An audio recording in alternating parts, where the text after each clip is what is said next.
Okay, we're live there. Let's go ahead and get started. The Centerville City Council is now in session. We welcome you. Thank you for joining us this evening. We've just finished a work session with the Parks and Rec Committee in which we talked about the grand plans that we have for finishing Community Park and improving Island View Park and a number of other park improvements throughout the city. So we appreciate your patience while we clean that up and get ready for our regular City Council. We'll note for the record that all members of the City Council are present and accounted for. We'll start tonight with a Pledge of Allegiance, after which I'm on the docket for a prayer or a thought. If you please stand and join with me in the pledge. I pledge allegiance to the flag of the United States of America and to the republic for which it stands, one nation under God, indivisible, with liberty and justice for all.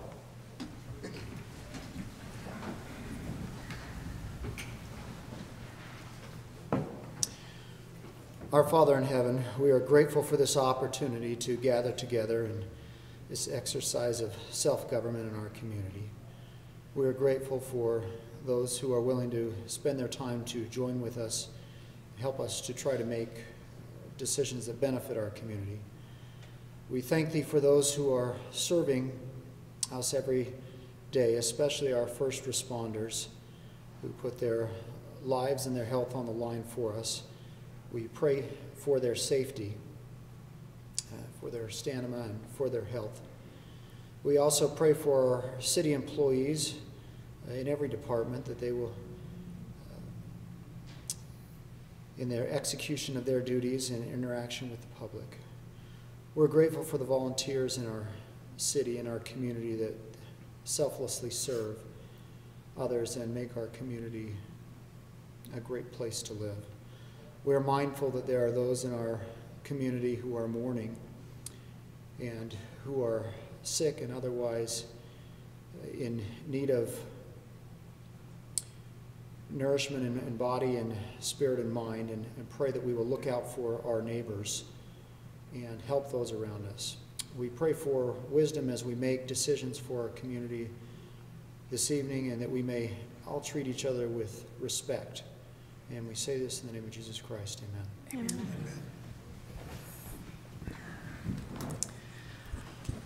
We have an exciting agenda this evening.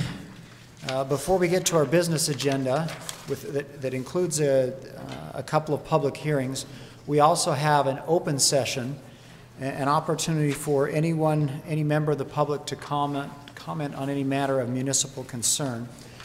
I will go ahead and open the open session, invite anyone who would like to speak to come to the microphone and state their name and city of residence for the record.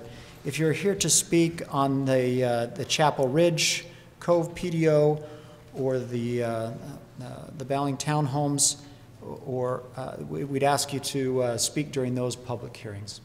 Is there anyone who would like to speak in general during our open session?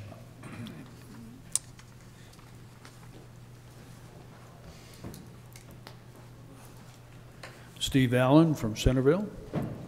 As you may have noticed, it's October. I'm just wondering if we have any word on when we might start seeing deer traps. Well, I can, Steve may, or Bruce, if he's still, I think Bruce is right front and center. We've had some positive progress with the archery hunters, but I don't know if you have an update on the trapping. Typically, we don't plan to start that. If you have that, you want to just share that really quick? So since August 1st, where our permit from the Department of Wildlife Resources allowed, we've actually had several archers that have gone through a qualifying process, and there's been some properties in which they've been able to take some of the resident deer and are currently doing that. And each week I get an update as to how that's going.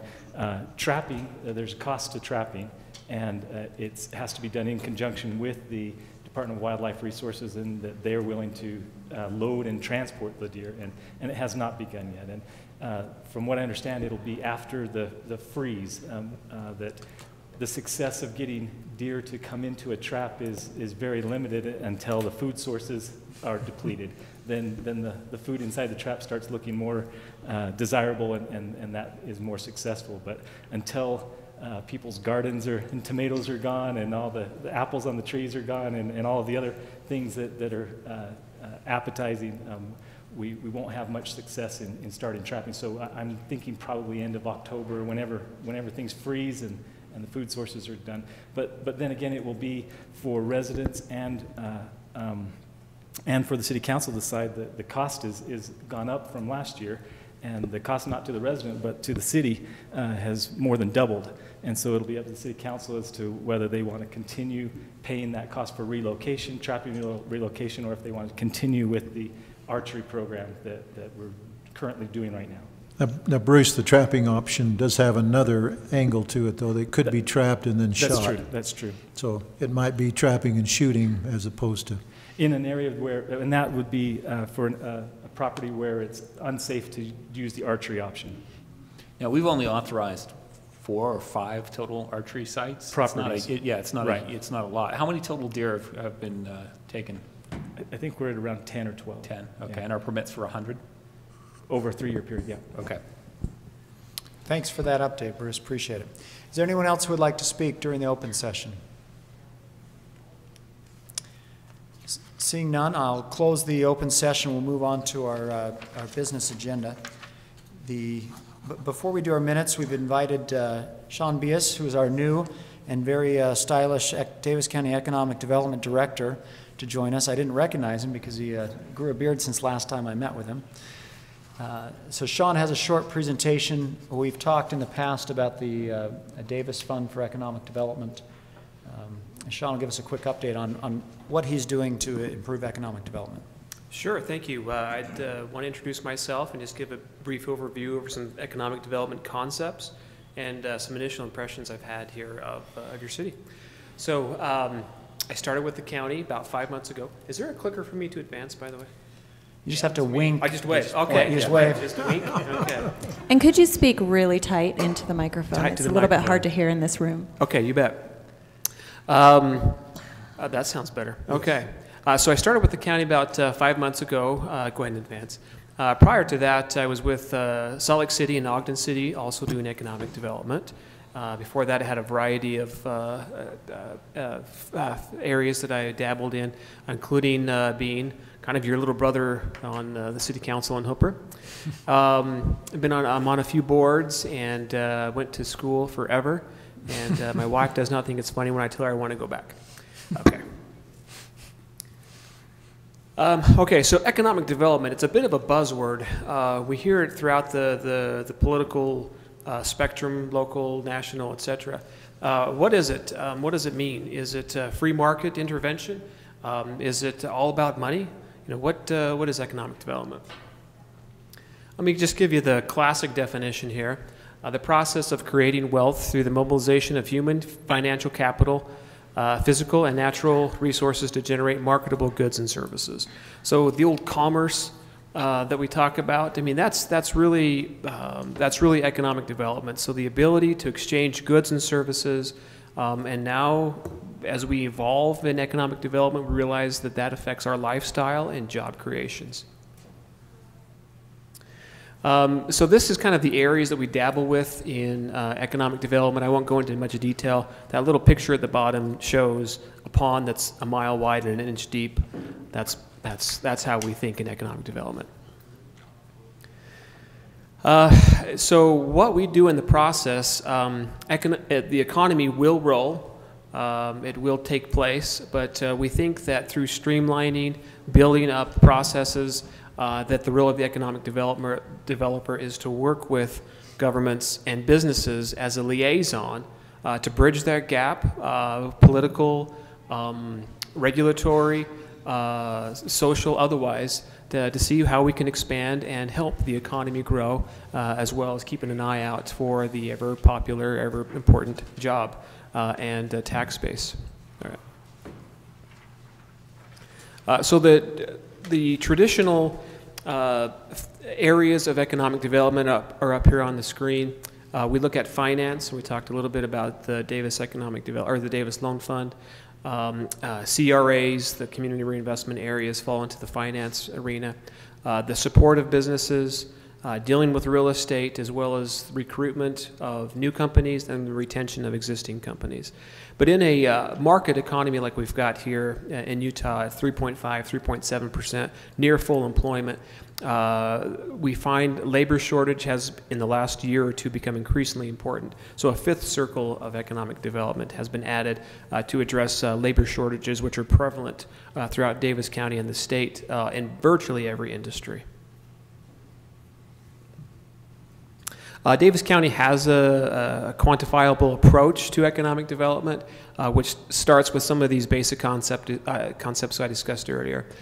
Business expansion and retention, recruitment and attraction, developing sites and creating jobs, collaboration through increasing economic development activity, the collaboration of events and tourism, as well as that overall quality of life that tourists, businesses, and residents all can participate in. By the way, I'm just kind of breezing through these real quick, so stop me if you have any questions. The type of tools that we hope to offer the cities and the residents of Davis County include, but are not limited to, some of these. I won't go through all of them, but let me just point out the Davis Unified Economic Development Organization, which used to exist here in the county, and we want to bring that back to help coordinate efforts between the private sector, the elected officials, as well as economic development professionals like myself, to really be an open forum to discuss how topics, issues affect the businesses, and likewise for elected officials to pass along and test ideas with the business community. Okay. And as mentioned, that will be forthcoming here in the next couple of months. And by the way, we are actually expanding our office just slightly, and we have an open position for an economic development coordinator that closes tomorrow. These are the governor's economic clusters, and I just want to highlight what we think our strength is here in Davis County: aerospace and defense, and a subcategory of that is advanced manufacturing and the world of composites, which a lot of the skins, lightweight components of aerospace includes. All right. Mayor, I appreciate his support, is on the Davis Fund for Economic Development, which was recently relaunched because we wanted to increase the utilization and word Davis to build some brand recognition.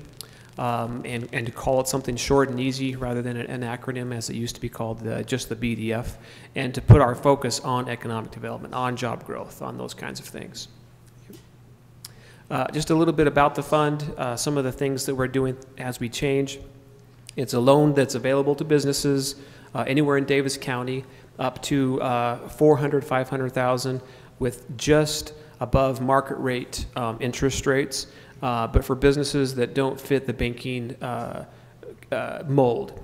So for whatever reason, either it's too new, not enough cash flow, not enough collateral, those kinds of things.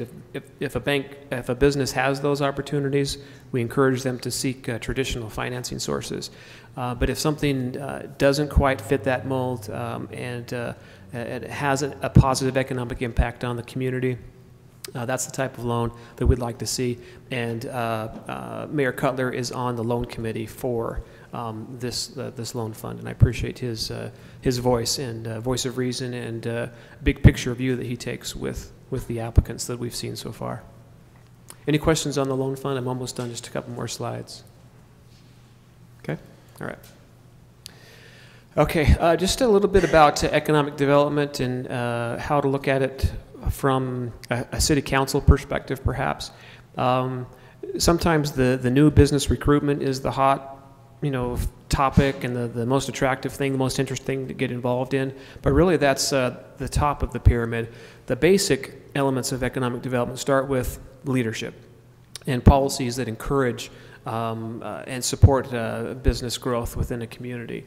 And that really just starts with the businesses themselves, but specifically with the elected officials. And so with that understanding and realization and prioritization, that leads to such things as the infrastructure, the roads, the utilities, et cetera, that facilitate, basic needs of business growth. But eventually moving our way up, we look at the quality of life, the issues that make our lives more enjoyable, as well as, ultimately affect jobs.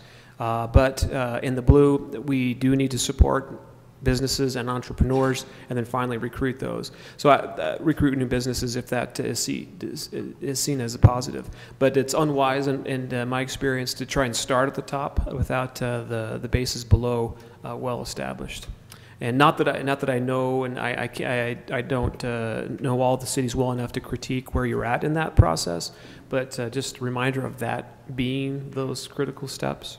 And certainly there's gray areas in between each level. All right. I think this is about it. So I took a tour with Blaine around your city, and I just wanted to pass along a few things.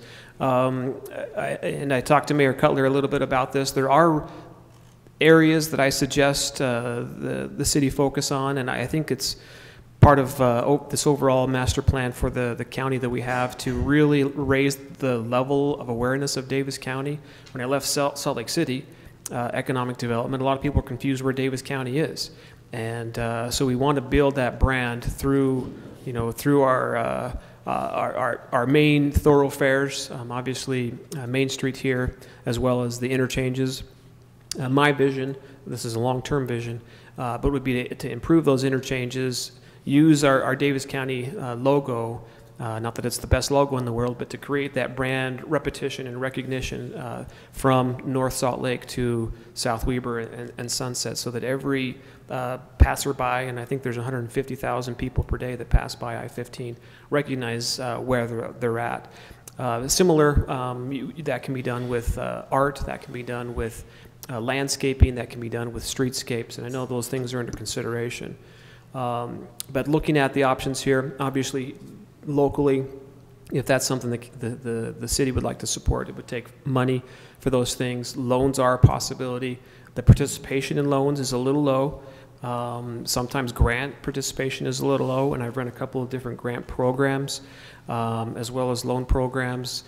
Otherwise, special assessment areas that target the commercial spaces within an area that you desire to be improved is an option that we used in downtown Salt Lake, for example, and the Sugar House area is also considering that.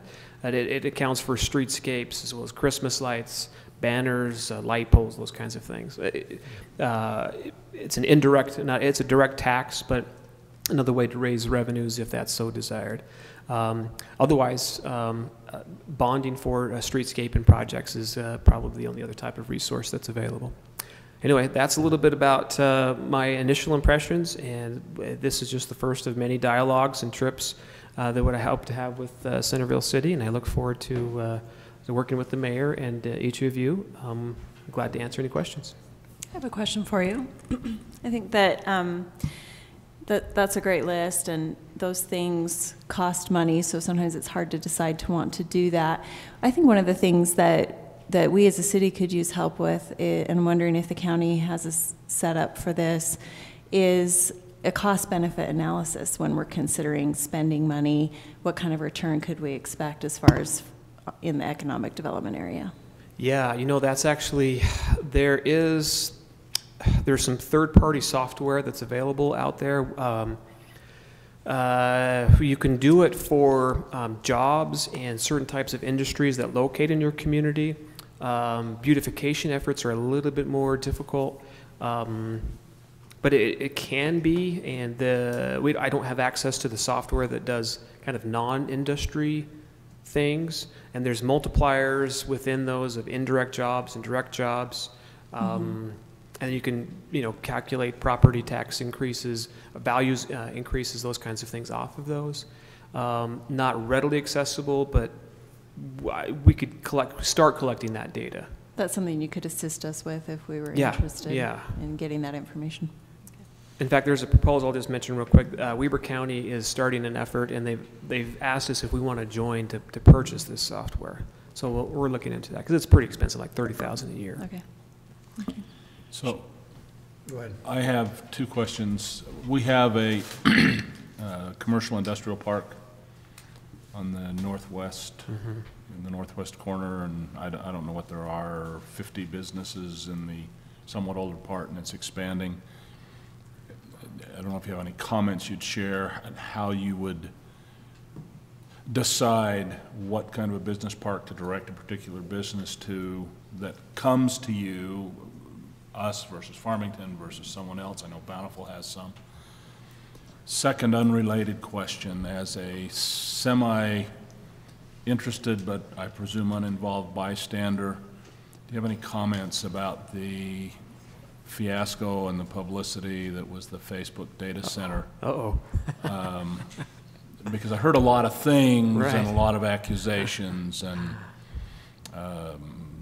different people having different views about whether it was a good deal, whether it was a bad deal. Sure. If you have any comments you'd like to share, Sure, I apologize for the time. And some at the state level are under a non-disclosure. I am not. But to your first question, I obviously have to be somewhat agnostic. Don't want to pick a favorite child. But I will say this, I did propose in the budget request, because the county follows the calendar year, so we're doing our budgets right now. I requested a new software program, simple software, that will list all commercial properties throughout the county, as well as demographic information specific to the cities. So I really want to tout that as a resource to make sure that Davis County properties are publicly accessible to businesses wanting to grow and expand. So I think that'll help. EDC Utah does something similar called shore sites, but you can only list 5 or 10, or most people only list 5 or 10 per, county. But this will list everything, and it's a relatively minor cost. So I hope the commissioners will approve that. As far as the uniqueness, I think, I always look to the disruptive technologies, and I went to a conference on composites and advanced manufacturing. I still think that's our niche. I still think Centerville is a great fit for those types of businesses, and I am recruiting. For example, Huntsman, like the Huntsman, Advanced Manufacturing has plants in Texas and Michigan and about 12 other facilities, but none in Utah. So we met with them and said, hey, have you ever considered, sticking right here? And so those types of conversations, will open the whole county up, and I think the proximity and assets we have here, would be a very compelling story. So those kinds of companies, large and small, are the types of things that I'd like to do. The second question, speaking of the Facebook project, I was a little bit of a skeptic and critic of that proposal. Because some of those same metrics about the effectiveness and outputs of data centers is pretty low as far as the multiplier effect. So I would say from an economic development standpoint, I would have a very difficult time supporting that, should that have been requested in Davis County. The other thing is water. Our whole county is dependent upon the Great Salt Lake having adequate water. And I certainly we all want, enough water to flow through the Jordan River or whatever river system to the Great Salt Lake, and that affects us all. So I'm glad it was never proposed in Davis County. I would have had a hard time supporting that. Thanks, Sean. We appreciate you coming and spending time with us. Any specific feedback that you'd like in the future from this city council, or more just an introduction? No, more introduction, and then I'd still like to keep the dialogue open about these specific areas, the parish interchanges and Main Street. Great. Do we have contact information for him? Oh, yeah. Absolutely. Really appreciate the visit, the relationship building. Thank you for allowing me. Thank you. Thank you. Next on our agenda is the minutes review and acceptance. If you want to take time to do that now, we can whip through that. I think it's pretty straightforward. 3 sets of minutes on for your approval. The September 20th work session. Anybody have any changes to those? We're short. The September 20th regular city council meeting minutes. And then you'll notice the Planning Commission asked to insert a couple of sentences and words into the September 7th joint work session minutes that to me seemed appropriate or fine. Anybody have any changes? I did wonder if Mr. Samuelson agreed with the insert into his. Do you know if that was listened to on the audio, on the recording, or? I don't. I remember specifically he mentioning the park strips. I don't remember if that's his exact comment, but I assume. It seemed a little. I can tell you a little bit about the conversation at the Planning Commission. Let me get to that highlighted area.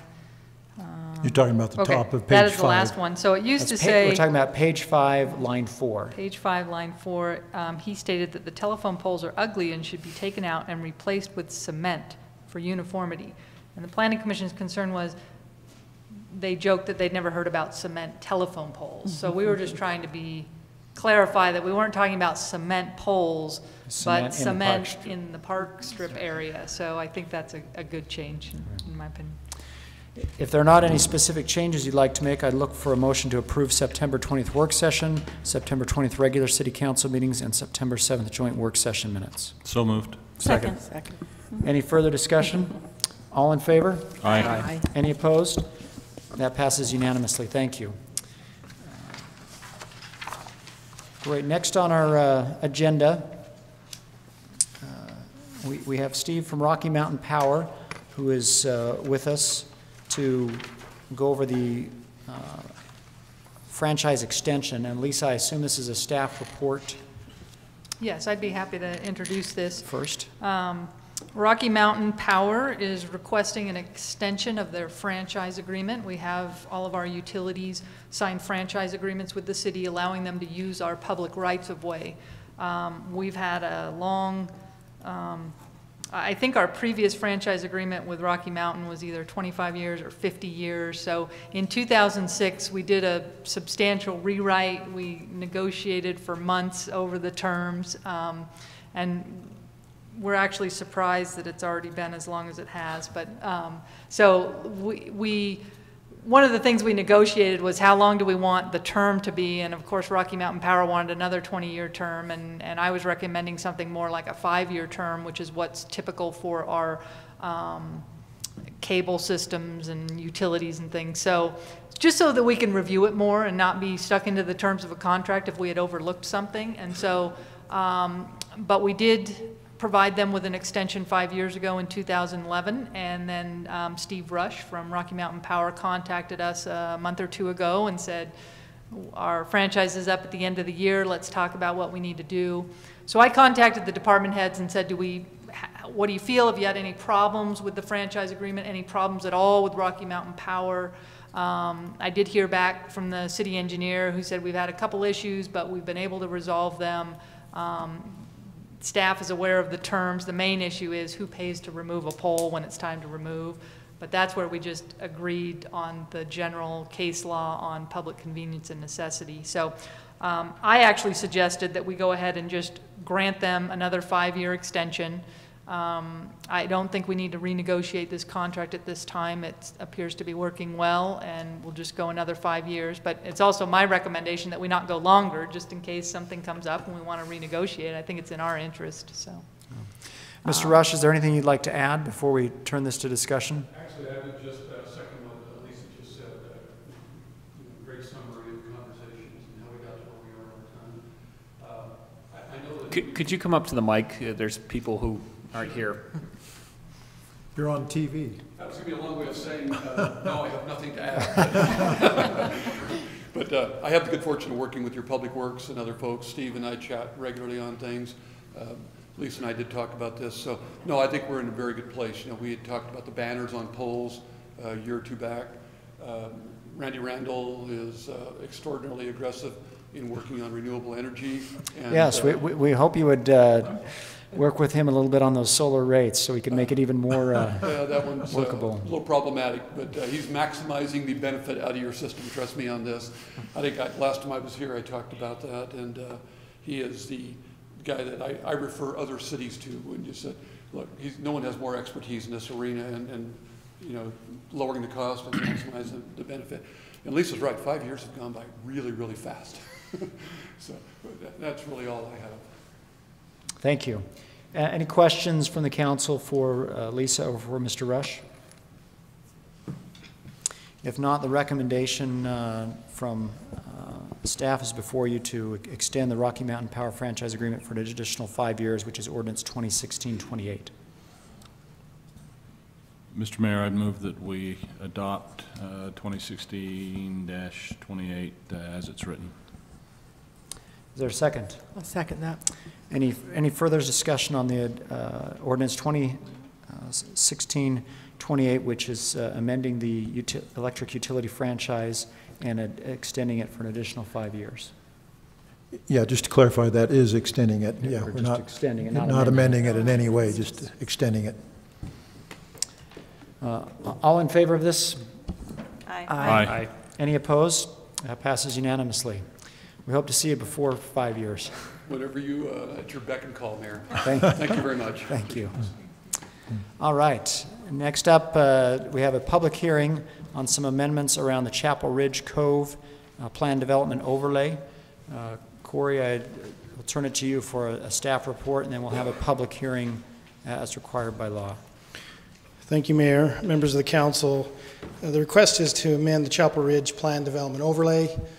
The metaphor, the similar would be as you're doing a text amendment for a zoning ordinance, but in this case, it's specific to a custom approval for Chapel Ridge. Back during the original development of Chapel Ridge, the developer, Mr. Prince, wanted to do some things like it's a downhill cul-de-sac. We don't normally allow those. We had some hillside issues, and he wanted to go through this custom plan development overlay, combine some properties together, and committed to some additional design parameters that normally we don't do on a subdivision. Against my recommendation to him, he was wanting to wrap everything up so specifically tight that he would get his approval. And one of those elements is that he proposed not only architectural designs and colors, he proposed specifically 4 elevation types to the home. So it really wasn't looking at the entire floor plan. It just said, here's a front 2-car garage, here's a front 3-car, here, whatever it is. And they're called the Paris, the Grover, and the Dual, I think is what the names of those elevations were. And the PDO was tied to that. Mill Creek Homes and I think another buyer have had ownership of several of the lots after buying that original developer out. They have a client that would like to buy a lot, but is not necessarily pleased with the view or the elevation of the 3 plans. And so they'd like to have an opportunity to be more flexible and add a different elevation to it. So the request to you is to still keep the architectural materials, still keep the setbacks, still keep all the other design elements, the original heights. They would just like to do a different elevation. And so they applied for a change. The Planning Commission reviewed that, held a hearing, and they recommended to allow them to have not only these 3 elevations, but other elevations so long as they meet all of the other PDO requirements. And so they have a positive recommendation to you. Would these be any higher, these homes that they want to go on, are they higher than the houses they've already built? There is, the only height restriction is the normal residential low zone, which is 35 feet. But can you comment that the existing residents, the communication I think that you've seen that has come to us is that the expectation was that taller homes would not be built behind them, that they would have to have the same elevation and floor plans. And from your perspective, are these new ones that the council has asked to approve any significantly taller or different? I don't believe they're significantly taller. That's something you can ask the petitioner about. Because you're on a steep hillside, the control of the elevation will be the downhill slope of every home. And so that downhill slope will be much larger than the uphill slope. And that'll have to rectify an average to the 35 foot at the mid-level of the roof. So taller, I think, would be relative of whether you have a 12-12 pitch and try to average that out versus a 4-12 pitch. But significantly taller, I doubt it. Thank you for that staff report. Is the applicant here, and would the applicant like to say anything before we open the public hearing? My name's Jake Toombs with Mill Creek Homes. I guess the only clarification is we can keep talking about elevations, but along with the elevations, the floor plans are affected as well, so it would be one and the same, I guess. So I don't know that I have a lot to add to what Corey said, but. So I have that same question for you. Are these homes taller, higher than the homes that you've already built from No. curb to rooftop? No.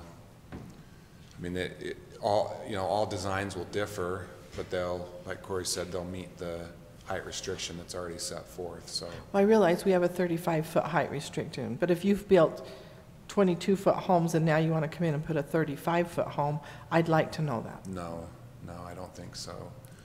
Most of the homes that we want to do, what we found is that most of the people that want to live right in there want ramblers, and there are 2 stories in there and there are ramblers, but I think ultimately most of the floor plans or most of the lots that we have left, we want to go with ramblers because that's what we're seeing that people want. They want to do like the main floor main floor living, main floor master. So I think that's one of the driving forces behind this, but so I don't think so because we already have the ramblers on the 2 stories, but so. Thank you. Any other questions for Mr. Toombs before we open the public hearing? Thank you. Okay, now we'll go ahead and open the public hearing. Is there anyone who would like to speak on these plan development overlay amendments for the Chapel Ridge Cove PDO? Seeing none, I'll close the public hearing and turn it to the council for discussion or approval of ordinance 2016-30. Any other questions or concerns?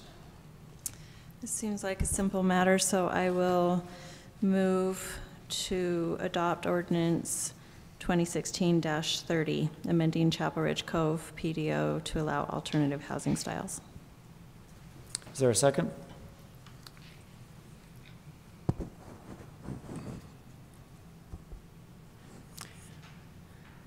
If there's not a second, then that motion will fail for lack of a second.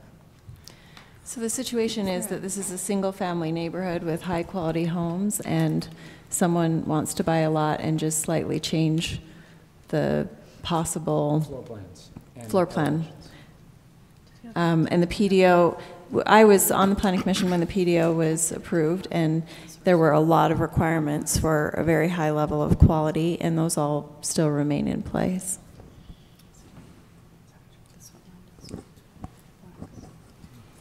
Are there any questions that council members have that could be answered by staff or the applicant? Do we have pictures of the variations? Maybe you want to blow that up a little larger. There are 3 styles there. It's very hard to see the...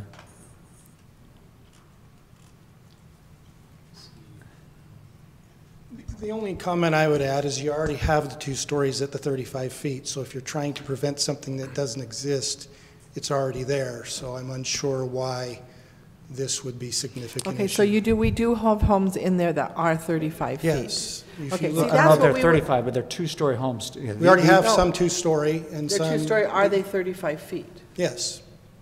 Yeah, you have all of your park hills up there. Everything that's falling off that slope averages out to pretty close to that 35 feet. Don't use the term falling off the slope, please. Oh, excuse me. So these are the homes directly in front Grading of Freedom off the Hills slope. Park. I don't mean, you're right, falling is a bad connotation there, but they're already there at that, there might be a foot difference, but to me, this is inconsequential, so I'm surprised that this is a difficult decision. I don't know that it's a difficult decision. It's that there's not a lot of, at least I'm not finding a lot of information. Yeah, Jake, maybe you could bring up the map of the area so we could be very clear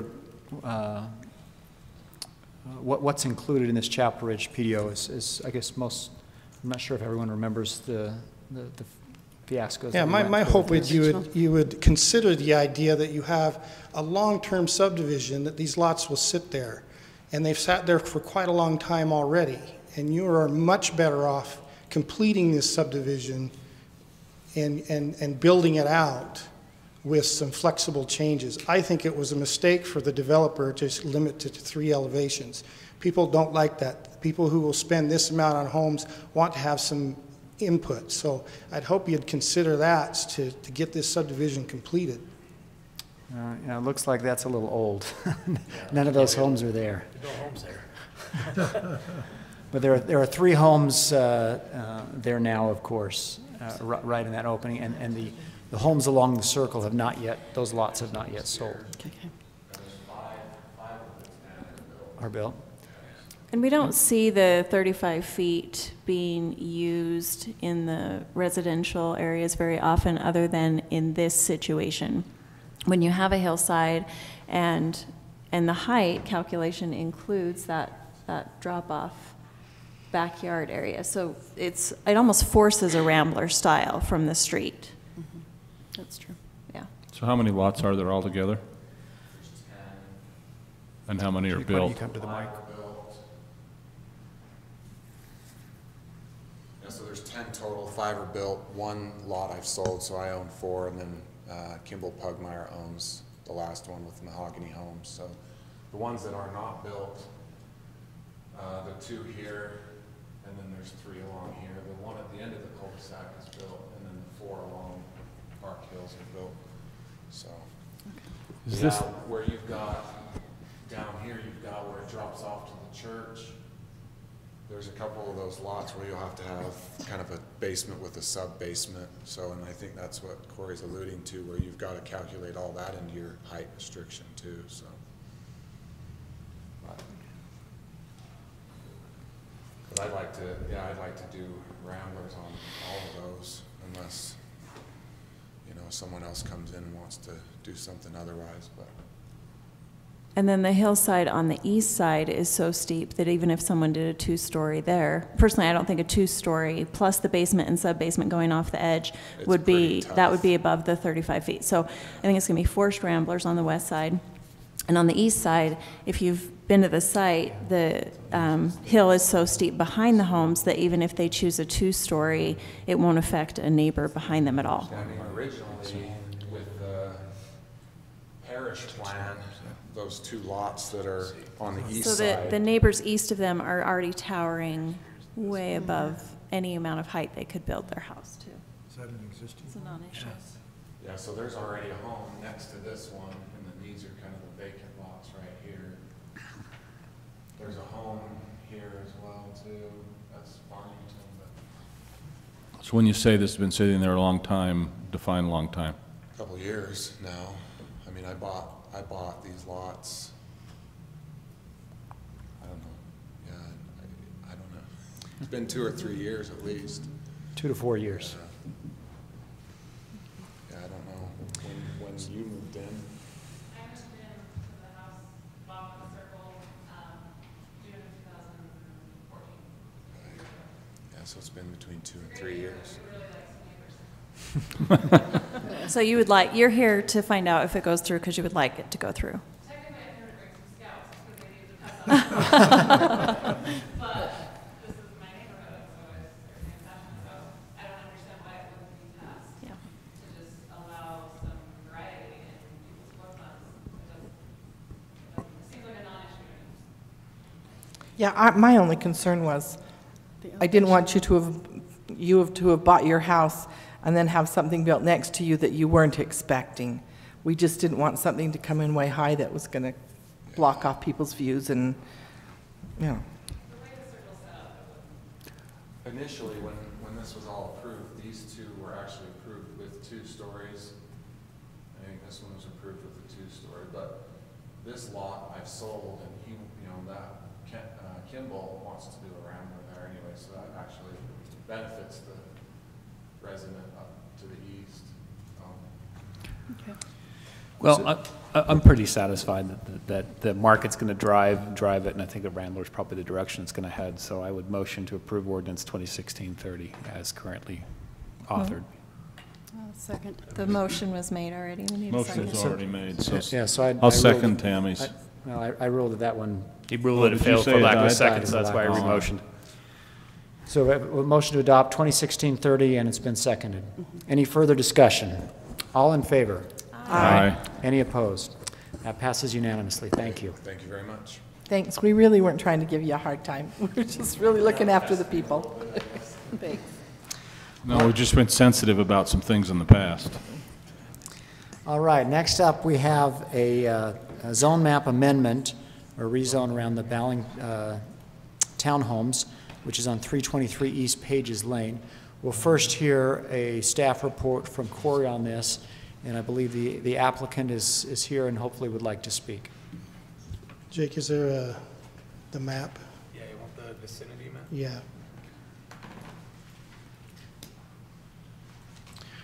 All right, again, Mayor, Council, this is now not akin to the PDO. This is a zone map amendment. So we're kind of dealing the same legislative decision process, but we're going to move over and change the district rather than a text.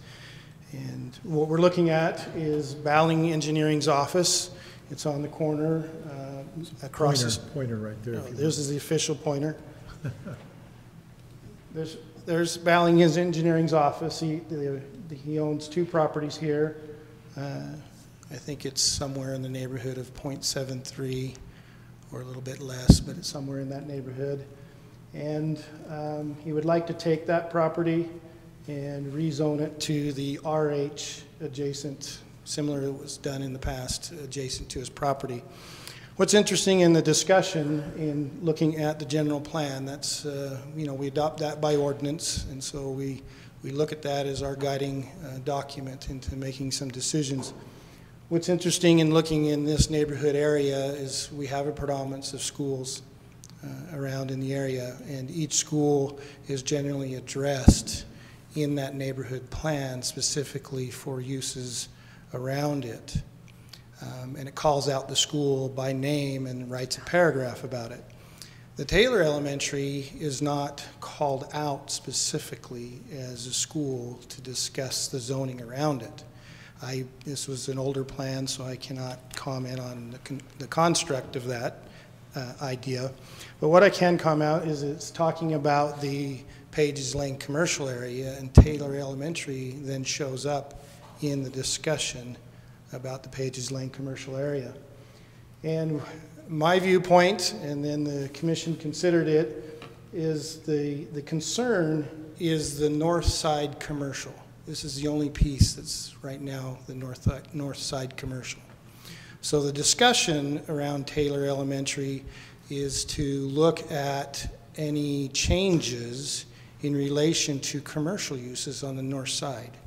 It seems particularly sensitive about that and wants that to be looked at as if anybody comes in and requests that commercial, that you look at that in a more discernible issue about impact to particularly the elementary area. And so that's the only mention that I can find specifically talking about the Taylor Elementary School. And so what I mentioned to the commission is to look at the RH zoning and determine if that is something that creates the same concern or the same impact concern associated with that, because it doesn't list RH for the future, because it was anticipating north side commercial and leaving the rest of it in place. And so I think that's the discussion is do we want to look at maintaining that north side commercial? And it's a limited amount. I think you've got a developed area, the school, this is developed closer down, this is residential medium. You do have an area that we have a long-range goal of looking at and trying to decide what we're going to consider that. So there potentially is even future changes pending out that kind of discussion. But from a staff level, we felt from our viewpoint that the sensitivity was built around the commercial impact, and that the moving to a residential wasn't necessarily increasing or creating a greater concern than the commercial that's already there. And so we said we believe it's ripe for looking at the RH zone for consideration, rezone. The Planning Commission looked at that. I think their debate did center around the petitioner providing a townhome plan.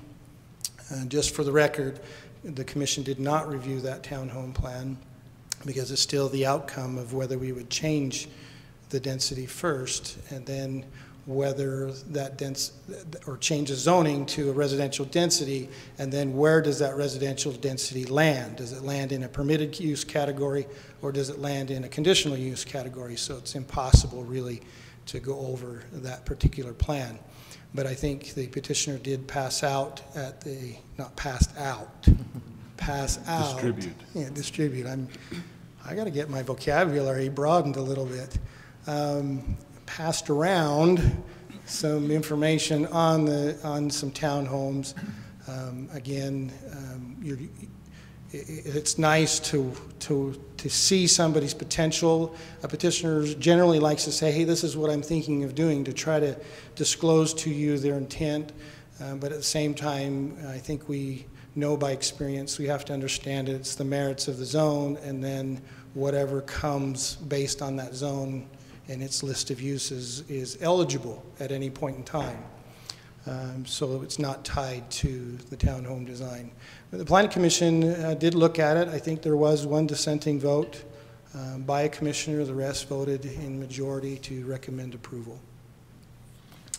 Which properties are we talking about? These two red. So one clarification I wanted was on the transmittal report from the Planning Commission. It states 0.513, but then later in the detailed yeah, your gross acreage. When I think of eligibility for use, can you remind the definition of that and why the gross acreage is different than the specific in plat acreage? 2003, the city went away from the typical lot standard, meaning if you're in a 10,000 square foot zone, you are R110. If you're in an 8,000 square foot zone, you are R18. So the city went away with that, did away with that under the design premise of a gross density calculation. A gross density is to allow variations in lot sizes, depending whether you're on an arterial, a collector, interior to a cul-de-sac. The market changes in those different locations. And so it allowed more flexibility for developers to develop their land in a gross density, and that included any dedicated streets, any trails, anything that common space, if it was a planned development, would all be calculated in towards your density. And then that's your maximum number of units you have. Now you put in your streets, you put in your common amenities if it's a PUD, and so forth, and that would net you out something a little less. So when you're thinking of 4 units an acre, when you include streets, roads, and so forth, you will net out lower than a 1/4 acre. Well, in our ordinances, this property is already developed. Its credited gross density is the already half dedicated street. And so the half dedicated street will bring it closer to the 0.73. So since that's already a little bit of an issue as far as clarity on that, I was surprised to see the net density listed on the well, we just report. we list the parcel number and its acreage. But when you're thinking about development, you need to keep in mind the gross density calculation. Any other questions for Corey? What's the density of the, I'm sorry, what's the density of the property up on the corner? Over at this one or up here? Up there, it's that one. I don't know the density specifically. Those have been developed for some time. But they're RH. They're RH, but I don't think they were developed RH. They weren't developed RH. They're not. Well, they had to be developed RH. close to the RH, or the 2003 wouldn't have labeled it that way. So they have to be on or near the RH, because when you change the different nomenclatures of the zone, it reflected what the calculation was close to at that time. So And I can't say it's exact science, but that's what they were attempting to do when they changed the different zones. this jumps ahead a little bit to maybe what the applicant will be referring to, but we've read this information in the staff report, and based on what they said that they want to do, and the difference between RM and RH is it could be fit in RM if we were rounding up. And so is there any way that argument could be made to round up the allowed number of units once because calculation, I mean, units are, homes and condos are built in solid numbers. Yeah, the gross density is very specific. It's very different than rounding for parking. When you calculate parking, you round to the nearest whole. Our ordinance right now says when you calculate density, you round to the nearest tenth. So if you're 2/10 off, you don't get. But we have another ordinance that recognizes you don't build a tenth of a parking spot. And right, so, but density is treated entirely different. So unless density is treated, unless you have the acreage, you don't round up. You go down. So I'm asking staff's opinion about, do you think that is a good thing to have in place, or do you think it would make more sense to recognize that rounding up to a tenth really in application doesn't make sense? And could we change? I think that's a policy decision, because you have to decide how you want density, and for whatever reason in 2003, they felt uncomfortable rounding to whole numbers and just wanted to say it's this or less, rather than this will round up. And that's, I think, a policy decision. For us who like to calculate, make it simple, and answer something over the phone, rounding to the nearest whole is always easier to answer. But I think that's a policy decision. Thank you, Corey. Appreciate that staff report. Would now like, before we open the public hearing, we'll turn it to the applicant for a presentation and any comments that he'd like to make. Mayor and council members, thank you for your time and considerations. My wife and I live at 1995 North 100 East in Centerville. I hope you've been able to look over the materials that we provided with the staff review. I don't want to waste your time with redundancy, so I'm going to go through a few comments in addition to these materials. We have lived in Centerville for over 25 years. For about that same amount of time, it has been my privilege to conduct my professional business at the site of the property now under consideration. It has been a wonderful location for us. We hope that in both locations, our private home and our business location, we've been the type of neighbors we would want to live next to and have tried to improve and meet the needs of adjacent properties. Perhaps a little history of this site would be helpful for your considerations. Shortly after purchasing the property, we were approached by the school district, our neighbors to the west, with a request to grant an overhead power easement across the property, such that three-phase power could be supplied to the school, and thus the possibilities of adding air conditioning units. We willingly consented to their request and deeded them the required easement with no monetary compensation. A year later, the wood fence between us and our neighbors to the east was quickly deteriorating and falling over, and we mutually worked together to replace that fence with a very nice masonry wall now existing on the site. When the LDS Church desired to replace their fence along the north property line with a nice chain link fence and a concrete mow strip, we entered into a boundary line agreement to firm up property concerns and assist them with improvements. About 10 years ago, Centerville City was rebuilding Pages Lane and 300 East Street, and in an effort to proceed new road pavement schedules, we went ahead and installed the sanitary sewer main from Pages Lane to the north along 300 East, according to plans approved by Centerville City and South Davis Sewer District, and also stubbed 3 sewer laterals into our north property, such that in the future we wouldn't need to tear up the roads with new construction. As mentioned in the previous provided materials, about this same time we approached the city for a rezone in hopes of developing the vacant property to the north of our office building. The sole access to this property then and now is from the frontage on 300 East Street. We met with neighbors who then expressed the desire to bring all access from Pages Lane away from the school entrances, just as shown on the plans which we are presenting at this time. We have held off until now such that we could continue our professional business. In the interim, we have had a vacant commercial lot to maintain. We've installed sprinkling systems, planted sod on the property, and have been mowing this lawn since in the hopes of keeping it presentable and up to city standards. Now we are in a position that we feel we can proceed and meet the desires of the neighborhood. We have come up with a plan based on all prior input. We have hand-delivered this plan to all residents within 500 feet of this property and requested comments and recommendations. I hope that we have listened to all concerns in adjusting our plan accordingly. Our plan is to construct a high-quality craftsman-style sixplex with an access from Pages Lane and do our best to make the west and north sides of the structure integral and appear as much as possible as a single unit. We are not seeking for the highest possible density allowed in an RH zone, which is about 25% higher than our request. We are seeking 6 units because we are trying to meet a very tight balance. On the one hand, we have substantial demolition costs of the current commercial uses. And on the other hand, we need to make sure that all our units are of sufficient size and quality to meet and exceed the values of adjacent properties.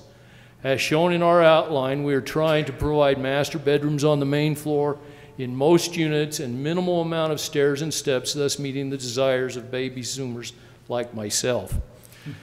All the units will have 3 or more bedrooms from 1,800 to 2,400 square feet and values in excess of $300,000. I know that I've heard that density is an issue with this council. This proposal has 2 units less than our only residential neighbor on comparably sized properties. The property adjacent is zoned RH just as we desire to rezone this property. And therefore our request is in line with the general plan for Centerville City. The nearest single-family resident is over 300 feet from this property, and within that same distance there are 12 multifamily apartment and townhome dwellings. The nearest RM zone is located 600 feet to the west of this property on the other side of the Taylor Elementary School. To mandate this property be rezoned to an RM and RL zone, or a zone which would only allow single-family homes or a lesser density, would not be in harmony with adjacent properties. It would be spot zoning, it would be arbitrary and capricious, it would place an unjustifiable, non-harmonious, and damaging burden on this property which is not required by adjacent properties. You may ask, why don't we just do 4 or 5 units? Quite simply put, if that is a requirement, we cannot justify the demolition cost and would need to look at options of remodeling and keeping the current commercial building. We hope that you will allow us to start with a nice, clean, updated plan, a plan that is new and exciting, that doesn't try to retrofit commercial as residential. This plan has all the street appeal that we have come up with to this point, and we still hope to come up with more improvements before final approval and construction. We assure you that this will be the most attractive structure in the area, and we hope will set a standard for future improvements that need to be made on Pages Lane. We have provided you with mock-up plans, and I have a few more if you haven't seen them, that I'd be willing to provide, floor plans, elevations, in hopes that we can focus on design details. As your city planner has said on several occasions throughout this process, quote, "The detail is in the design." We hope we can create something that we can be proud of for many years to come, just as we are proud of our recently completed structure in Farmington that I have provided you pictures for review. We hope we can make this one step up and improvement on the previous accomplishments. This will look nice from every direction. Thanks for your considerations. Thank you very much. Any questions for Mr. Bowling before we open the public hearing? I will note that I did a quick calculation, Bill, on your question, or I think it was on the whoever had the question on the corner property, which is listed. The net density, I believe, is 0.32 acres for 4 units. So that is 12.5 units per acre, net, not gross. That's not the right calculation, but it would come in as less dense than what is being proposed, or excuse me, more dense than this proposal, because this is a larger lot. But similar to what's on the corner in terms of units per acre.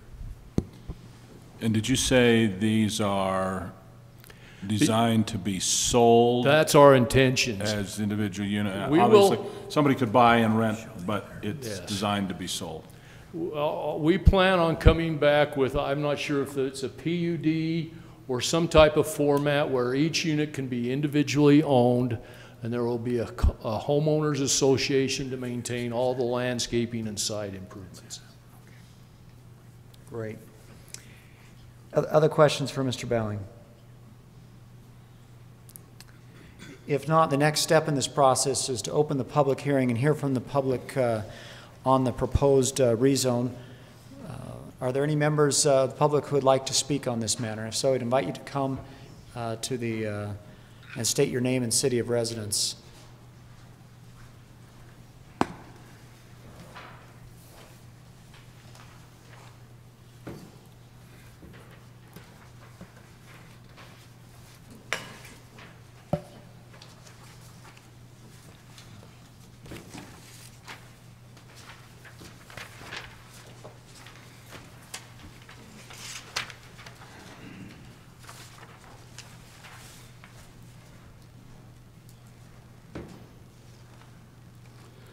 Dale McIntyre, Centerville.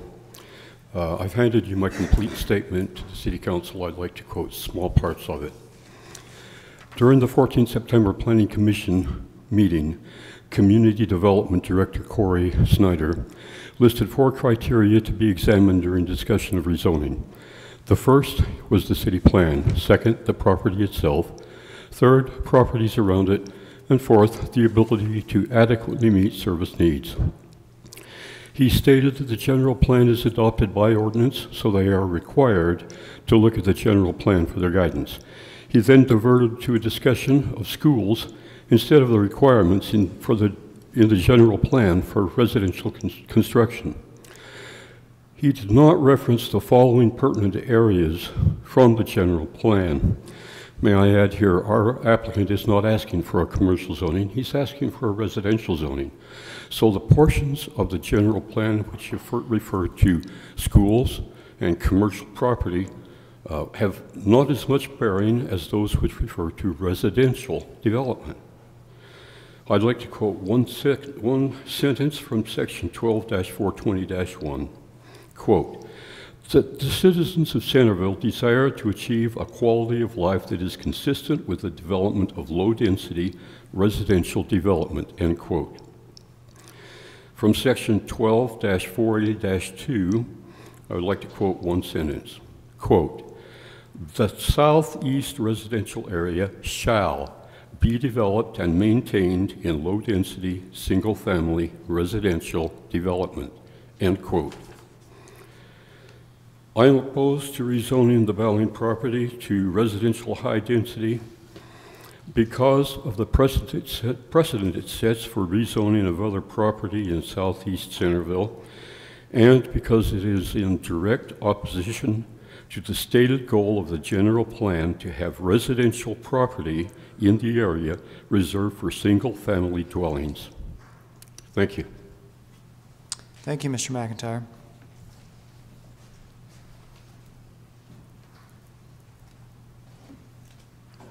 Janae Uri. I live at 216 Canyon Breeze Drive. I grew up right in Bountiful, just behind Dick's Market. I moved all the way over to here. So I'm about the same distance from that property now than I was when I grew up. And I went to Taylor Elementary. My concern with changing it to high density is that perhaps this gentleman may sell the property before it's developed, who knows, whatever, and then they can go ahead and put in high density, not exactly what he's proposing, but higher than what he's proposing. And I would not feel like that would go with what's already there. On 3rd East, there was no high density, there was no medium density. On 3rd East, there was only single family homes. That's it. I do recognize that east of this lot, there are some I don't know if they're apartments, they look like apartments, but they're not very many. You all are aware of what they are, right? And they're not as high density as what he's proposing. At least it seems to me. It may seem that way by the calculations. They're But it's less not. they're Okay. less dense on a per unit per acre. Again, if it's not that big a deal to me if he does about what's already there. But if somebody has the option to come in and do something much higher, I'm very concerned about that. Okay, thank you. Thank you, Ms. Uri.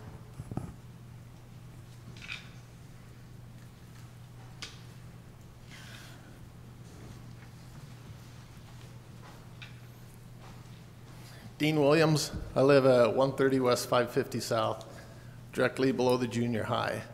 And I was born and raised in Centerville. I've been here forever. And I'm not foolish enough to think that development isn't going to take place. But I appreciate the comments that were made about the last development, about how you didn't want homes that were built that affected the homes that were already there. And it seems to me that lately with the development on West Porter Lane, the development west of the freeway on Parish Lane, the talk about the development by Gary's Cleaners, and then this development, that every time a developer, and this ground has been zoned forever, every time a developer decides that he wants to make more money, he comes to the city, gets it rezoned, and puts in high density, because that's where they can make the most money.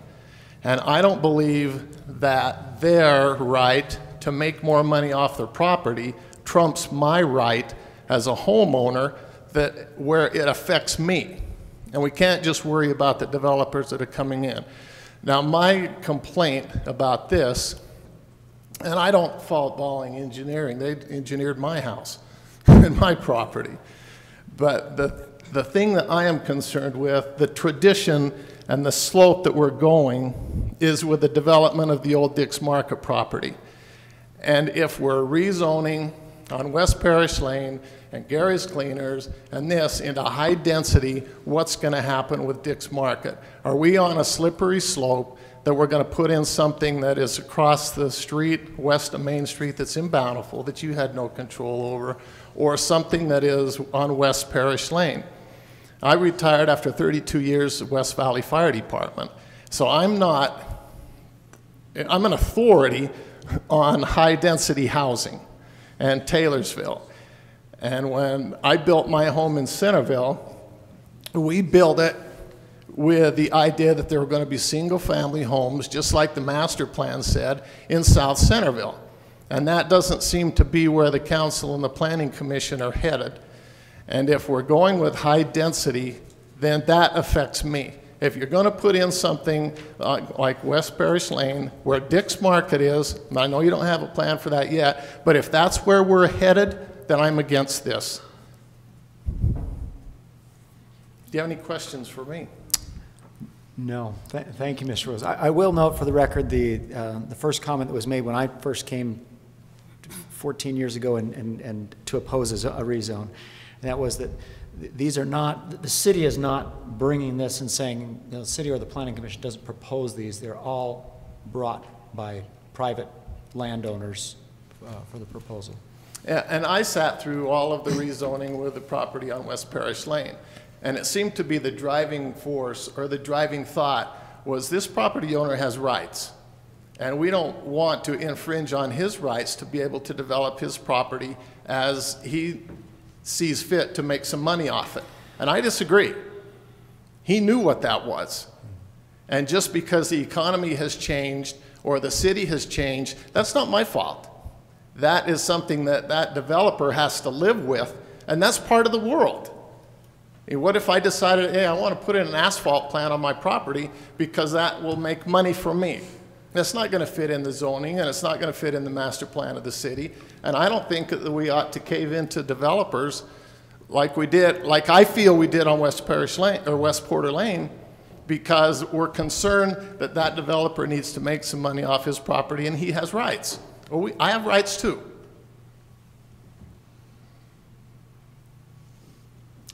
Thank you. Any more questions for me? Thank you.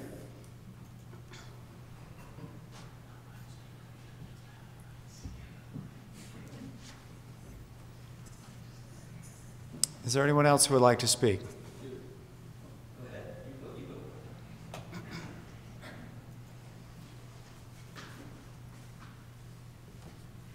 My name's Cindy Baker, and I'm Scott Balling's next door neighbor, and we've lived by each other for 25 years.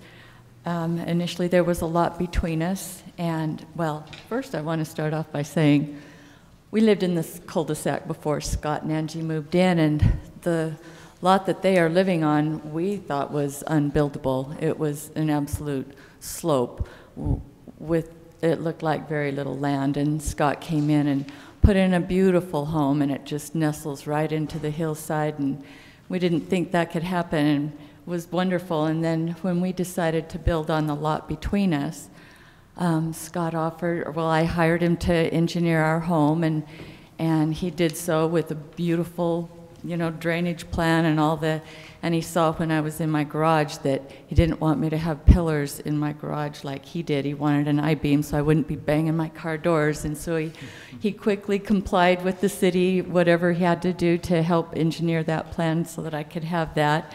He has built a big block shed that is something he had to ask me if I would quitclaim deed some property to him so his setbacks would be right, and I'm happy to do it for him. He's a man who's contributed a lot to our cities, and not just Centerville, but in Farmington, if you've seen the beautiful templex that he built, and built literally himself and Angie, and in record time and doing all the work themselves. He's a wonderful neighbor, and I just feel like a plan like this, we don't have a lot of multi-family housing in Centerville. My in-laws live up on the hill by the Bee in Bountiful, and they need a place, and they would like to be in Centerville by us. And I drive in and around all the, all the dense housing that we have, which isn't very much in Centerville.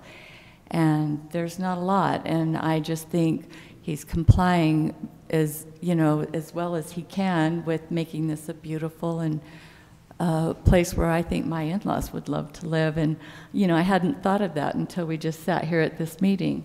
But I just would like to vouch for Scott's character and the kind of builder that he is, and his willingness to work with everybody involved in the project. And thank you. Thank you, Cindy.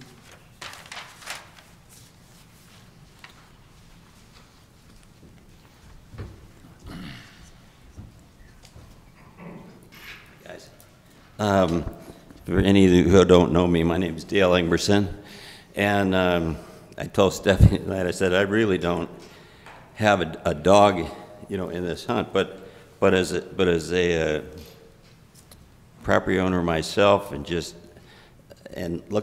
to look at the rights of the individual. Yes, you've got to weigh all these things, but I think the problem here is we're trying to fight this battle, from the battle plan before. Everybody's ticked off because Brighton did whatever, whatever. But really, what Scott is asking for is a reasonable request. He's not asking for anything that's out there. We talk about this president and a slippery slope, and I think there were a lot of scare tactics back then. Oh my goodness, if they put in that development down there, they're going to be selling crack to our kids on the corner. And, it's just because, I'm not saying just because this gets changed to high density, doesn't mean that the whole project across the street is going to have to go. I think that's a red herring myself. I think you have to take in consideration that the two properties to the east of there are high density. And so all you're going to do is really complete what's already there. If he goes, as some people suggested, the medium density, it ends up, he could do like 5.85 units on the property that he has. Okay, I mean, And actually, if I guess with conditional use, with the high density, that he could go as many as 9. You know, if that would have to be approved. But he's not asking for that. He's asking for 6 units, really nice plans. It's going to be. It just fits in. You know, I mean, if it's, I'm just afraid that people are so daggone set we are not going to ever have any more high density that it's just, you need to, I'm just hoping, when I asked Debbie, I said, please come to this thing with an open mind, you know, and be reasonable. You know, Scott is not asking things. I don't think for anything, you know, and we can't really fight this battle because of the last one, you know, okay. So somebody snuck one in or this or that. Scott's not going to do that. He's just not that kind of guy. So anyway, that's all I want to say. And you know, I want you to keep an open mind. I went to the planning commission meeting. I thought a really good meeting. It was 4-1, and the fellow who voted against it, I don't think it would, you know, it wouldn't matter. It's like kind of like, don't confuse me with the facts or anything else. My mind's already made up. You know, so, and that's I guess okay, but I think we need to say, okay, what's a reasonable request? And I think this is a reasonable request. So that's all I want to say. Thank you, Dale.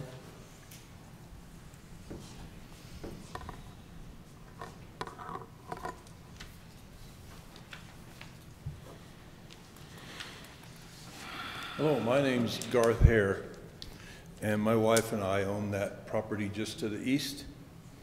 And I can see from the tenor of the request here is that the applicant, Ms. Ballings, are requesting to put that property that they're discussing here in line with the 2 properties above them or to the east of them. I believe to the south of them is church property. That's all grass. So that creates kind of a buffer or a space between them and the single unit housing that was discussed earlier on 3rd East. So it appears to me that, first of all, I agree with what everyone here has said, that Scott and Angie are really good neighbors. They've been good neighbors to us here, and they do good work. The quality of what they've done in Farmington is very admirable, and what they're proposing here looks really nice. And it's not, it doesn't give you that sense of tenements, which is what we don't want to see in our city. What I heard the concern about what if, several what ifs. You know, what if they choose to put more in there than what they're showing us today? Or what if, another one nobody brought up, what if the people who live in these homes, as there's an earthquake and it all comes down and they try to build something else and it's different. It's got more homes in it than this. So we're looking at this in the light of there being 6 units there. And so I might suggest that as a premise or as a contingent for the approval of this property, that the idea of 6 or fewer units be a requisite to the approval. And we never know. Poor Scott may have a heart attack or get run over by a tracks train tomorrow, and somebody else will buy this property and try to do something different than this. So we might want to try to include in the approval for this R10, I guess it's RH, right?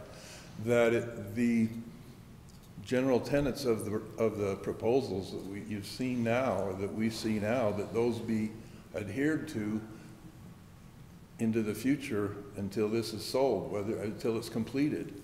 Of course, if we have an earthquake and everything gets knocked over, that's a whole new ball game. We don't need to try to legislate from the grave. But I would suggest maybe that we include as part of the approval language that the proposed material, the proposed building on this site should follow the general tenets and be limited to 6 or fewer units, and it has this general sense about it here. And that may be a good prerequisite to think about for the stuff we're worried about across the street in the old Dick's property, because I know we don't want to see multi-story tenement homes over there, low-budget housing or whatever you call it. So I might just say that I also have confidence that they truly do intend to do what they're showing us here, and that they will do a fine job of it. And he's a great neighbor, and who knows what kind of neighbors we'll get once the people move in, but probably be just as good as the ones we got everywhere else. And that's just, any other questions that I could answer for you? Garth, we don't normally do a back and forth, but I was wondering if you could just inform us about the acreage on your property and the number of units that you have. I have it all right here in my head. I can just spit it right out for you. I don't know what it is. You could probably find it on the map that you've got there. Okay. But we have 8 units there, 4 in each building. Thank you. That helps.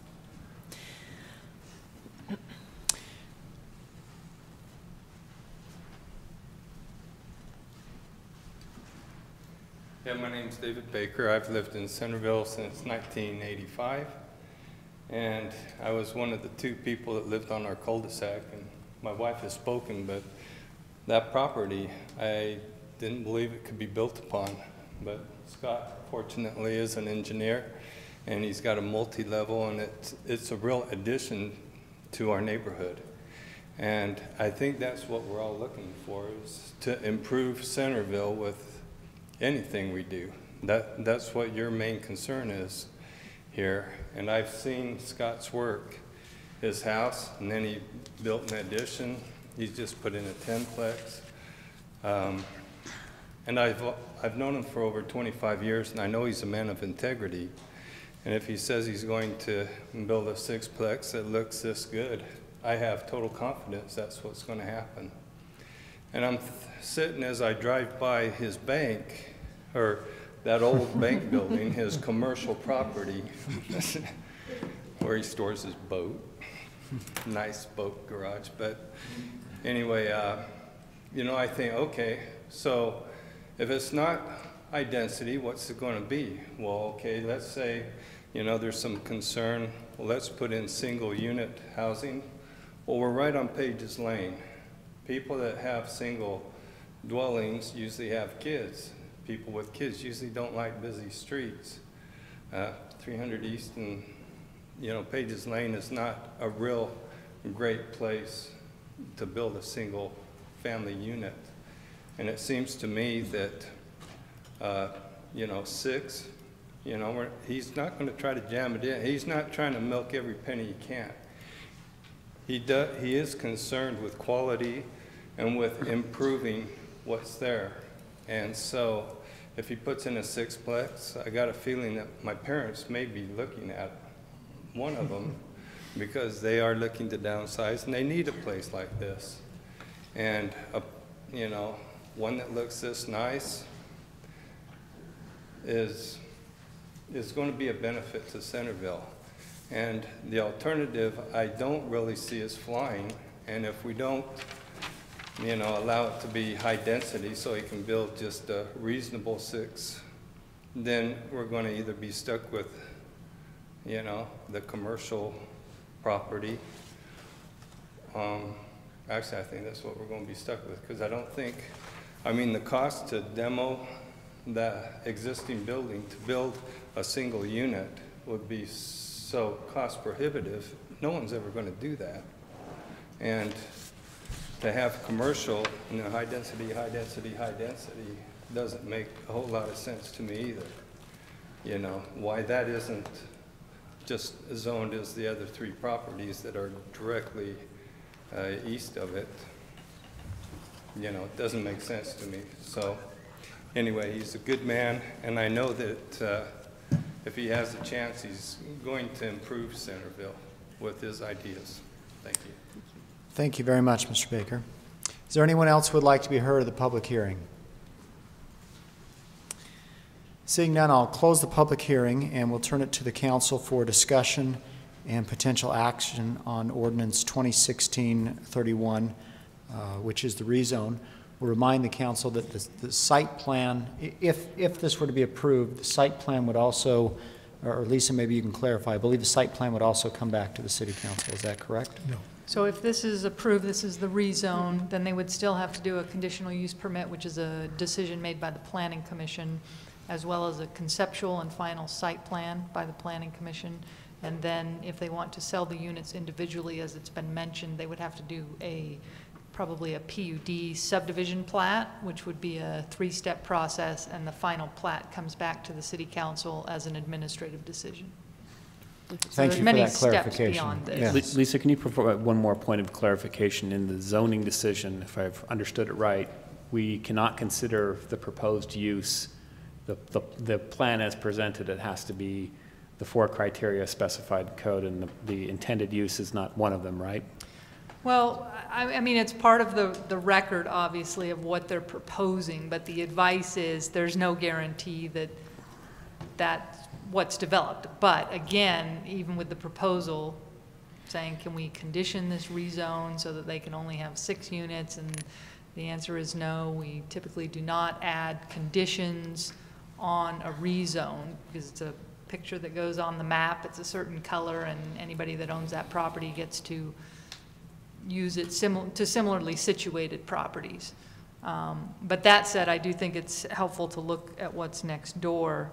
I did look up a little bit on our GIS map, which is a little interactive with the county record. So it looks, this is just looking at it, but it looks like the piece immediately east is... Can we go back to that, Jake, on the screen? The zoning map. The zoning map. So that appears to be 0.58 acres, and there's 8 units on that. And then the corner piece appears to be, on the county records, 0.32 acres, and it has 4 units. And then this one is proposed, it has 0.513 acres, proposed for 6 units. So I think that's an important point because, I mean, some very legitimate concerns have been brought up.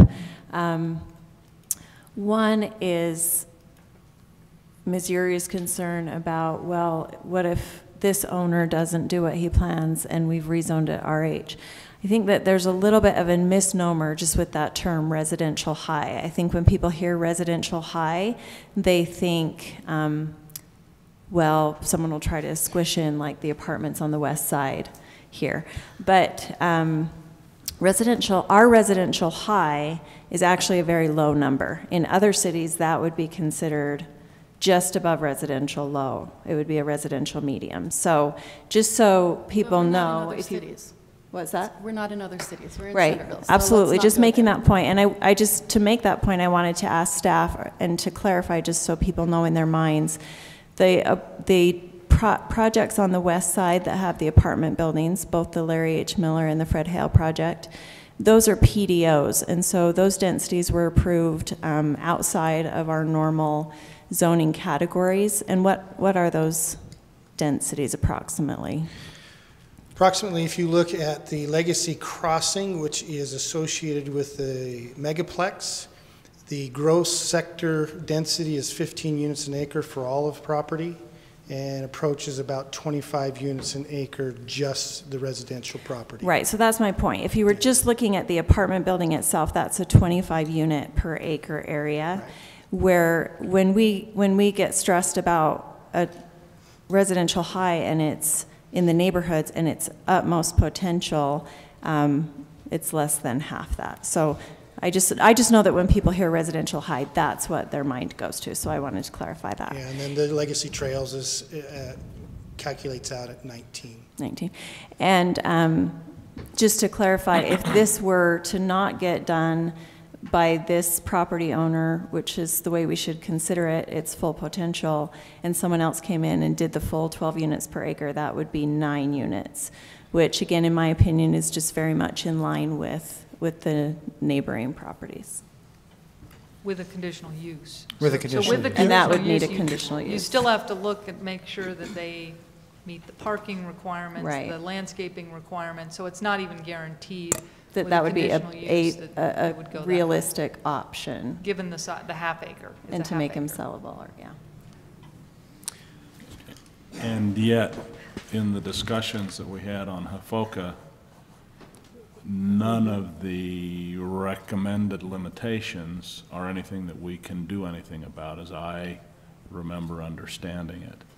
Is that correct? In other words, we can't say... What recommended limitations? Well, some of the speakers have said, we can limit it to this, we can limit it to this, we can limit it to this, but none of those things are anything that we can put into an approval. I mean, if it's residential high, it's residential high, and it's whatever it calculates out to, period, end of conversation.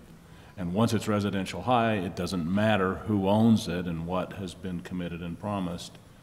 That's correct. We're there. That's correct.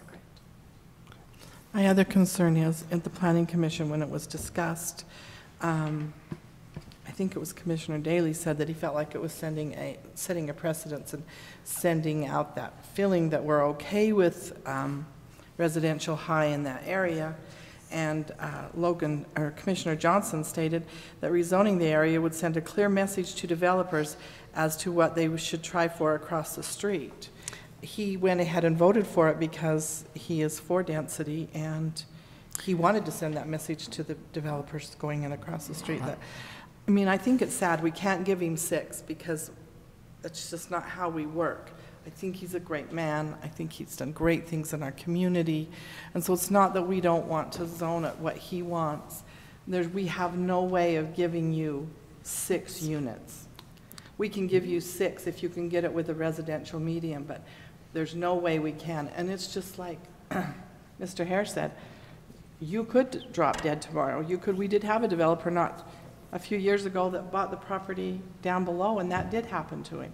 So I think we need to be careful. We can't zone it on what you're telling us you'll do, even though we believe you and we think you have a lot of integrity. It's the fact that we can't zone that because we have no control once we give you that zoning. Jake, could you bring up 122180, which is our decision criteria that we have? While Jake is bringing that up, I'd just like to comment that, Robin, any person who thinks that the city council is sending a message that they're in favor of higher density is very out of tune with Centerville politics. I think it's very clear to the development community the tone of this council. So Jake, you just have to, you can either go to the staff report where those are listed, or if you want to go to the source, you would just go to our municipal code online. I got it. And the reason I keep bringing this up is I want to make sure that we are a little dispassionate about how we do the decision process. We need to make sure that when we are looking at it, that we're in compliance with a few things. And one of those is the objectives and policies of the general plan. And I am, when looking at the general plan, I am trying to reconcile what the general plan says relative to what represents the southeast residential area, and that southeast residential area shall be developed. I need to understand how we reconcile those two. Lisa, do you have any opinion on that? What is the definition of south or Corey? Because that's in the general plan, and it seems to be in direct contradiction to adjacent. I'm trying to figure that out. And I'll let Corey speak to that, because I think the general plan is vague on this specific property. My issue is that when you take a sentence and try to narrow it, you create a conflict in your mind. But there's conflicts throughout the entire thing. Generally, southeast shall be residential. Example that gets quoted all the time is go to your residential section 12420-2, residential development policies. This is one of my favorites because it's always used as a line item in the arguments on density. And it says right here, well, it goes before that. Quality of life is important to residents of Centerville, as it is to many people. The citizens of Centerville desire to achieve a quality of life that is consistent with development of low-density residential development, end period. What would you conclude? Okay. Now you go to item 2 of section 420-2. It says residential development in Centerville is primarily low-density single-family development. primarily now. We have a period, and we have primarily, which means that there's something else. Well, if you go on, it says this character development should continue. Now we're going from period, primarily, should, right within 2 paragraphs. And it says, medium or high-density residential development that is allowed in appropriate locations within the city. So we go on and on and on and on and on about all of the issue of residential densities. The general plan is not going to give you a line item, this piece of property, this zoning, unless it's a very particular direction that that neighborhood plan's trying to create for that particular location. These are generalities.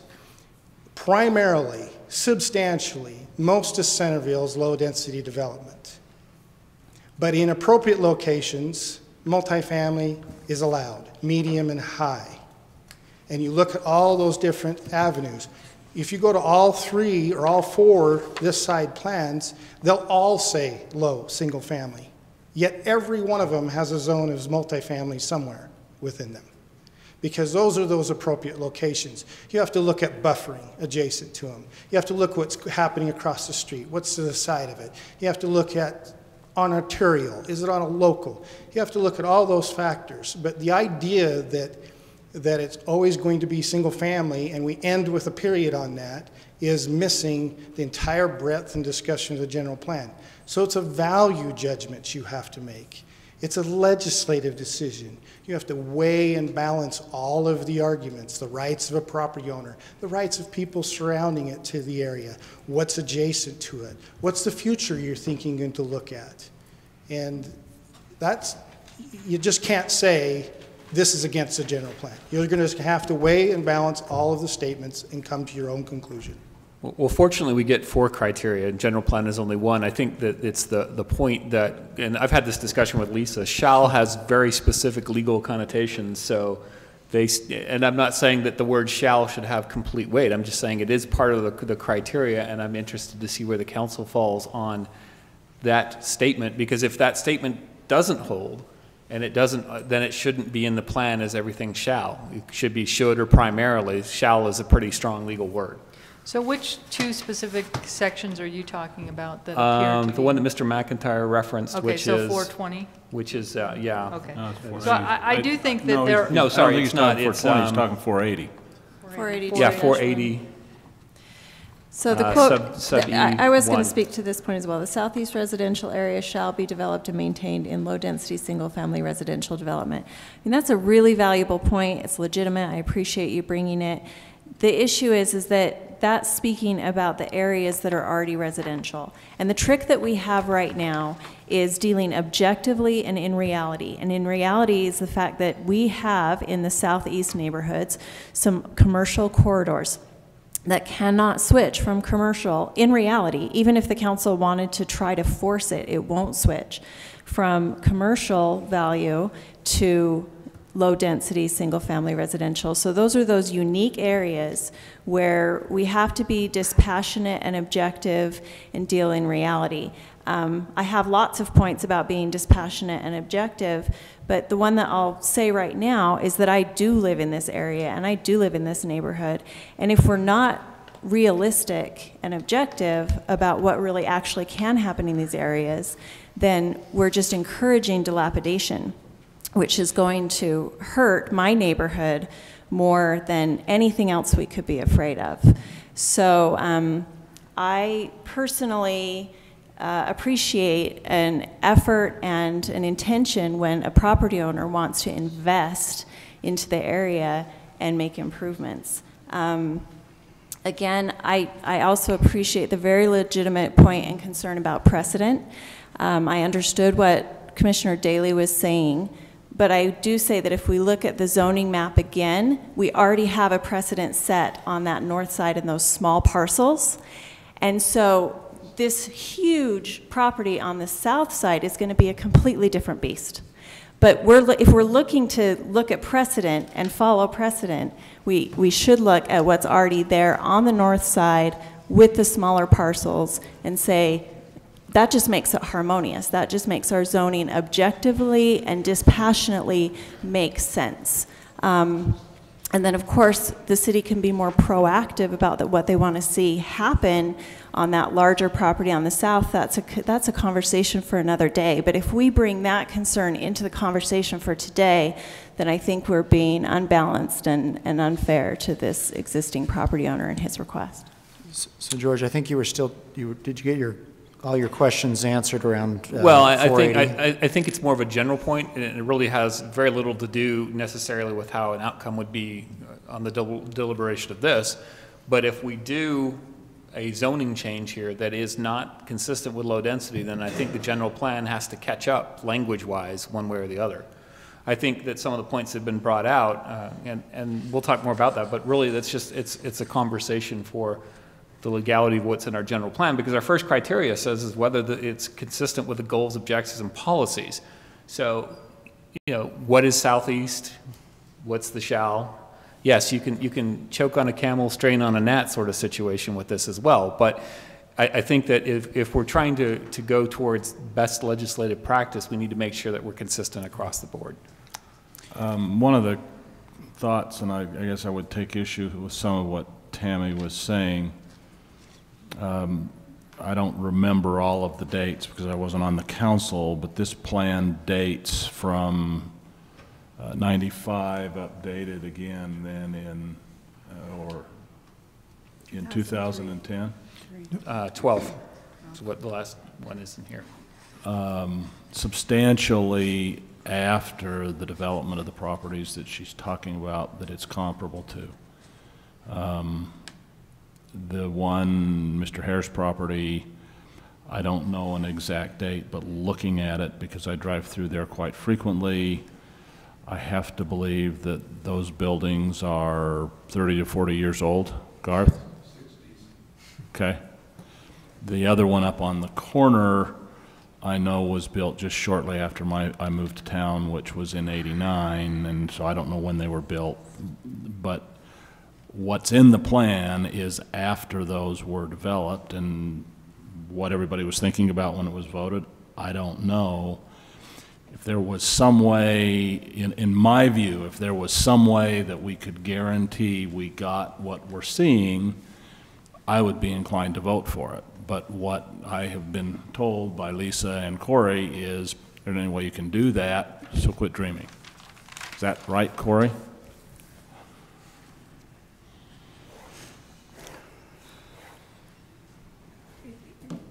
You know, my opinion is, as professionals, we're trying not to make legislative decisions that are constraining or favoring a particular property. And, you know, there's certainly a myriad of other tools to look at if there was a commitment for 6 units an acre, and see if we have the time and the means and the wherewithal from the petitioner to do it. You know, my issue is it's a legislative decision. I think you have to balance the weight of those. You could make arguments this way and that way, and we could sit all night long and argue about it. The thing that I'm disappointed in, if I share my personal opinion as a staff planner, is we've got so used to using staff as a way of saying, here is the only black and white line. So when staff is sitting here saying to you, don't do it, don't enter the contract zoning world. You know, don't do that. But at the same time, you know, I think the point was made is you know, to hold somebody accountable for switch and bait that you experienced earlier, which I think in the end will turn out fairly decent when it's all said and done and the pain's gone from it. It may not be everybody's favorite, but it will be valuable development within the area. There comes a certain point as legislators, you got to take the leap of faith. I mean, if the staff can't provide you every guarantee and every line item that will protect you forever, you just have to sometimes say, I'm looking at it, I'm weighing the balance, I'm hearing the information, and if this person doesn't do the 6 units an acre, then they'll pay the social costs from that. You have to decide that if the worst consequence is 9 units, then is that bad? My other long-range hat as a planner is you don't trust and leap the faith of 6 units an acre. You're just going to delay and kick the can down the road, and somebody else is going to develop it at 9 or 10. So decide your leap of faith. And I think sometimes we just have to say, you're the leaders, make that decision. Let me jump in, Corey, for just a second. And I want to defend Bill's request in so much as that we ask staff for professional direction and we ask for clarification on statements that staff have already made. And one of the statements you made in the past, and this would be spot zoning, is if we zone to a project with the belief that that's what goes there. Right. That is spot zoning, right? Right.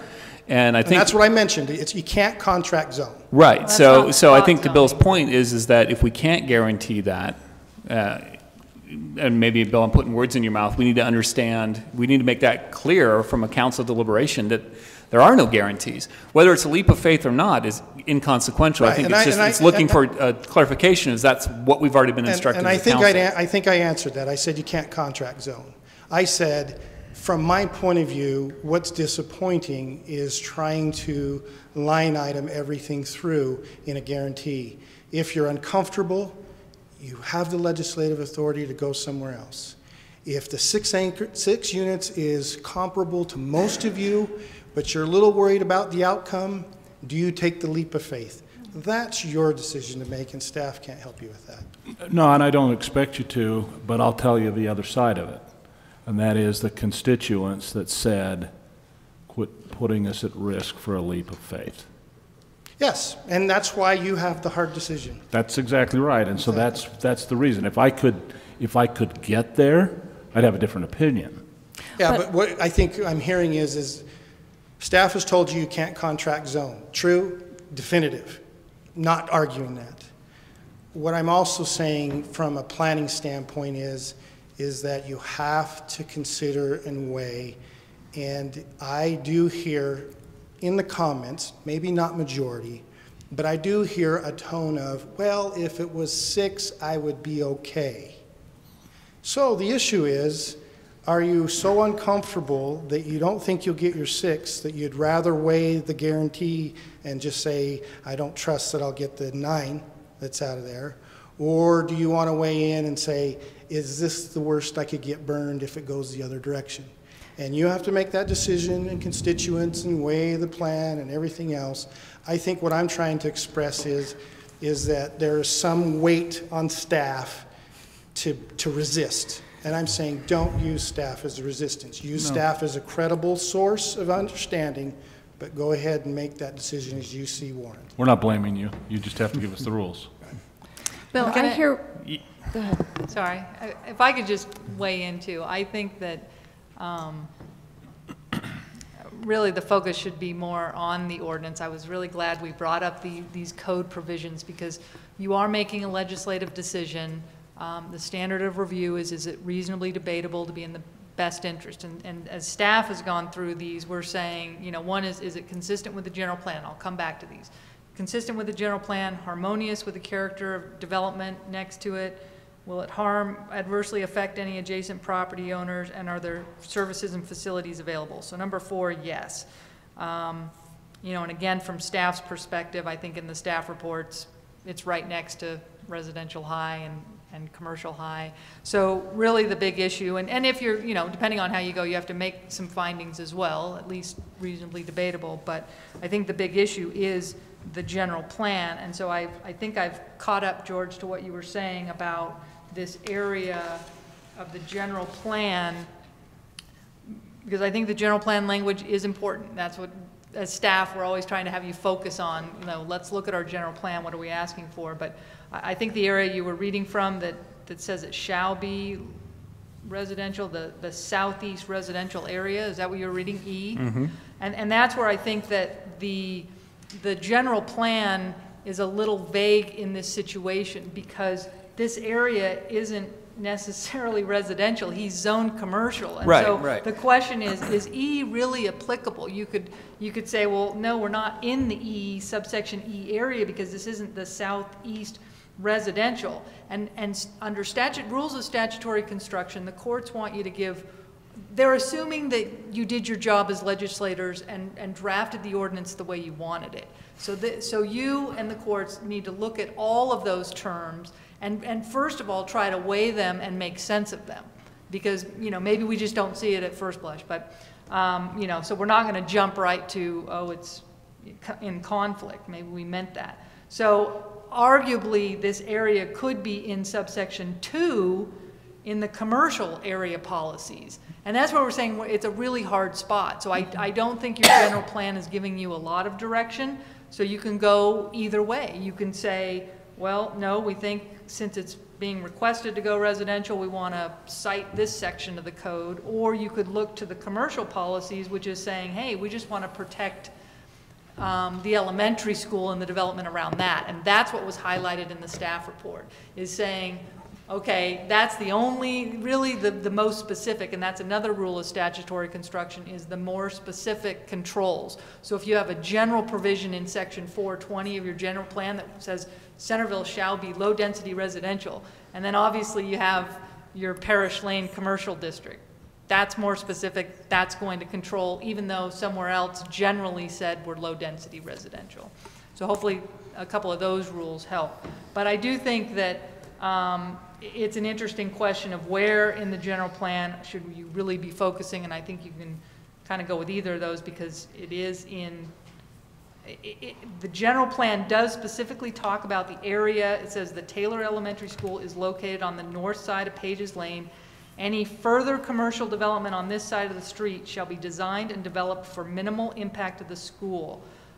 I really think that that's what you should be trying to do. What is the minimal, that's what your general plan is specifically saying about this area. What is the minimal impact upon the school? And so that's why the staff presentation was saying, well, gosh, actually residential is less of an impact on the school. And uses that have a detrimental impact on the school should not be allowed.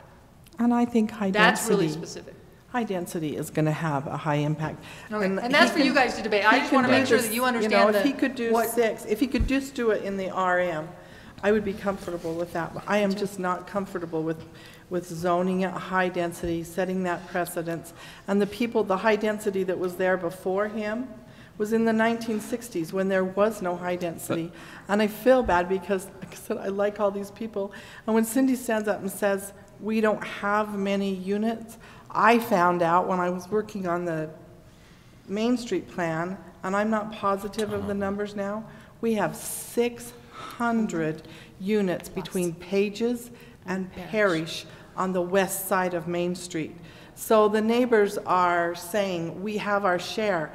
I mean, up north there aren't any, but we do have our share of high density in this area, and they don't want any more high density. And that's you know, in the 60s they needed the density. There was, you know, nothing around him and there was nowhere.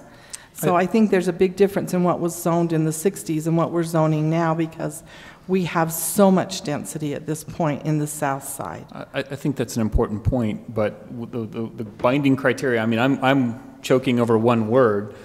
There's nothing in our approval standards that say precedent.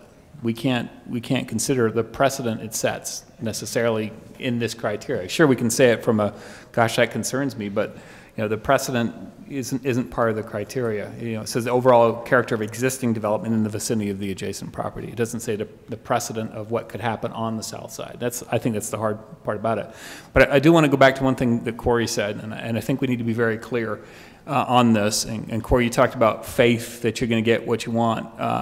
I'm very disturbed by that, and here's why. We made a zoning decision earlier this year that was based on this same criteria, not on faith. And if we were to make a zoning decision based on faith, or that criteria even enters into it, I think we could be accused of being capricious because we didn't trust party A earlier this year and we're trusting party B because they came with more character witnesses. You know, I think that's very dangerous to even state that. Well, and if I could say, this is why we don't bring site plans with zoning. We really want you to look at these 4 factors and say, look, for this use, I mean, is this the zone that you want for this piece of property? Now, I think this property owner said, yeah, but let me show what it is, and we give the developers that option. But we do want you to look at that, if the use is appropriate, if that zoning is appropriate in this area. So I'd like to go back to that, because I think that we're probably more on the same page than we think. I agree with Bill's point, bringing up what are we at risk for. agree with George that using the words leap of faith was, and maybe it was Bill who used it first, totally inappropriate. Because again, going back to the dispassionate and objective analysis of this situation, I think the most important question is what is best for this neighborhood and what are the possibilities? And right now, the known possibilities are it stays as it is, commercial without any redevelopment, or this gets accepted, this specific proposal gets accepted. No. We can't go there. Let her finish. I mean the specific application for residential high. Possibility, but not No. To be clear, I'm going to start over. The options are it stays as it is, as commercial high with the use that it has now, no redevelopment. Or this application for residential high, which means 6 to 9 units according to the math I've done on this parcel. So that's a known. If that's what's requested, and if we choose to do that, that's a known. Stay as is a known. 6 to 9 is a known. Or he sells the property as commercial and another commercial use comes in. And so I looked up the table of uses for commercial high. And I'll take a few minutes to read some of them. We've got bail bond service, bank, bed and breakfast, business equipment rental, child care, car wash, construction, sales and service, convalescent care facility, a convenience store, so which would be something like a high-frequency drive-through type of use, gas and fuel, storage and sales. No, that's very high, yep. Gasoline service station, hotel, laundry or dry cleaning limited. One of the only ones that's not permitted is liquor store, so that's good. Media service, medical or dental laboratory, a mortuary, a motel. Well, yeah, we could get a motel there. So my point is that although saying RH versus RM might make people uncomfortable and not feel ideal, the question is, it might not be ideal, but our job is to weigh those risks. What's weighing the risk of getting a great project, possibly with RH, versus weighing the risk of what a possible other commercial use, and how both of those possibilities impact the neighborhood and the elementary school. Well, that's the beauties of the vagary of code, because you talk about all those uses, but it says specifically in the sections that Lisa was just talking about, Taylor Elementary School is located in, and any further commercial development shall be designed and developed for minimal impact upon the school. So that's arguable either way. So, well, but the zoning code actually trumps the general plan, even though we adopt the general plan and say things have to, but the purpose of the general plan is to give a vision, and then you implement that vision with the zoning code. Right. And so actually, somebody right now could, in the commercial very high, could do one of these permitted uses. That is true. Now, the conditional use, you would then look to the general plan, and the conditional use might not be consistent with the general plan. So I hope that helps, but there are somewhat reasons in our code where we look to the general plan, but on those permitted uses, there's no review. They can just build it or develop it or do it. It doesn't come to the city for approval. And there's a long list of permitted uses that make me feel much more uncomfortable for the elementary school and the neighborhood than 6 to 9 families living in that neighborhood. Yeah, so for instance, a convalescent care facility is a permitted use in this commercial high, so that wouldn't come to the city.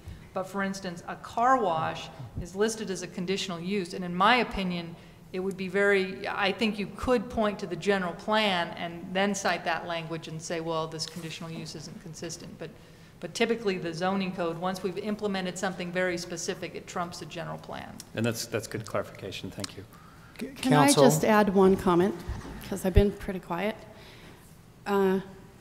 There's one job that we have that the Planning Commission does not have, and it hasn't come up in this discussion.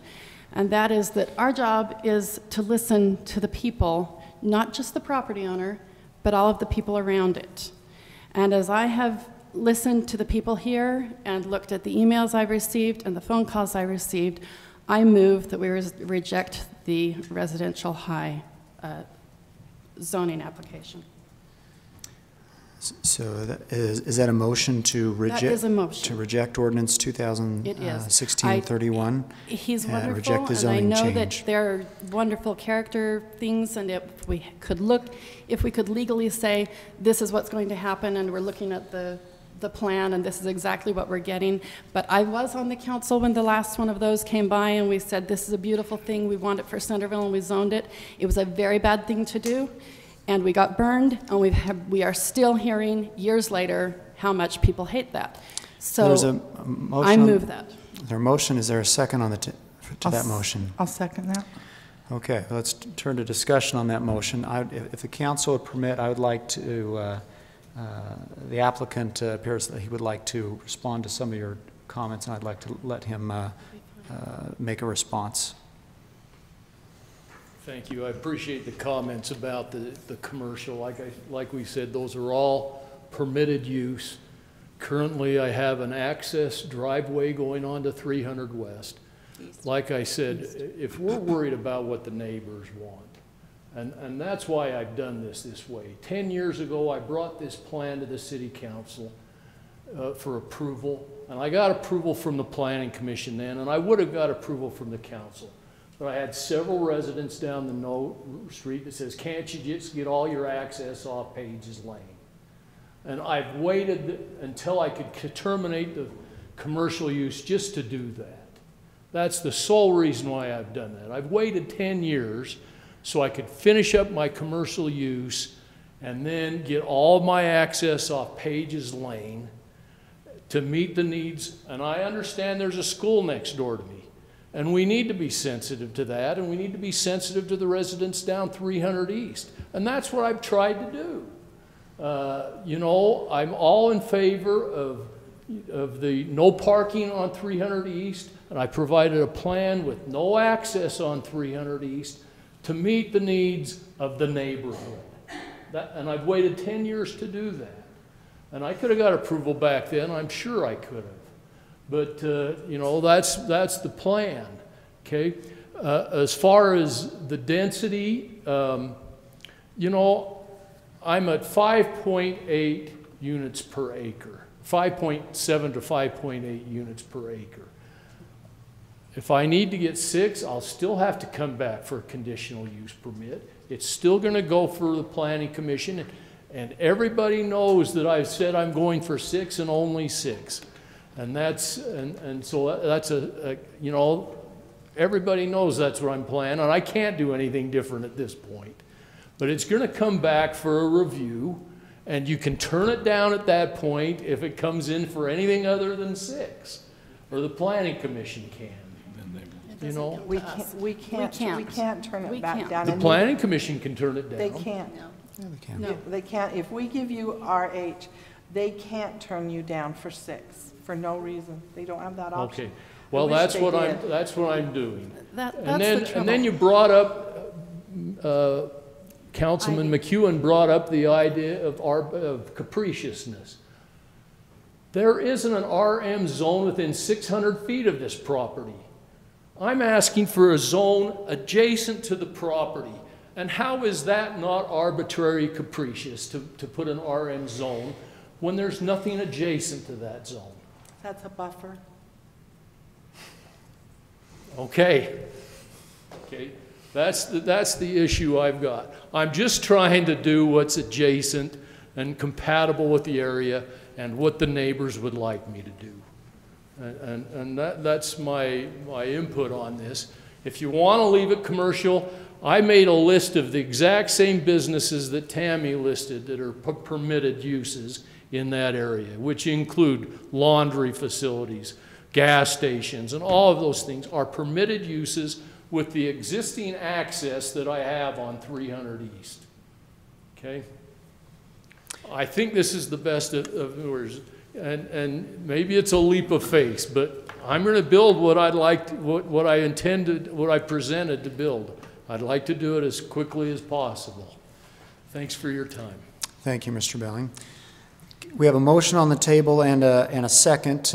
Council, I don't get a vote, but I will share with you my opinion that it is wise to take a pragmatic approach. You have a local developer who has a history of high quality and projects and integrity.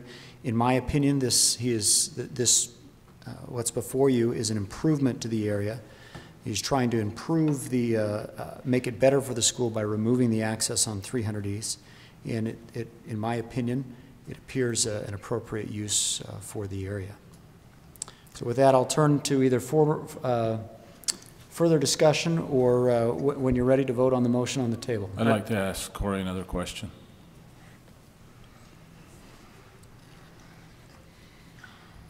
I'd like to find a way that I felt like I could support it, okay? Is there a way that Mr. Balling could acquire additional property from Garth Hare so that he was covered at certainly RM? if they can negotiate something and add property to get to that level, sure, but I just taking out the merits of the conditions as is. But you know, if it comes down to 5.8, whatever it is, and 10 feet of property will resolve that density, then he can go back and have those kind of discussions and see if it's feasible, and then come back with a petition. I mean, I think he owns the petition. He's asked for, as far as I can tell, clarify up or down on the RH, and then he can decide where he wants to go from there. I'd like to see, I mean, I look at what I'm looking at, and obviously, leap of faith or whatever else what you want to call it. Devil in the details? Yeah, devil's in the details. I do agree with Tammy. I think it's an improvement, but not an RH. And that, again, And that's so back to what you have to decide. If he can get, and I have some experience personally with having done something like that, if he can get another, and I don't know what it would take, 5 feet, 10 feet, something. Something in that I neighborhood. mean, and it's the reverse of what we had on Hafoka. Question and comment.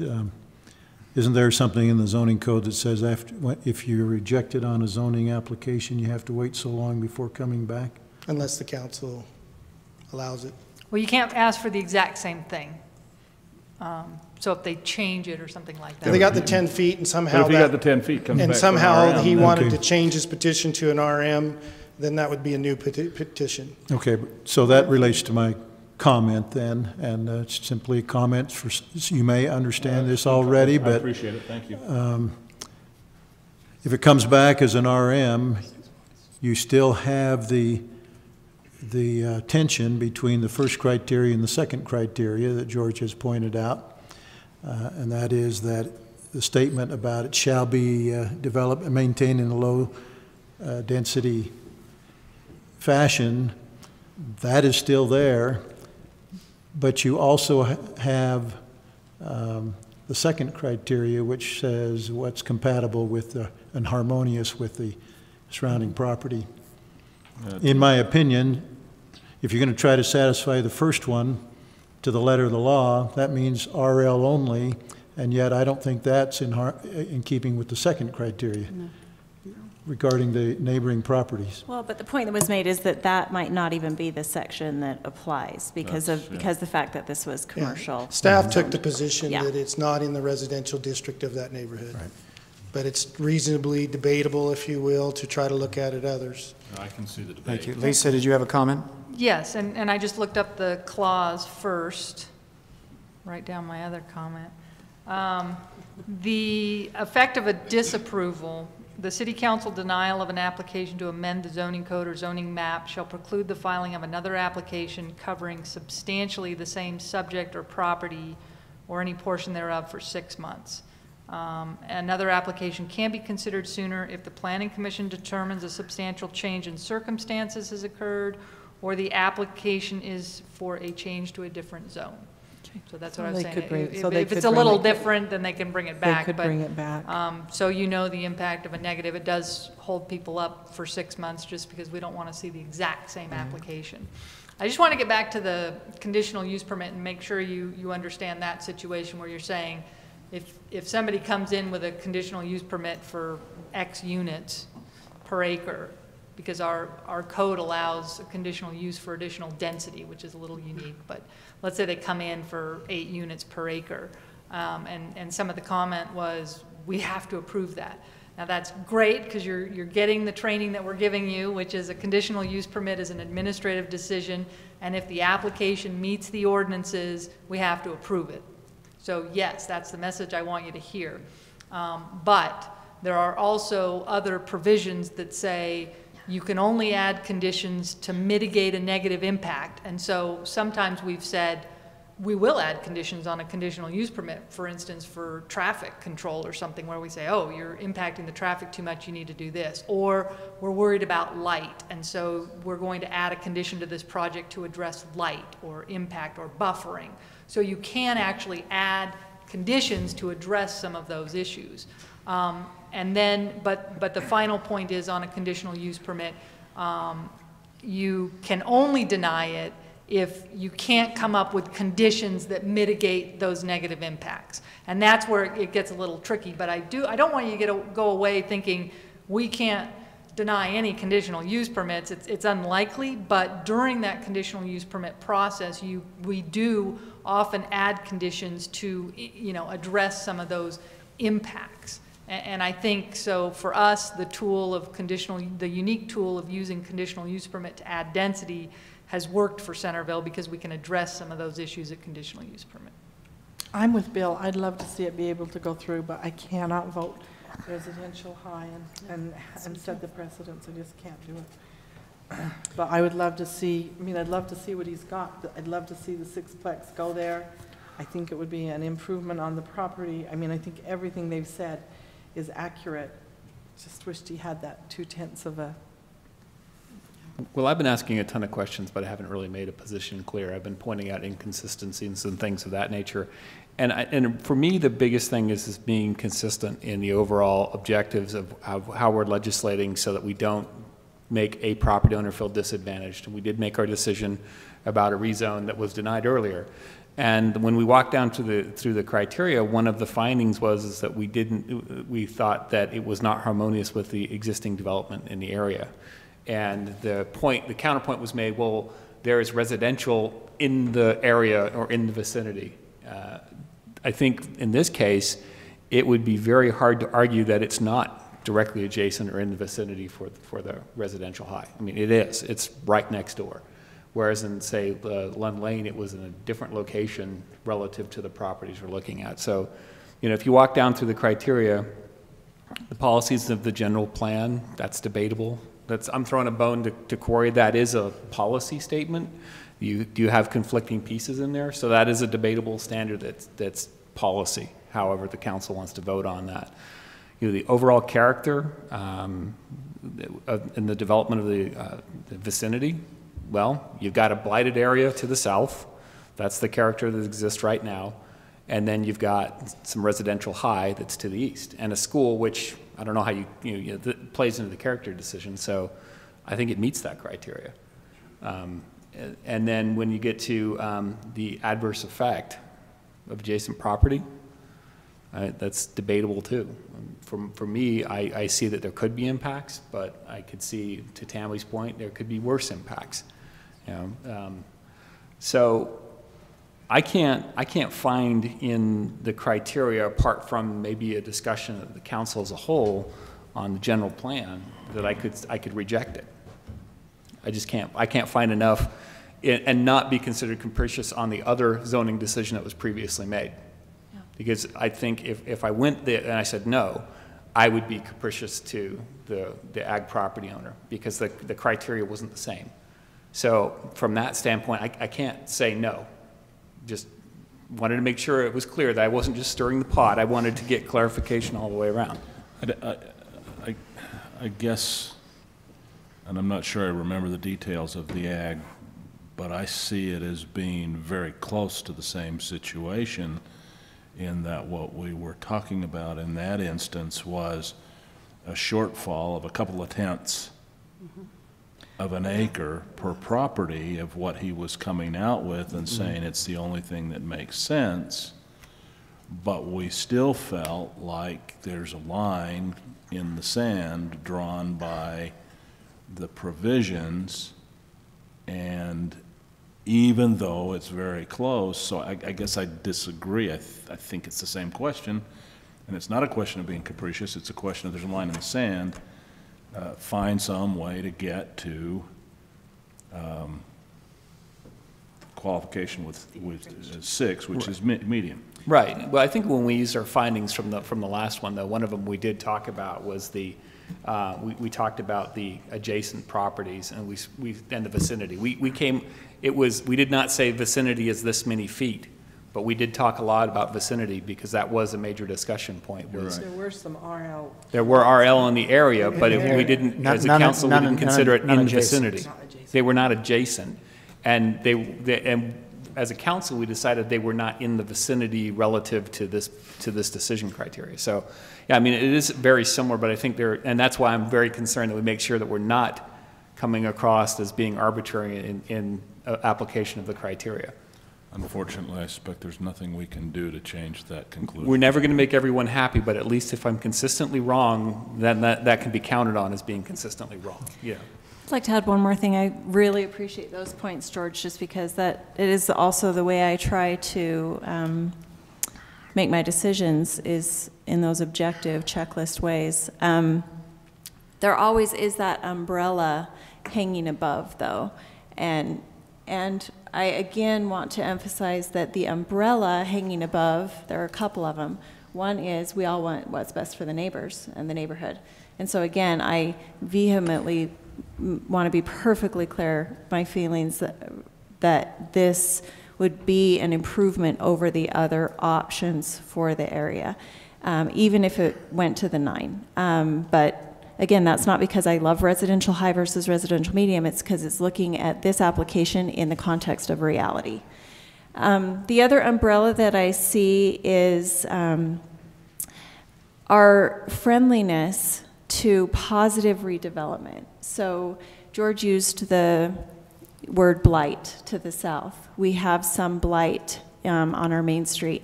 We, I believe, are making it too difficult to do reasonable things in our city that will actually bring improvement and will benefit our citizens based on if there's an H after the R or an M after the R. And that's a great concern I have. We just had the economic development director here saying that the way communities create wealth for themselves is to be responsive to the market, to what the residents need, and to what property owners feel is a legitimate and viable use for their properties. So I 100% agree with George's points about using a checklist and being very critical thinking in that way. I also agree that those umbrella influences put us more on the same page than not on the same page, and yet we're coming to different conclusions. I think we're stuck because of our general plan. So just as an aside, I know we're in the middle of a discussion about something else. Our general plan really needs to be fixed so that we can pass things that we like without having our general plan and everything else in conflict. Just FYI. The problem is it's not just the general plan, it's some of the provisions of state law that mesh with the general plan and tie our hands on things that we think make sense. Well, I'd like to see more options in our zoning so that it doesn't have to be just one or the other. So you're welcome to keep talking. To work on the general plan or more options at another time. Is there a way that we could table this and fix the general plan? No, we can't do that. You're welcome to work on that. It's been tried for many years, and it will be tried for many years to come. The option or the action before you is to make a decision on this. The motion on the table is to reject the zoning change from commercial high to residential high, ordinance 2016-31.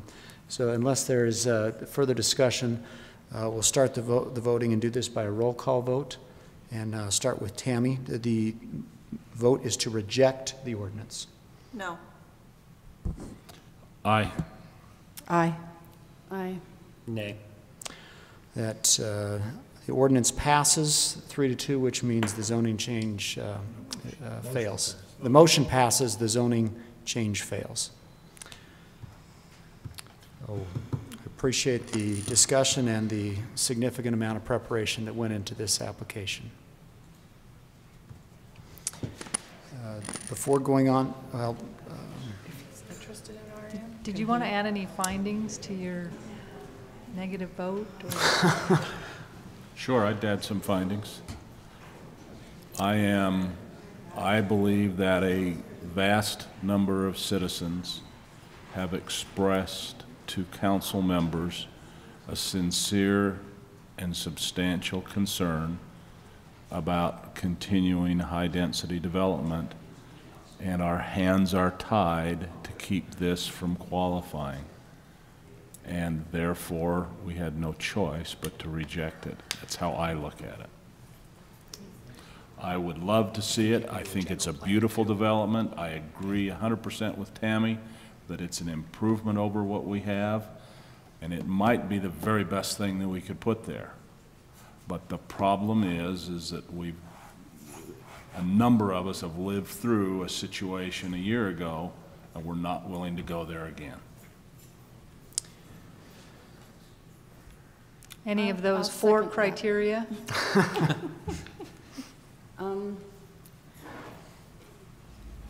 Yeah. And you know, if I could guarantee that what we were getting was what he is proposing, but that's something that in my council position, I can't guarantee that the project I'm not supposed to have taken into consideration for it is what I'm going to get. And so to zone it residential high, just as a blanket statement, opens up that area that's already congested to additional traffic and pressure on the school, where I have fought with getting in and out of that. I'm not sure that it has the necessary road width on 3rd East to justify a residential high and to make that functional. I'd be careful trying to say that yeah, I mean, he's proposing to have more road space. He's proposing, but that's not something I can take into consideration in my approval of a zone. Okay. I have to say, yes, it works for residential high, or no, it doesn't. And what he wants to do on that property is not something that I'm allowed to say, oh, this is why I'm doing it. If I could, then I would, but that's not my hands. Which is the same thing I said too. Yeah. I guess if you want something specific, I believe that it is not consistent with the goals and objectives of the general plan. And I think we don't want to set a precedence of high residential in that area. Okay, thank you for those comments. I'd suggest that we take one more item, item number 6, which hopefully should be very simple, before taking a break. Every time we say that, it never ends up that way. I'm hopeful that Steve does not have a new amendment to the plan. No, what's on the Novus is what we're recommending you approve tonight. We hope it addresses the concerns from before. I was pleased with that you came up with urban pathways. That seemed like a good solution to the... In the text. It's much better than the community. Much better than community. And we've added that additional category on the 2 maps. Whose idea was that? Let's give him credit. Wasn't mine. I didn't think you'd like urban. No. Right, it was Bruce's idea. Good job, Bruce. Yay, props to Bruce. So hopefully you all caught on that using the category of non-motorized trail, the red lines would allow horses on those, doesn't prohibit them. And then creating the new category of the purple one, which is intended for pedestrians and cyclists, but not horses. So the action before you, if you agree with these, is to adopt ordinance 2016-21, which amends the section of the general plan regarding pathways. And since I've been tabling this forever, I'm going to motion that we adopt the ordinance. I mean, it's only fair since I've been kicking it down the road. So the motion to adopt ordinance 2016-21 with exhibits as attached. Because of history, I would like to second it. I will let you. And I'll say, sometimes we're too thorough, but the kicking the can down the road got us a better result in this case. So. It did. Yeah. And Mayor, I think I know how Mark feels about this, but I just want to make sure. You're good with where we are, Mark? as the chair of the Trails Committee. Anything you want to say, Mark? But we'll miss you, Mark, because you won't be here. I just wish I was one ahead on the. Yeah. Sorry. So we have a motion to adopt. You'll have to speak with Steve about that. He to controls. approve 2016-21, which changes the general plan and adopts these lovely maps regarding bicycle and non-motorized vehicle pathways. All in favor? Aye. Any opposed? That passes unanimously. Let's take a short break. Okay.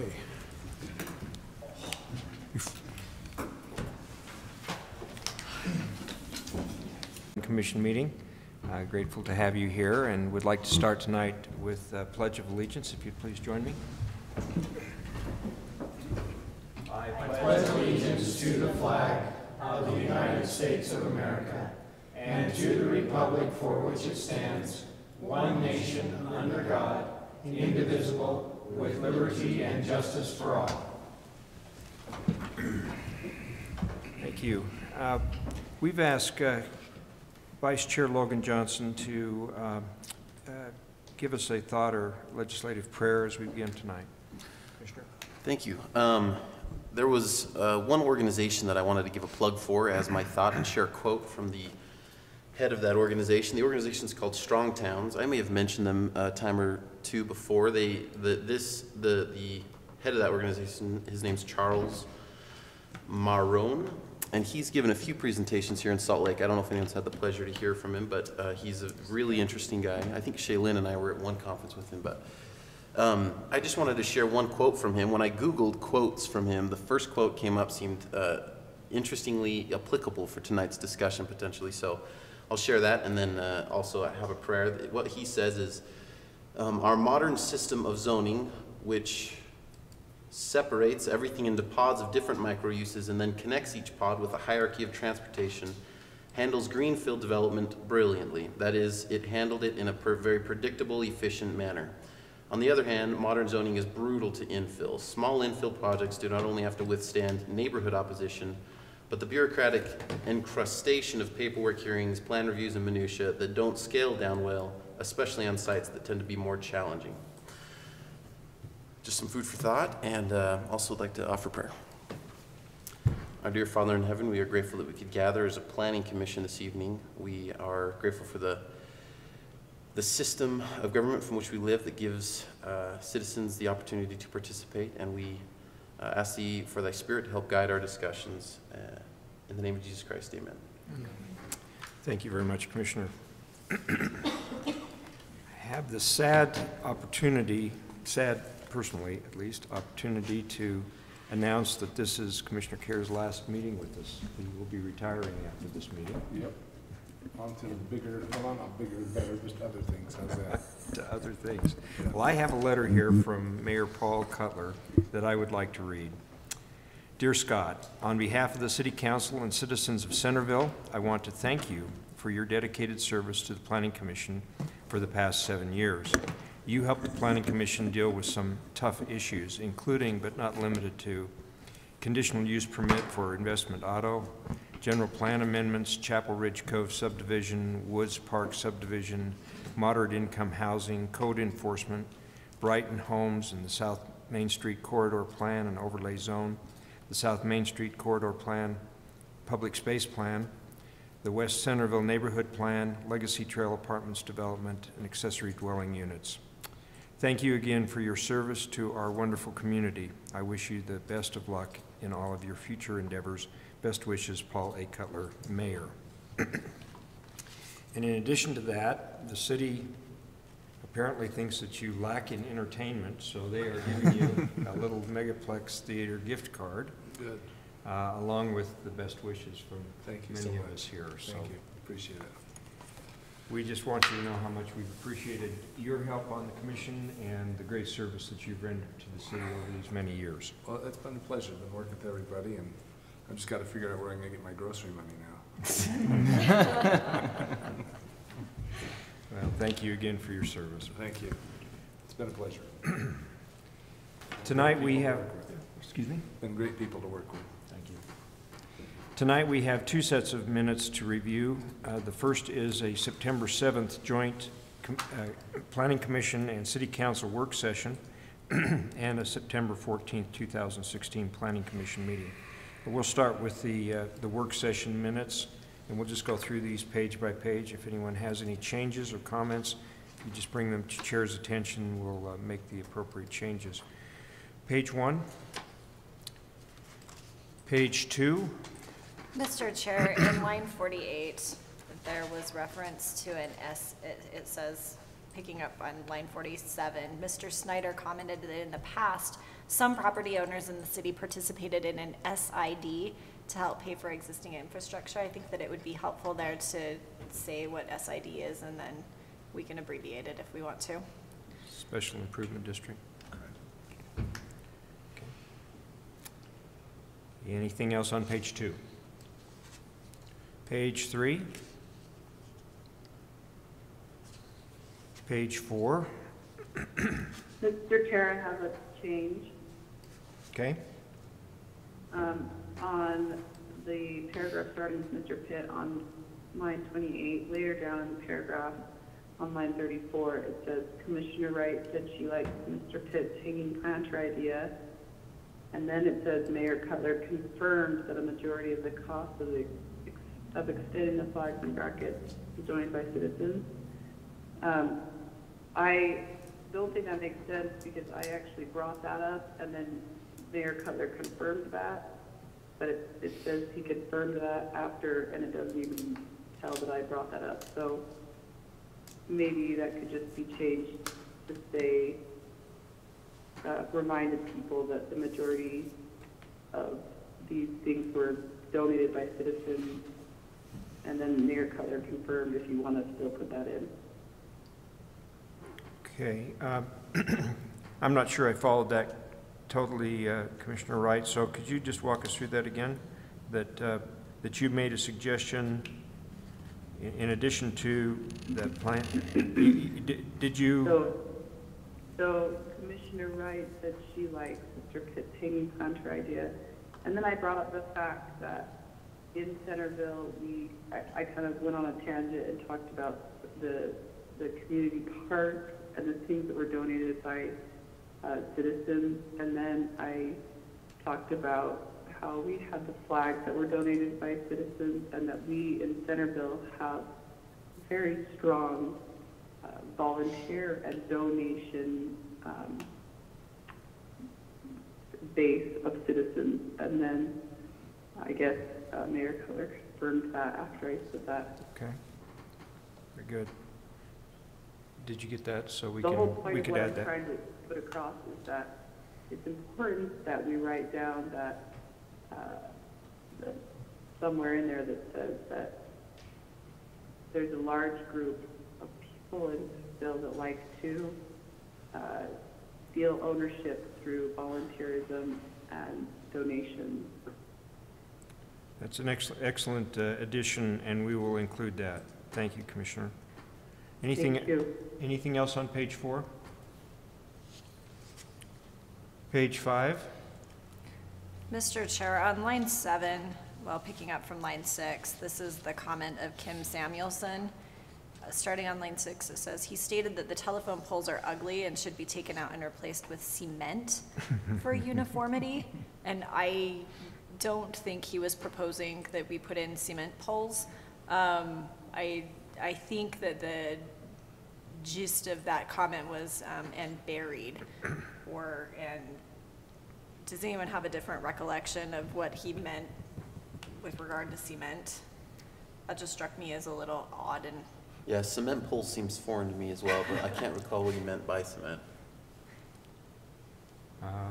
Perhaps in the parking, his property is located on the west side, and a good portion of the parking strip is fully cemented. I'm not sure if that's true in front of his building.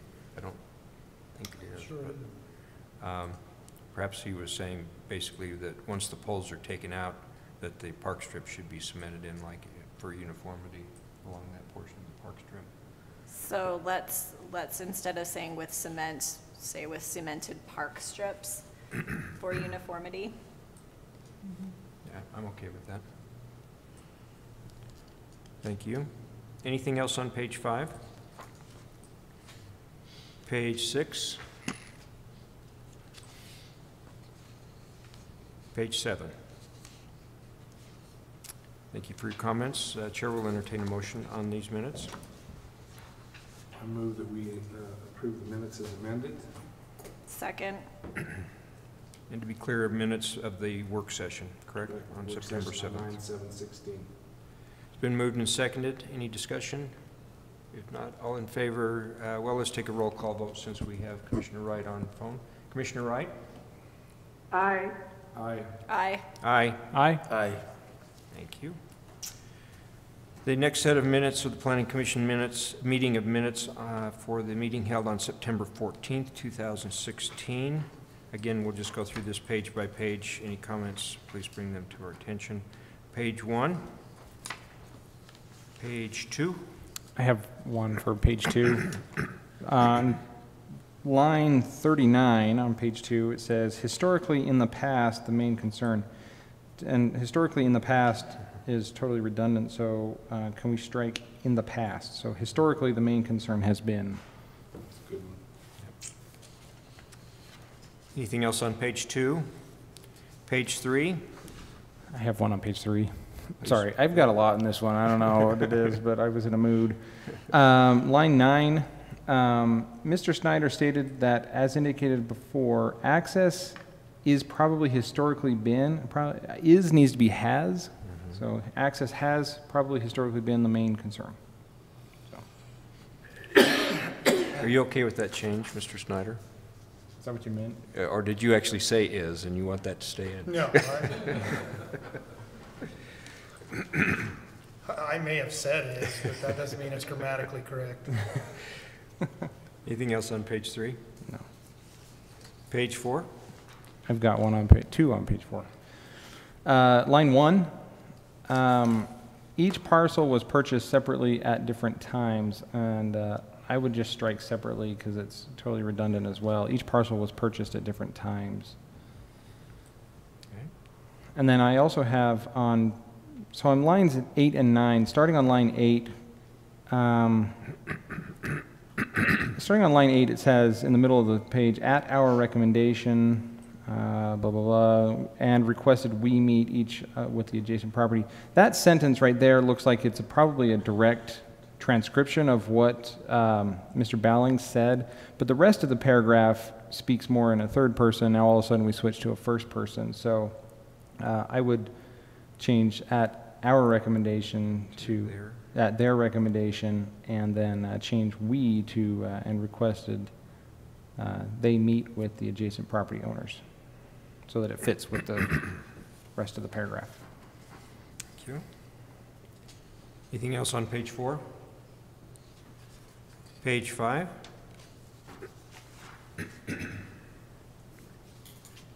Page 6?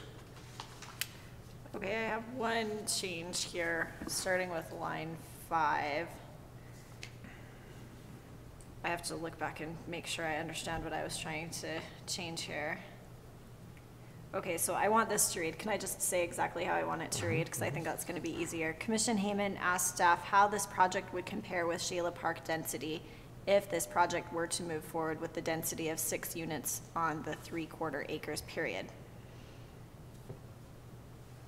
And leave everything else the same. Get it? Thank you. On line 1, just to make the second sentence in that paragraph consistent, I think it should read, Chair Hershey asked about ownership at his Farmington project. And then he responded that they retain ownership.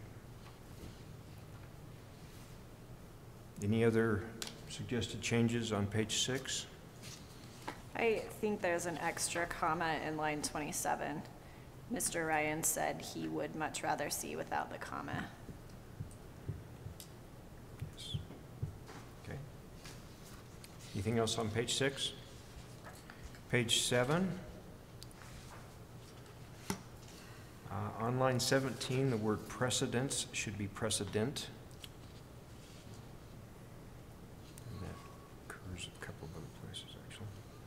Anything else on page 7? Page 8. On line 23, there should be a comma after the word handout. Also on line 10, however, they are open to suggestions instead of opened to suggestions.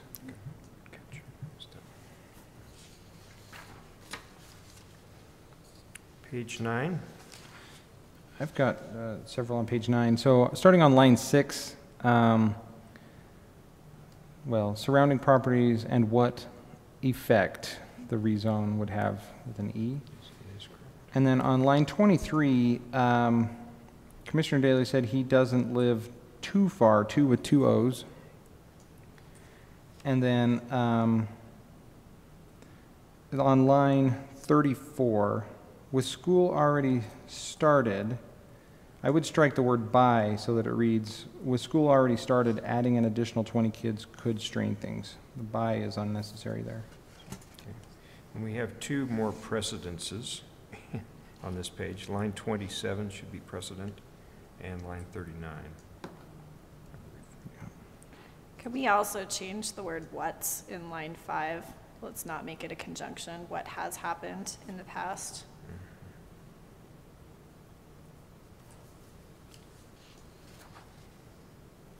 Anything else on page 9? Page 10, line 8, precedent again.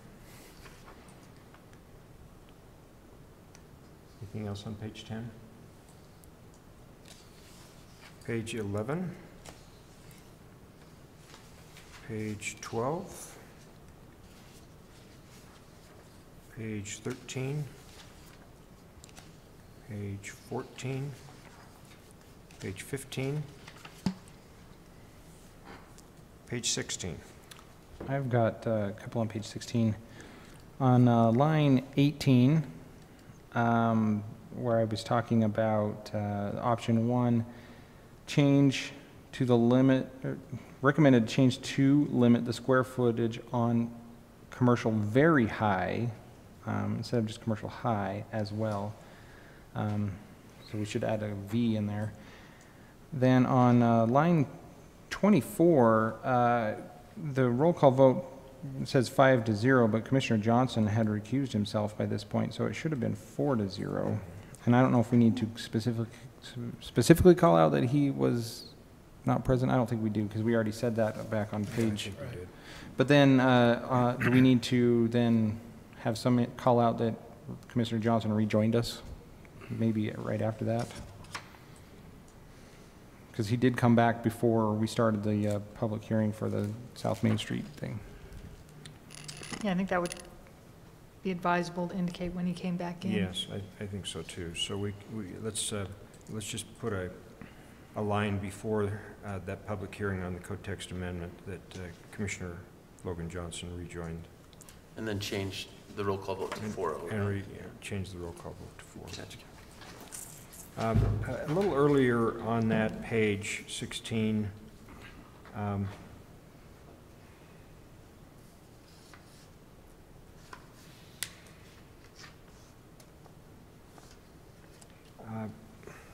it's a little hard to follow. I probably said just what it says here, but it probably made more sense in the context of our discussion.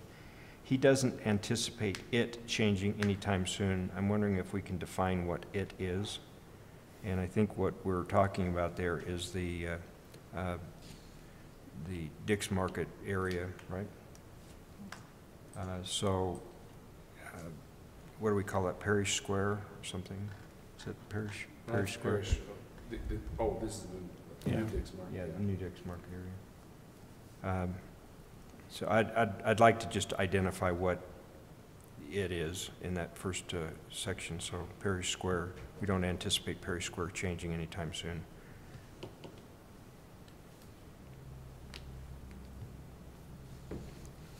Anything else on page 16? I think we need to remove the comma on line 31 after City Attorney Lisa Romney. Or put one after City Attorney. Well. No, we can remove it. I love removing commas, so it's fine. Anything else on that page? Page 17? Page 18. Thank you for your comments. I just want to let you know, Debbie is not dead. These two commissioners have proliferated both her wisdom and help. She's come back. That's right, and that's good. And that's good. Chair will entertain a motion. I move we adopt the minutes of the September 14th Planning Commission meeting as amended. Second. It's been moved and seconded. Again, roll call vote. Commissioner Johnson? Aye. Aye? Aye. Aye. Aye. I was not there, so I won't vote. Okay. All right. Thank you. This felt like an 18-page meeting. It did feel like an 18-page meeting. Thank you. Now we can get down to the new stuff. So thank you for being patient with that. The first matter on the agenda of new materials is item number 1. It's a public hearing. Consideration of the proposed conditional use permit and conceptual site plan for a 100-foot monopole tower, a wireless communications facility to be located at approximately 1100 West Porter Lane, 400 South in Centerville. Turn the time over to staff. Thank you, Mr. Chair. Pull up a map of Google Earth for you. You don't see the property lines as clear, but I think I provided a little bit of area circled in red in a photo in your staff report, but you're looking at this property here in between the business operation here, if you will, on a separate parcel in this home at this location. They'd like to utilize this site for a telecommunications facility. Just by way of understanding, we have a separate chapter addressing telecommunications in our zoning ordinance. So if you by chance went to the table of uses, it'll tell you to go to that chapter. And there's a number of reasons why addressing it. In the past, cell towers often created some change in the community because we weren't used to the cell towers and that type of communication. I think over the years, that concept of concern about them has waned to some degree. Also with the federal regulations and local jurisdiction, you had a lot of conflicts associated with the FCC and the regulations would be versus the local land use. And to some extent, the FCC, lack of better terms, override or trumped to some degree, said you can't just say no to these facilities. You have to address them in some manner. So Centerville developed their own chapter to address this. Just by way of information, generally, other than our residential zones, some form of a telecommunications facility is allowed in most all of the other zones. We've chosen at 60 foot to be a marker point in our ordinance. So if you propose a facility at 60 feet or under, you're most likely in some type of permitted use situation. There are opportunities in different zones to increase the height. We're discussing a industrial very, very high location, and so they do allow that 100 foot to exist. And generally when we move from the 60 feet, we enter the world of a conditional use permit. And also for your knowledge that in select zones like the industrial area, if they want to go above 100 feet, they can receive the conditional use, but it has to be now a co-location facility. So those are some demarcations that we've made in our ordinance. And for this project, they'd like to locate a 100-foot tower. So that'll involve looking at a site plan review for the first 60 feet, if you will. And then from above 60 feet to 100 feet, you'll be considering a conditional use. And so we tried to parse out those two issues with you in the staff report. So we addressed the conceptual site plan first, and we looked at it. Now, the key component, I think, of this proposal is, although there are some uses on the site, there's not a record of official sanction and approvals that we have historically in our records about that site. And so I do raise that issue that needs to be addressed because there's a direct component related to phasing and other issues with locating a project and dividing it up into phases. The proposal before you is to use the land in a two-phased approach. The first phase would be development of the cell tower facility, an access road through a main portion of the lot. So they would secure the facility with their fencing. Then there would be access through an undeveloped proportion, if you will, and then they would have approaching towards the road frontage.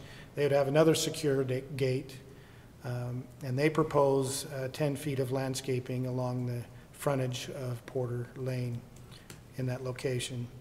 The ordinance talks about the development of the entire site in a phasing plan. The first primary effort of the ordinance is we want the entire property to be developed. But knowing that that ideal may come in stages for some reason, the Planning Commission is allowed to look at a phased approval. And part of that phased approval is what's the first phase, what's happening with the second phase. In this case, the first phase is defined. The second phase is yet to be defined. It's a proposed something else in the future, which is a substantial part of the property being used. The cell facility is actually a very small area of the property. They'd like to reserve that second phase as market conditions, and they can explain that to you as they see fit to develop later. I think the main issue with the phasing program is twofold. Are you comfortable with a somewhat undefined second phase for the property? From the staff's perspective, being the most predominant portion of the lot, we're not concerned that a future use would be constrained.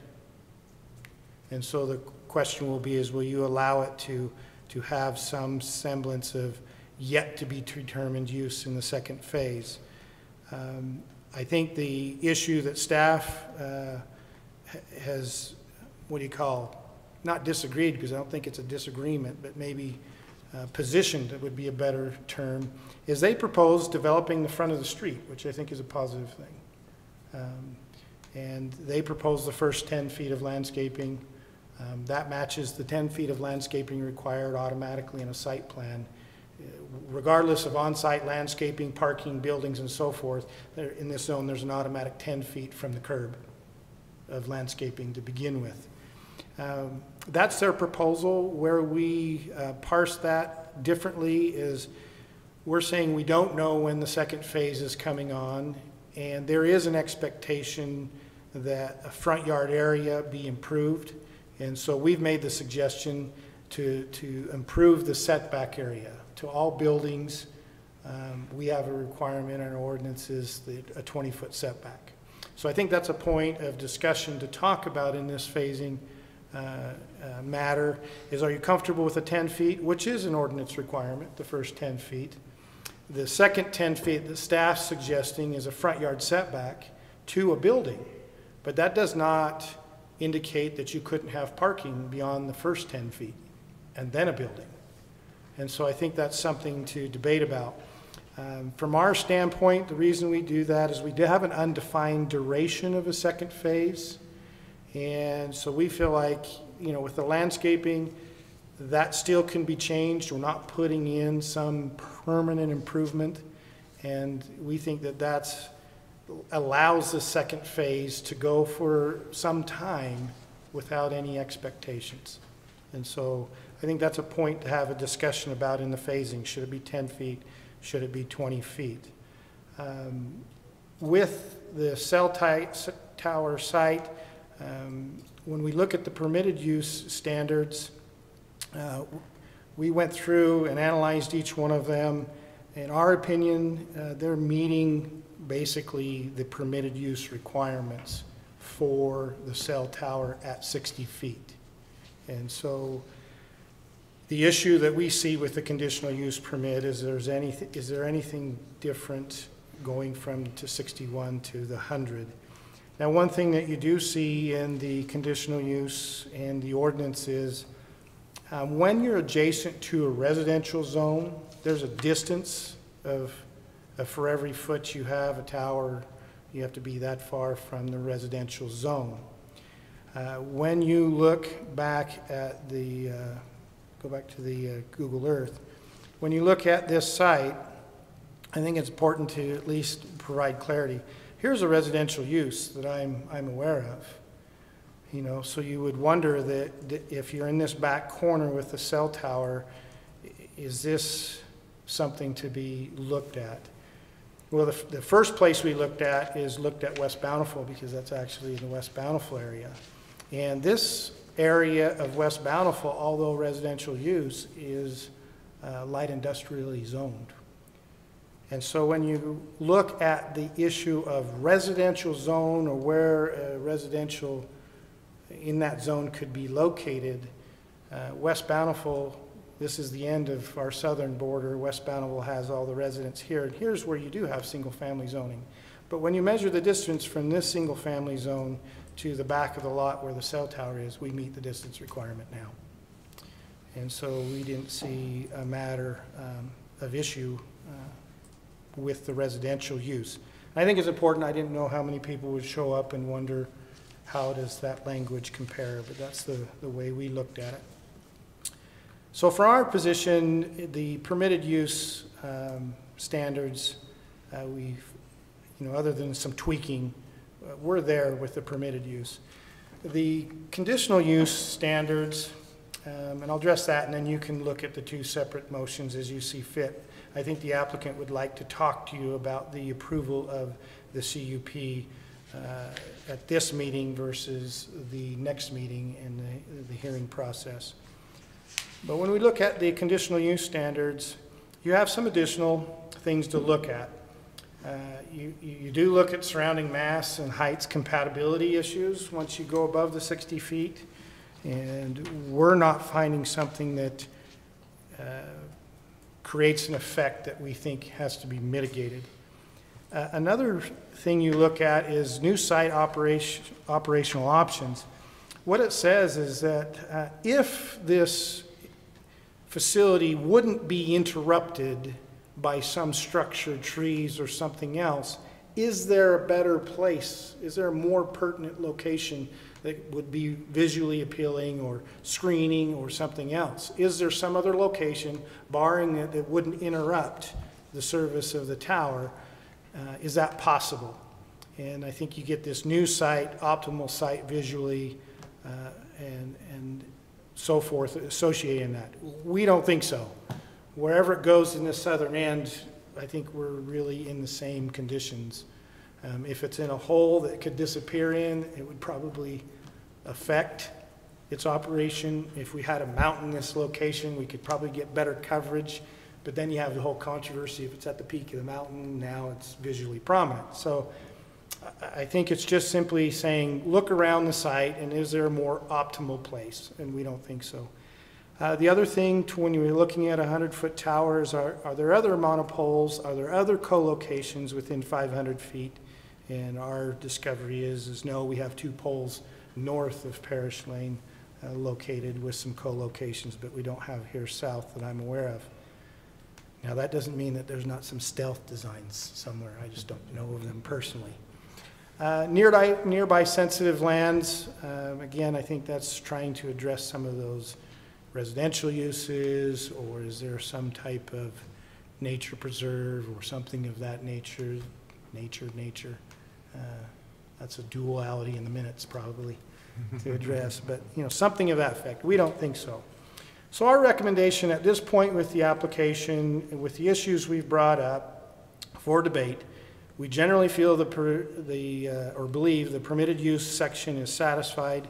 We generally believe that the CUP process probably is not going to bring up anything more at this point.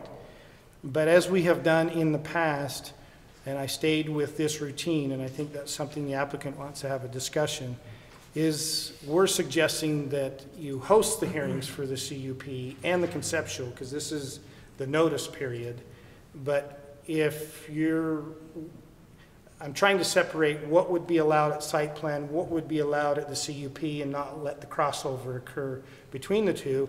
And if you're uncomfortable with something, tabling the CUP till we get the final site plan to secure the vesting for the CUP height. I think the applicant would like to at least discuss with you, is there the alternative to look at the CUP tonight and condition that based on a final site plan later. But other than that, we think you should move forward with the applications in some manner. Thank you, Corey. Questions for staff?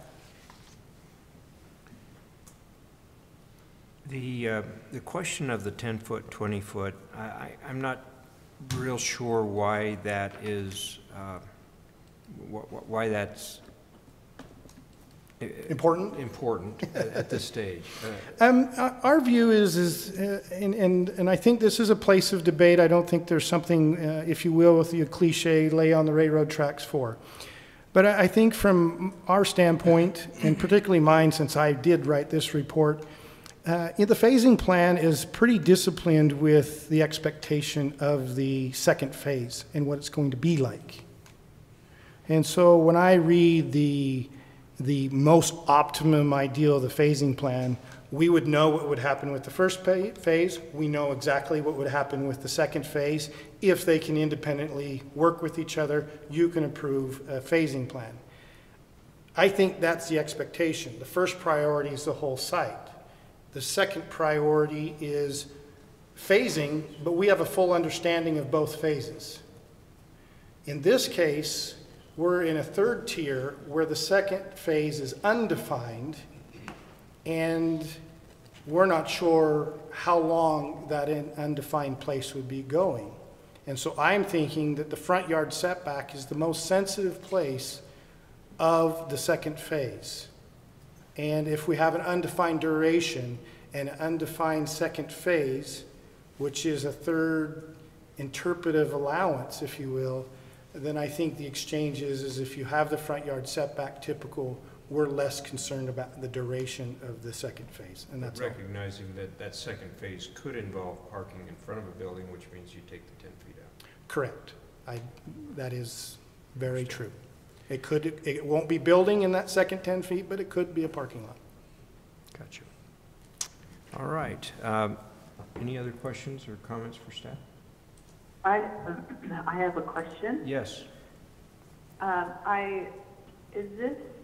trying to figure out exactly where this is located in regards to the visioning that we had done maybe a couple months ago about industrial very high in that area. The discussion you had that's before the council right now has been tabled from a meeting with them about removal of the industrial very high is still being debated at the city council, but this would be the far southern end of that industrial very high area.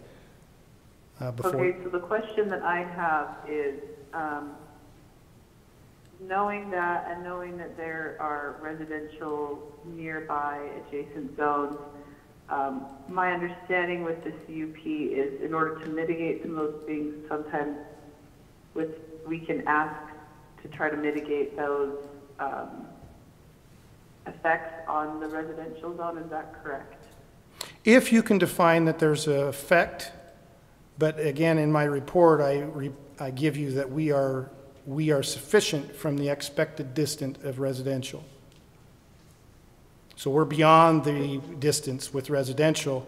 And so at this point, you would have to define that if you're beyond that distance, what is still the impact to the residential, and then you could mitigate it. Well, the fact that it's 100 feet instead of 60 feet is quite a bit more noticeable from farther away. So correct, but my main reason for bringing this up is just that I've seen poles that don't look like poles, and they're in plain view, and they look like trees or they look like other things like that. And I'm wondering if that is something that we should consider or could even consider, given the fact that it's now 40 feet higher than what we normally have, which will be seen by a greater distance. Right, I think you have to, it meets our minimum standard away from residential. And so what I'm just saying is if you want to bring the residential discussion in, you would have to define exactly what that effect is and allow an opportunity to be, the mitigation to be discussed and determined. And my position is I think that's a difficult discussion, but that's certainly something the commission could undertake. Just to be, let me just see if I can clarify it in my own mind. Then the 60 feet is permitted. Correct. The 40 feet would be the conditional. Correct. And it is stated in the ordinance that would be a conditional use permit. Right? Correct. So we're not inventing the wheel here. No. This is no. This is something that's already in the ordinance. Sorry, Commissioner, you had another comment? Commissioner Wright? So I guess my issue, I mean, I'm fine with a monopole. I'm not concerned about it, but I am concerned about where the vision of the west side is going. If we have been discussing removing industrial very high, if we've been discussing having it be more of a residential area, and if it's already adjacent and close to that, to me it seems like we might as well be proactive in the CUP area, and I'll ask them to make the pole, it's still at 100 feet, that's fine, approve that, but make it in a way that it could be hidden or less noticeable. Well, to address the less noticeable and whether it's sufficient or not, it's up to the commission to discuss. But our ordinance requires you to use a material that's non-reflective. So if you're looking at there's some type of reflective quality to it, we mitigate that with the standard of the ordinance. Beyond that, visually, I'm unsure what you would define needs to be mitigated, and I think you should debate that. And if I could just comment, this is Lisa Romney. The ordinance does in our chapter 1267, it talks about these stealth design poles that Commissioner Wright is talking about. But I think that's an important point in that it does not allow monopoles in residential and agricultural areas, but it allows the stealth design. It does not require the stealth design in the industrial high, very high zone or in the industrial zones. So in my opinion, our ordinances are saying, again, and we'll have a little training this evening, but really our ordinances say you have to meet these distance requirements. And they've met that distance requirement, and I think that's what Corey is saying, is it's problematic to to place any conditions because our ordinances say they just have to be X distance from a residential zone. So I do think it would be problematic to require a stealth design in an industrial very high zone when we don't have a residential zone within the 100 or 200 feet, whatever the distance requirement is. Okay, and thank you so much for that clarification. Now, it might be different if there was certainly, a residential area that we were concerned about and we could show that negative impact. But again, on a conditional use permit, you can only add conditions to mitigate and establish negative impact. And that's what's hard here is establishing a negative impact on residential. Right, and thank you for clarifying that. Those stealth design, that's what I was referring to. I didn't have the wording, so thank you. The one other question I have is the setback from residential, does it change depending on the 60 to the 100 foot? So it's already looked at the additional 40 feet and the distance that's required is now greater than what it would usually be with the CUP? They meet that distance requirement. So and that distance requirement, does it change based on the fact that they have a taller monopole? No. So it would be 100 feet for 60 as well as 100 feet for 100 foot? Now, and again, that might be something that you say, oh, okay, there's a negative impact, so we're going to change the location with that additional height. But you would have to show the negative impact of the additional 4 feet and why an additional setback was needed. That's a legitimate issue. And just so you know, under the ordinance, it says a minimum of 2 feet for every foot of pole height from the closest line of any property line in an adjacent residential zone in which a residential use is located. So I would read that to mean that on the 100 feet, that's your minimum. You have to have that setback, and then if you want to go further than that with a CUP, you'd have to show the negative impact that's being mitigated by some additional setback requirement. Correct.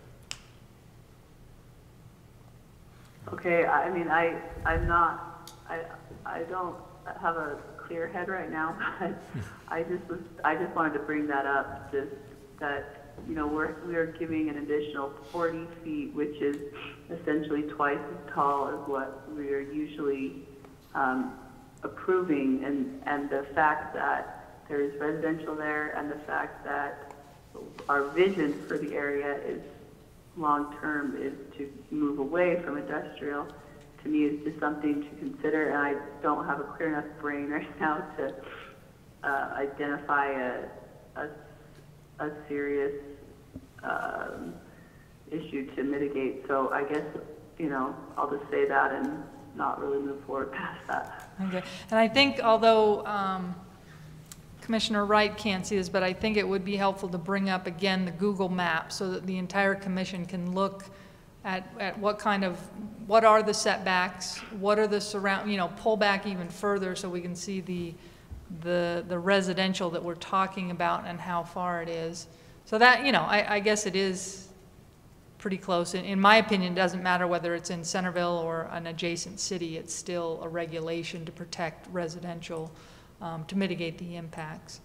And I guess my only comment is, we can't really place a condition. This is an administrative decision, and so we just have to look at the ordinances and see if they meet the ordinances. We can't say, oh, we're thinking that this zoning might change, or we might want to do something differently. Obviously, we have that legislative right, but you can't subject this administrative application to that future desire or intent.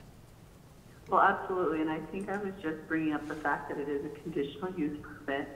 So in that area, you know, if conditions are met, they can receive the permit. But then I just wanted to make sure that we were mitigating any negative things that were occurring. So that's good. And so maybe Corey, you can explain to us again for the record how close those houses are. I was trying to measure that. I know that if you're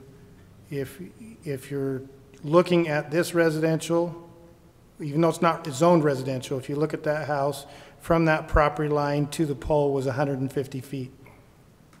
Oh, okay. So there's residential within, because the requirement would be 200 feet. No, but it's a residential and a light industrial. Use, and so when you go across, add the rest of the property plus across the street, we're beyond the 200 feet. So when I do Google Maps and do a quick imprecise measurement, there's a white car kind of up there, up north a little bit. From that white car, so if you zoom in there.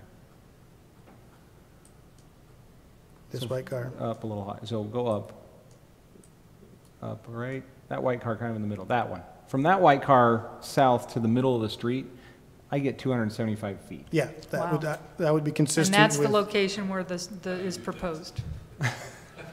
Google does that, so. Yeah, because I know I've measured both distances, and we were beyond the 200 feet. So if you're 275, that was pretty matches what I did with Google Earth. Yeah. I don't know why it won't work. okay, and I didn't mean to cause extra discussion on something that we couldn't really act on. I guess I was just wanting us to keep that in mind. Thank you, Commissioner. Appreciate that. Appreciate staff as well. Any other comments or questions for staff? Would now I'd like to invite the applicant to come forward and make a presentation, perhaps answer some of the questions that have been raised, and any comments you might have regarding the staff report. If you can state your name for the record. Good evening, ladies and gentlemen. My name is Tierney Rao. I am representing Epic Towers, located at 1451 Lantern Lane, Draper, Utah, 84020. I did have the opportunity to review the staff report in relation to the proposed conceptual site plan review and also the conditional use permit. I think as far as the conceptual site plan review conditions of approval, I am agreeable to those conditions of approval. I did have similar questions regarding the 10-foot setback versus the 20-foot for landscaping, because the 10-foot is required, but if that factor is is a point that is something that wants to be discussed further with the commission, that's fine with me. My intent in putting that in the plans was so that Richard, who is the parcel owner and here tonight, would have greater flexibility in his development in the future without having the landscaping go back the 20 feet. But if that is a condition of approval that is required in order to move the conceptual site plan review forward, I am agreeable to the terms of putting in the 20 feet of landscaping. We have agreed to the landscaping and also the screening fence, which is a vinyl fence, which would be just after the landscaping, and also an asphalt drive that would come in to the initial access, which would then transition into a gravel drive so that the gravel itself would not be dispersed onto the public right-of-way. So we're really looking to create an aesthetically pleasing visual view from ingress and egress, and that's why we proposed the landscaping portion. So I think as far as the additional conditions of approval for the final site plan, I didn't have any other questions in relation to those. And Director Snyder did bring up a question that I had asked him, and the question was, in my experience, typically what I have seen, and this is in regards to the conditional use, typically what I have seen is that when the staff recommends approval, well, I guess what I should say is that the conditional use permit has been duly noticed, and there were no comments received from the public, and the staff indicated that it meets all the proposed development standards, and that they don't believe there are any undefined issues that will come up at this point in relation to the conditional use permit. And so typically what I've seen in my experience in those situations is that the conditional use permit is approved with a condition of approval that the final site plan approval must take place before building permit issuance. And so I was having a discussion with Mr. Snyder about that, and I think it may just be different points of procedure. Maybe Centerville City does it different, where you guys have in the past tabled an issue, whereas what I've seen in the past in different jurisdictions is they approve the conditional use along with the conceptual site plan review, and then have that the conditional use approval contingent upon the condition of approval for this final site plan, whereas the final site plan has the conditions tied to it from the conceptual site plan review. So that was really my question, is whether or not the conditional use permit could be approved with a condition of approval based on the site plan approval, which of course has its own accompanying conditions that are outlined in the staff report. And then also, this has been asked of me several times in other jurisdictions, so just for clarification and in case this is a question for any of the commissioners, Epic Towers is a third-party infrastructure provider. We have relationships with all of the main carriers. This tower in particular is being built initially for Verizon. We are partnering with them on this tower, but we will own and operate the tower, and the tower will be a multi-tenant co-locatable tower. It will be designed for 3 to 4 carriers initially and structurally, so we intend to have additional carriers. Right now, the poles that are located near the site are not adequate. They are over 0.84 miles to the north, and then also the other towers serving the area are at Viewmont High School. They are light poles. So there's quite a gap of coverage in between those areas, and this tower that's proposed, and I don't know what materials were provided to you, but I did provide a propagation map which shows all of the areas of coverage which will benefit from this tower. And there's actually quite a bit of area here, and then also on the east side of I-15, where residential customers and consumer customers will, and business customers will also benefit from the coverage.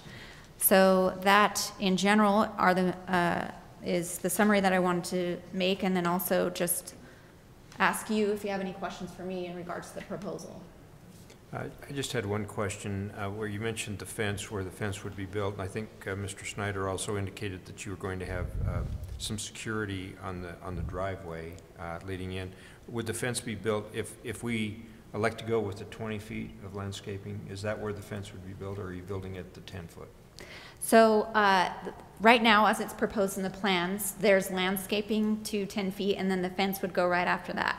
And then as you come in and enter through the fence, you would go to the facility, which is in the back northwest corner, and that area will also be fenced. So all of the internal components for the tower and the equipment structures will be fenced within a 6-foot chain link fence that's slatted, so you cannot see the interior structures. And so you'll have dual fences, and then for the 20 feet, my assumption, and Mr. Snyder can correct me if I'm wrong here, but how I read the staff report was that the fence would be after the 20 feet of landscaping, so it would be on that edge. I guess that would be the northern edge of the 20 feet of landscaping. Okay, so you wouldn't place the fence at 10 feet and then have 10 feet of landscaping behind it that couldn't be seen. Right. I guess that's the question. Okay. So I have a question about landscaping. What kind of landscaping is going to be? And my concern would be that you put in green stuff and it die, or do you have some sort of xeriscaping that doesn't require weekly maintenance and things like that?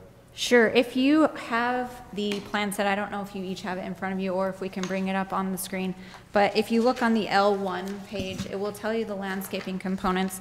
All of the landscaping components that are currently proposed comply with codified statute for the landscaping that would be required within that buffer. So you can see that we have some shrubs and we have some trees as well as some an irrigation system, and also the appropriate mulch and grass as necessary. So we would be installing a sprinkling system as well. Any other questions for the applicant? Mr. Rowe, do you have anything you'd like to add as the owner? Sure. Richard Rao. I'm sorry. Yeah, and I know you knew that, but my employees still call me Rowe. So. West Bountiful. I live in West Bountiful. It's interesting. The question that Commissioner Wright brought up is about the effect on people. I've had the people that would be most affected, the property owners, they saw the sign and they came and asked me, what's this about? And I told them what it was, and, oh, okay. That was the response, both of them. It was just, okay. It wasn't, like, tell me some more about it or whatever. Oh, okay, that was it. So I don't think we have a problem there. If you have some other questions, I'd be happy to answer those if there's anything. What's your feeling about the increased landscaping? Oh, I'm fine. I'm fine with that. I think it's needed. It's interesting. It's when I first bought the property, there was no curb and gutter, and it was an obstacle course to get down the street. And I was really happy to have that come, and I was asked to pay for the curb and gutter, which is normal, except 2 days before, they came and said, all those people on the other side of the street are in West Bountiful, and they don't want to pay for curb and gutter, so we'd like you to pay for that side too. And so I did. And but it made it a lot better. It makes the street a lot better. Anything that helps is good. It's interesting, we're looking at the property, and I know it isn't as beautiful as it could be, but I pay $1,000 a year just to kill the weeds, just to have somebody come in and kill the weeds, because I don't want a fire hazard and I don't want a blighted area. Although, now I did put up a fence. Now you're looking at it from the top, and that's one of the problems, is you're looking at it from the top. If you drive by, it doesn't look near as bad, except the fence out front doesn't look so good. That'll be taken care of. But I did put up a vinyl fence, which is back, I don't know how many feet back. Do you know how many feet that is back? It is on the plans. Is it? Okay, so there's a vinyl fence back. So really you don't see, yeah, there you go. So now the shed, I'll just tell you about that. I donated that to the to the ward for the scouts. That's their scout shed. All the equipment's in there. We'll have to figure out what we can do there, you know, for them there. But we have that. The weeds were not killed when this picture was taken, but they have been since. Yeah, this is September of 2015, so it's not a Okay. recent picture. So yeah, there's been some change there, but it doesn't look great there. I agree with that, but I don't have any problem with what they're proposing and whatever we need to do to keep it looking okay. I'm going to tell you this. One thing I do is I hire a guy to sweep the gutters when the leaves come and so forth.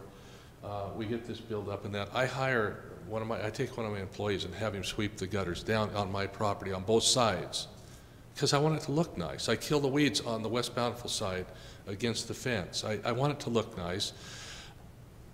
I could be better at it, but I mean, I try, and maybe more than others do. When the plow truck comes and I plow down the street, try to help out the neighbors and so forth, just whatever I can do, but it's just part of the deal. It's part of being a good neighbor, I think. So, thank you, sir. Yeah. Any other questions? Any other questions? Thank you. Okay. This matter's been scheduled for a public hearing. We'd like to invite any members of the public that would like to come up and be heard at this time. Kevin? Nice to see you, by the way. Thank you for coming. Kevin's a former commissioner, and he could say a lot. That looks like that giant tree back in the back behind any kind of 100-foot pole. There you go. Yeah, that might be. Yeah. I worry a little bit about that tree. Yeah, it's a very tall tree. It comes down on these lines. Yeah. It's the type of tree that might just come down. And you know, the neighbors across the street just took one out. Things kept falling off of it, falling off of it. So. I was just looking at that as, you know, something to mitigate those. There you go. Yeah. Well, seeing no one coming forward to speak, we'll go ahead and close the public hearing. And we will turn the matter back over to the commissioners for any further comments or questions for staff or the applicant. Corey, with the changing of the zone, this is not related to our decision, but it is related to the area in general. The changing of the zone from very high to high affect this application of the constraints that face it? Yeah, the IH zone is exactly the same parameters. With this particular project, okay, thanks. Hey, Corey, I have a question for you too. So the requirement about, this is just for my own education, I guess. Mm-hmm. The requirement about setbacks from a residential zone, does the statute leave that to all residential zones regardless of which city it's in? Is this something that we're doing to be nice neighbors to West Bountiful? You know, let's pretend for a second that was residential right there. Would that matter? That's a great question. If we look down here to, let's see, get back into this area. We had that very discussion with that site right there. Because this is a residential zone boundary, but it's West Bountiful. And so my position on the ordinance is that it doesn't explain jurisdictional boundaries. It says any residential zone. And that's why I brought in the issue for the West Bountiful zoning map. I think it's good neighbors to look at West Bountiful as a neighboring place. And the argument could be is, well, our land use laws are applying to our zoning districts and our places, and your zoning does your place. But our ordinance says any residential zone. So we've had that debate in the past, and that's why I brought it up, recognizing West Bountiful has some residential uses and trying to be a good neighbor that in the unexplained area, they're included in the discussion. Thanks. And that sort could swing both ways, by the way. And so I guess if we set a precedent of being a good neighbor, we may benefit from that someday. Yep. Any other questions or comments for staff or the applicant? Very good. I'm going to move that the Planning Commission accept the conceptual site plan for the proposed site with following directives 1 through 7 in the staff report, which, by the way, includes the 20-foot setback for landscaping, for suggested reasons for actions A and B in the staff report. I'll second that. It's been moved and seconded. Further discussion or debate? Sorry. We are considering the conceptual, or the CUP as a separate item on this. Yes, Just a separate. All right. Okay. we will be considering that next. If there's no further discussion or debate, we'll go ahead and call the vote. Commissioner Wright? Aye. Aye. Aye. Aye. Aye. Aye. That motion has passed. We'll now move to the discussion on the conditional use permit, which is the second phase of this. It was all part of one application, Corey, if I'm correct, Correct. right? And we closed the public hearing on that, so it's back now to the commissioners to discuss among ourselves what we do with this conditional use permit application. And let me just say, just so you know, why we treat these a little bit differently. We've had some situations in the past where a conditional use permit has been granted, conditioned upon the final plan, only to find that there were issues raised in the final site plan that had not been considered conceptual, and it required us then to go back in and reassess the potential issues with regard to the conditional use permit. And so I think over the last couple of times, we've pretty much been consistent in saying, table it, we understand it's there, we'll move on it with the final, but we need to see that final site plan. And I still feel that that's pretty important for us as commissioners. Yeah, I support that as well. And I see it as, I don't see any new items coming up with a final site plan. And so with that in mind, I don't think it would impact the timeline that they're looking at either, as far as a separate meeting, assuming nothing else pops up that would require us to take a second harder look at the CUP. So I'm all right, probably any direction that we go on that. Any other comments or thoughts on that? Chair will entertain a motion. I got it. I hereby make a motion for the Planning Commission to table the CUP review and approval for the proposed site with the following directives 1 and 2 in the staff report. Second. Been moved and seconded. Any further discussion or debate? If not, Commissioner Logan? Aye. Aye. Aye. Aye. Aye. Aye. Thank you. Thank you very much. Becky, I don't know if those ayes count as ayes. They sound rather weak. It's getting later. Getting later.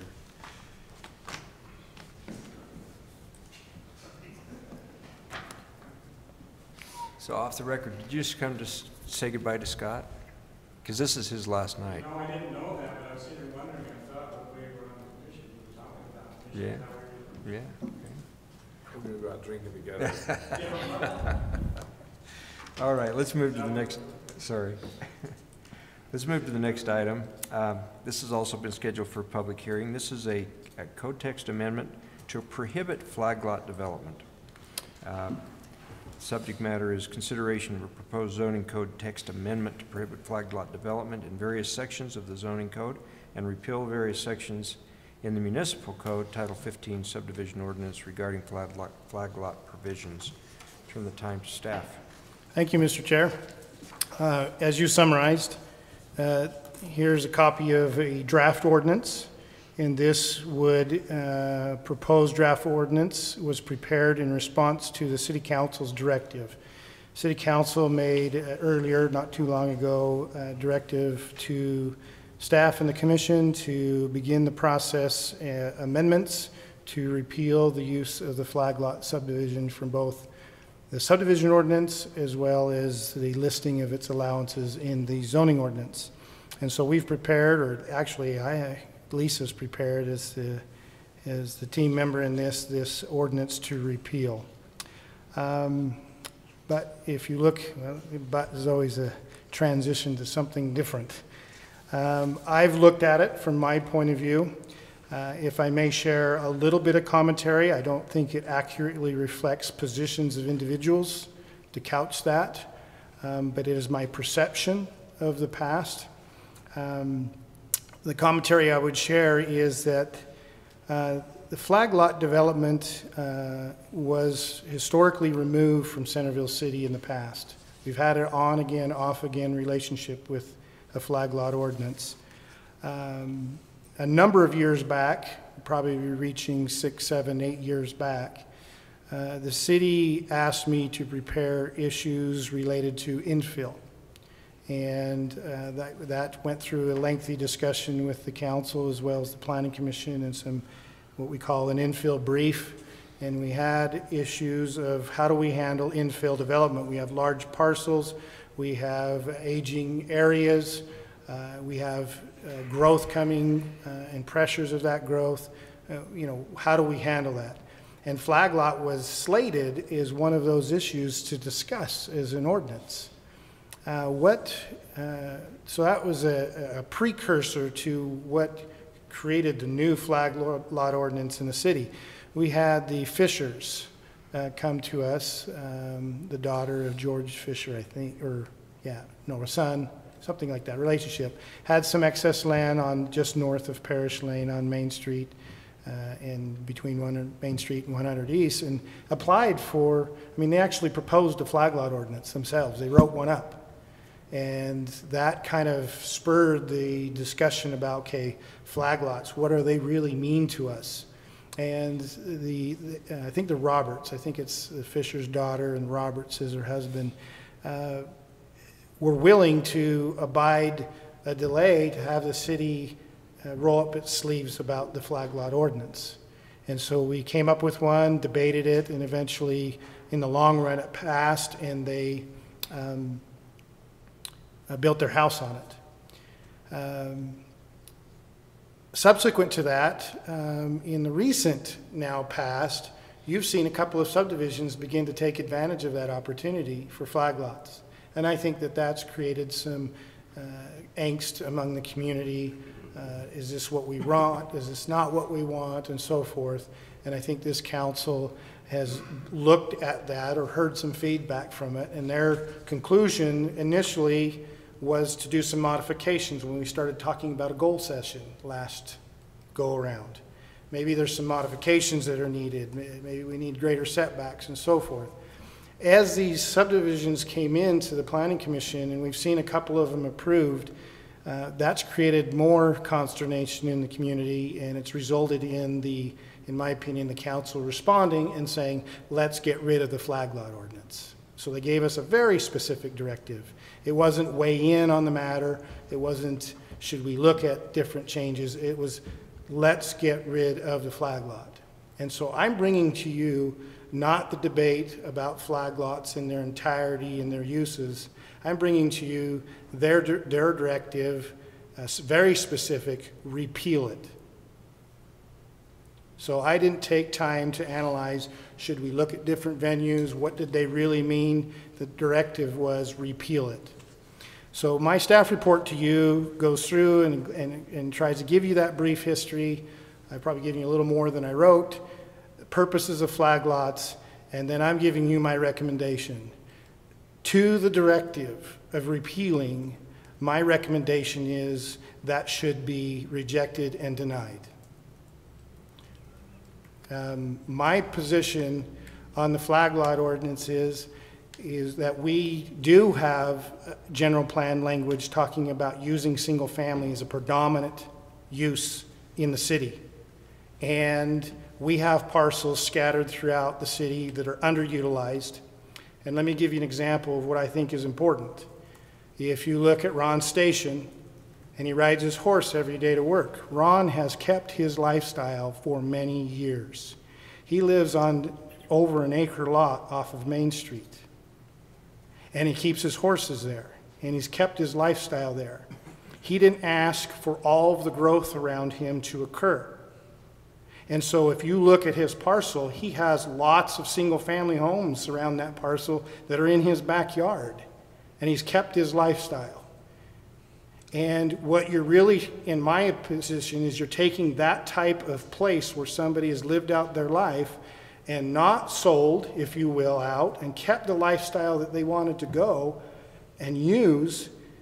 you're now saying that large piece you can't use but for the home that's out front.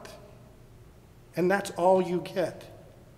And you have a density in a single family area that is over an acre, and because he didn't separate and sell out, if you will, to the surrounding developers, he is losing the ability to take advantage of sometime in the future as changes take place, like everybody else, and use the single family density of his area. And so from my position there, we have a number of properties out there. Why is it important that I think you should reject that? Is because we do not allow flag lots random. It's not a system where we just say, yeah, if you got a big piece of property, go ahead and use some flag lots. We use it on a narrow, it's a last resort effort.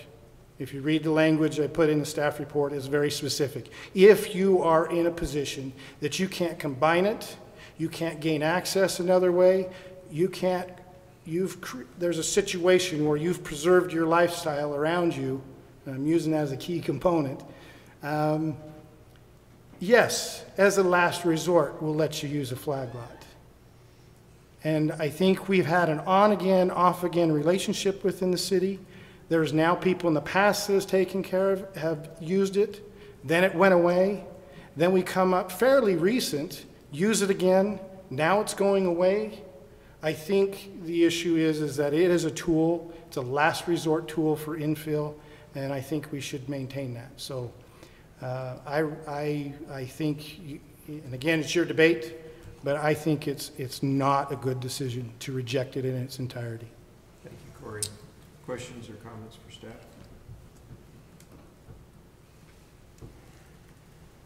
The applicant is the city. Yes. And I don't see anyone from the city here other than... And the city will get to counter my passionate discussion at some other place. But so we'll close, unless you're here to speak on this subject, Kevin, we'll close the... You are? Oh, for the city? Yeah. No, For yourself. Is there Oh, I guess I haven't opened the public hearing yet. Yeah. So we will now open the public hearing. Come forward, please. Yes, please. Mark Sanchez. This is Kevin Merrill. Of course, I wrote this out. I don't know how to make this really brief, but you know, being away from this for a while, I wasn't sure where this idea came from, but now I know, and I should have figured that out. Anyway, it seems a lot of residents et al., not currently in this room, don't grasp the desires of people wanting to live in Centerville, be it in single-family residence, condos, townhomes, etc. To repeal this takes away a lot of Planning Commission hard work and leaves one less option for the property owners, excuse me, and prospective buyers to enjoy some of the various fruits Centerville has to offer. I hope you'll consider staff's recommendation not to eliminate the flag lot provision. Thanks. Thank you, Kevin. Seeing no one else here to speak on this subject, I'll close the public hearing, and thank you for those comments. Let's turn it back to the commissioners. If you have any questions or other comments, discussion. I have a comment. I agree with Kevin. I think it's a tool that we have that is used infrequently and sparingly. I think it's something that is, I mean, I think you hit on just Ron's situation is one. We're basically to almost an infill situation here in the city to where we need to have the flexibility. And it's interesting, I would like to go back and find, I think there's been some individual situations that have brought this to the head and with other people that are seeking to repeal this. But I think it would be short-sighted to repeal this because most of the cities that I deal in have it there, but on a very limited basis. And it's a tool that's in our bag of tools or in our toolbox that can be used on those limited circumstances. And I think that we've provided in our ordinances those situations that arise. But I just think if we were a big open field of, you know, of nothing with nothing developed, I could say, yeah, we're not gonna do flag lots, but you can't plan a whole city and say, well, I mean, for example, when we did our master plan of Eaglewood, we planned 400 acres and had where all the roads went, and we never had any flag lot issues. I think one came up, but we were able to do that. But that just doesn't happen in cities like ours, where you have someone says, okay, we're gonna plan this whole city and here's the way the roads are gonna go.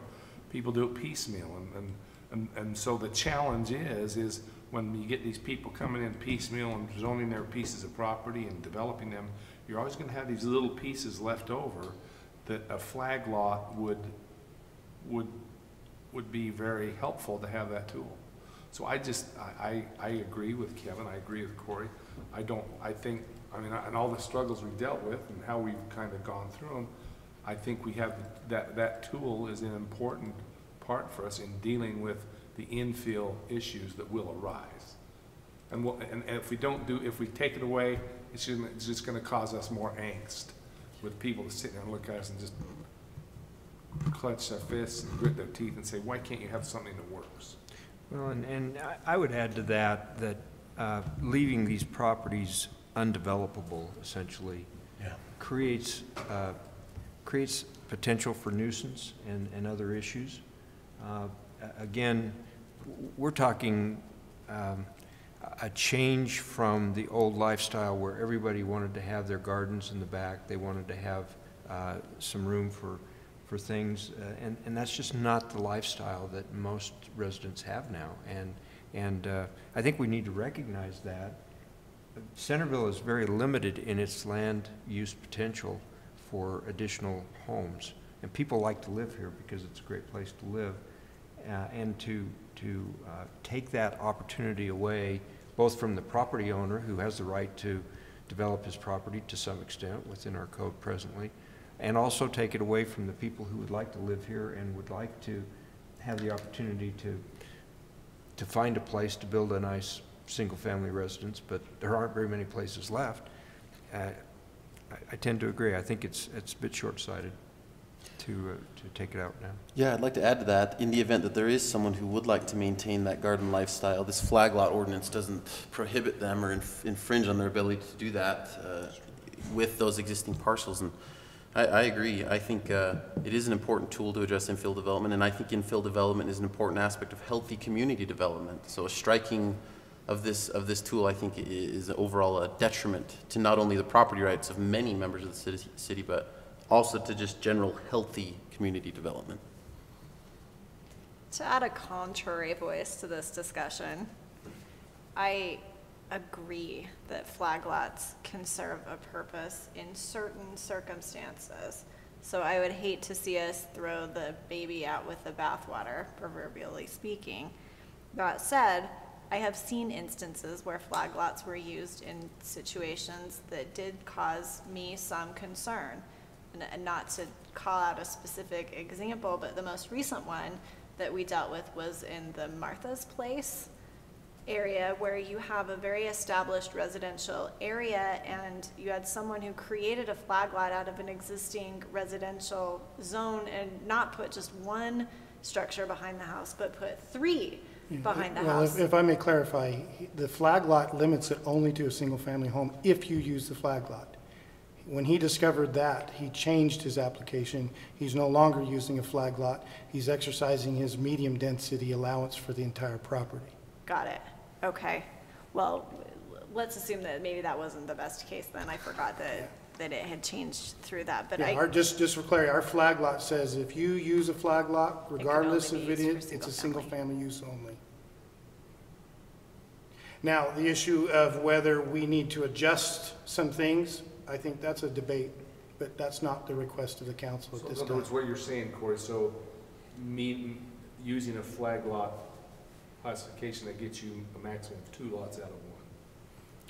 No, you can actually get a second flag, but your use of the lot that's a flag is limited to a single family home only. Okay, so you can't do a duplex or something. Right. But you could put a duplex on the front property. If you're in a multifamily zone, correct. If you're not, then both of them are single family.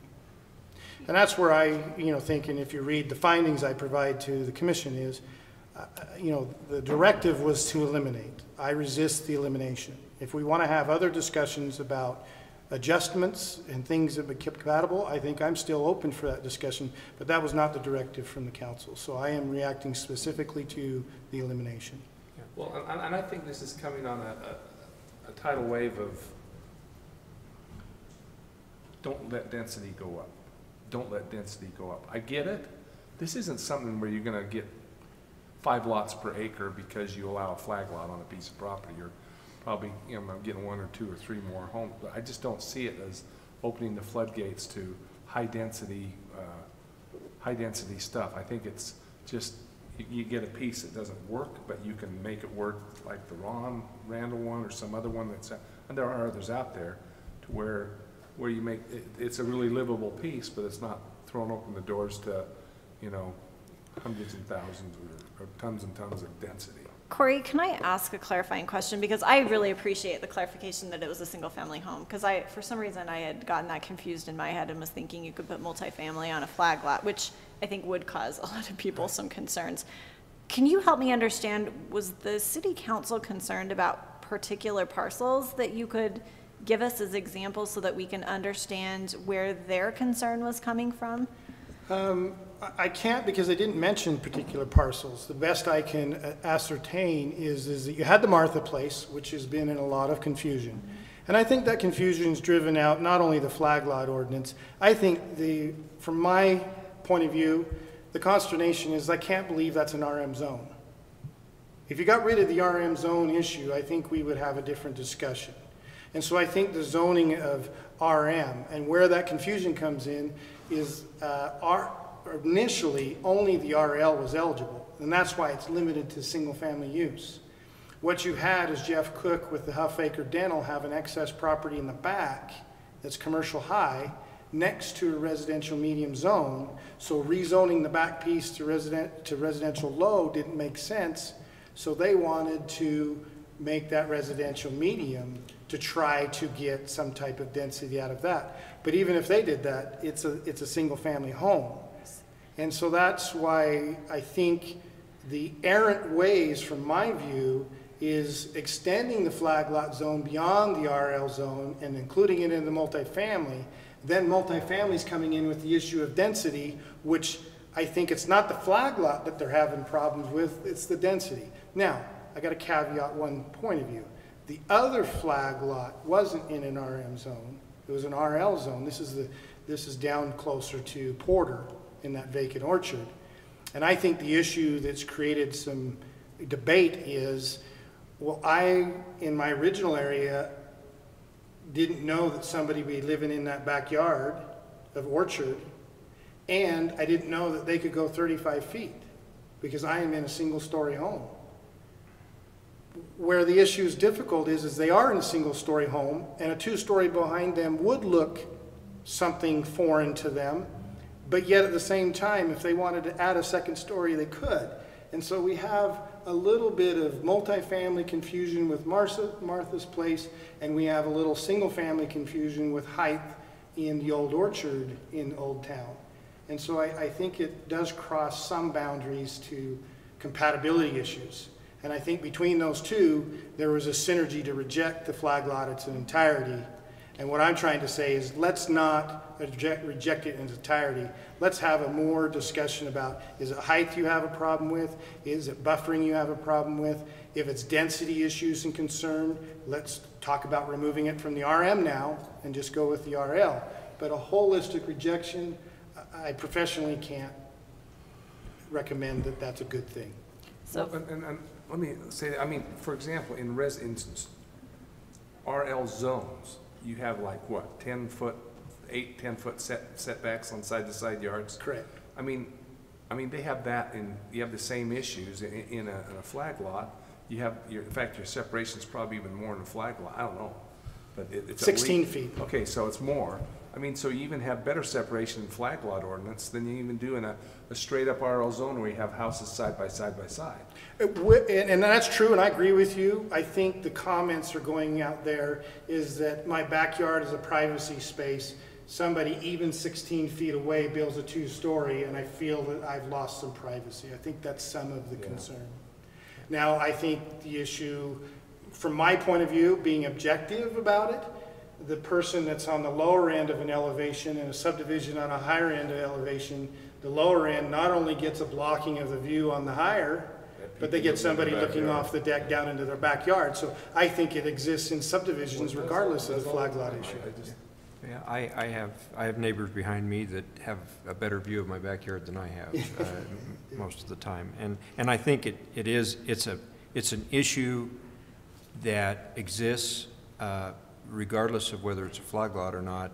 I think that it's maybe compounded by the fact that people just never anticipated that this huge backyard would ever be developed. I think that's another avenue, is they thought that, you know, we bought that way, they have their home that way, we thought it was always going to be this way, and now somebody is changing that, and that, you know, even I have a hard time dealing with change sometimes. Well, I think it's a shotgun approach at 50 yards to try to hit a 22 target, you know, at 50 yards. I just think it takes out too much collateral damage.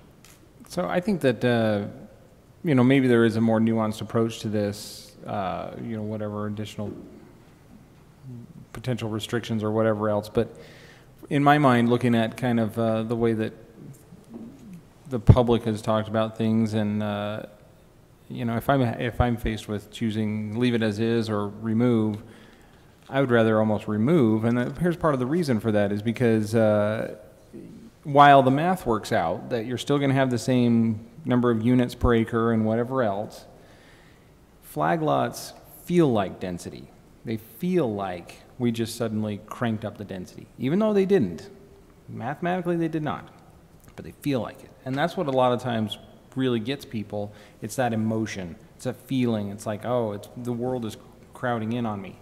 I believe that there is a place for, you know, a large lot. Maybe it isn't meaning half an acre of garden and whatever else, but it you know, some people really do want a lot of space. They want a large grassy area. And if we go around and stick development in homes everywhere we can, then pretty soon that's all gone. And I think that's actually one of the great things we have about Centerville, is that we are pretty well built out, and so what you see is what you get. And that's what a lot of people kind of expect when they come here. And I think that maybe one of those concerns is that if we go around filling in all the last little nooks and crannies, and I think I made the comment a couple weeks ago, here's a little piece of land, let's see how many units we can stick on it. We go around and do that, then that kind of changes that feeling a little bit, and instead of having it feel the way it is now, it'll feel differently because we have this perception of density. And I think that's really where a lot of this stuff is coming from. Again, going back last year or so to what the discussion on Main Street and other properties, that, you know, a lot of people in Centerville, I don't think they want the density, and this feels like density. So. I would not be inclined to simply repeal the flag lot forever, because I think that there are definitely properties where it would be appropriate to put in a flag lot, but I understand that there are also some concerns that maybe under the existing regulations that that could result in flag lots where people don't necessarily want them. So I think that you're probably right, Corey. I think that this deserves a more nuanced approach rather than just slashing it all. I guess the question, and it's one that the city council will have to decide, is whether you leave the existing ordinance in place and make the corrections, in which case then people can come in and apply for flag lots under the existing ordinance, or whether you repeal it and then try to put in place some more nuanced approach. And I guess that's for the city council to decide. Yeah, I agree with you. My position is that the council made a specific directive. I can't say that it's an automatic disappearance, but I am inclined to say it was a fairly strong message. And so my issue is I'm going to give you my professional opinion, and I think the values of discussions are valid in even when we began this process to bring them back, and they're still valid today. And you know, my position is I don't think a holistic rejection is the right thing to do. It could be reject it now, come back later. but I know that that sometimes is a long time and we'll probably end up with a petition, but that's neither here nor there. I think you need to weigh in and whatever your vote is, and then I think the council, if by chance staff thinks you shouldn't reject it, commission doesn't think you reject it, they can say thank you very much, but we have a strong opinion in rejecting it. But I think I still have to go back to the professional opinion. I know the feeling is density. I agree with the mental map of that. But as a professional, you deal in the fairness of what another adjacent property owner exercised, and then begin to say, because you preserved your lifestyle, you no longer can exercise. And I think that disparity is unfair. Now, others would say it's unfair that you chose to do that, you didn't exercise that, or for whatever reason, and then we bought, you bought, and this is our expectation, so we think it was fair to you. And I think that's debatable, but I just have to go with the professional side of the argument. Data, mathematics, rights, all of those matter when you make a decision. I'd like to add one other comment along those same lines, but maybe a little different focus. There are other ways to deal with this, as you've mentioned, dealing with the nuances, dealing with other powers that we have in our ordinances to help alleviate some of the concerns. But I think it's lazy planning, frankly, to just throw it out and say we don't have any place for this no matter what, and then expect that someday somebody's going to come up with a better idea and reinvent this. I think it's better that we keep the ordinance on the books with the idea that, and I'd love to see a directive come back from the City Council that says, planning commissioners, put on your list for your planning for next year or for later this year some modifications to this ordinance that would. In other words, where's the areas of rub? Tell us yeah, where are the concerns, and let us look at it. Let us do some proactive planning. But if you want us to start from scratch, you're not only putting a burden on us to come back and recommend something that you've already decided you're going to reject, City Council, but you're also affecting the rights of property owners who may have a legitimate need for a flag lot on their property. And so I think we have to weigh that. I think it is it's not good proactive planning to simply throw it out at this point. From a Chair Hershey. Yes. Chair Hershey. Please. I would 100% agree with what you said. I think we are seeing again and again that things are less than perfect, which expecting ordinances or expecting plans or overlay districts or whatever to be 100% perfect is unreasonable. But we're seeing City Council coming and asking to fully reject and throw out the baby with the bathwater all of this work that's been happening, all of these things that are in place where, yes, they are not perfect. Yes, they need to be addressed and improved, but to simply throw everything out, to me, is an unwise choice. Thank you, Commissioner. From a practical perspective,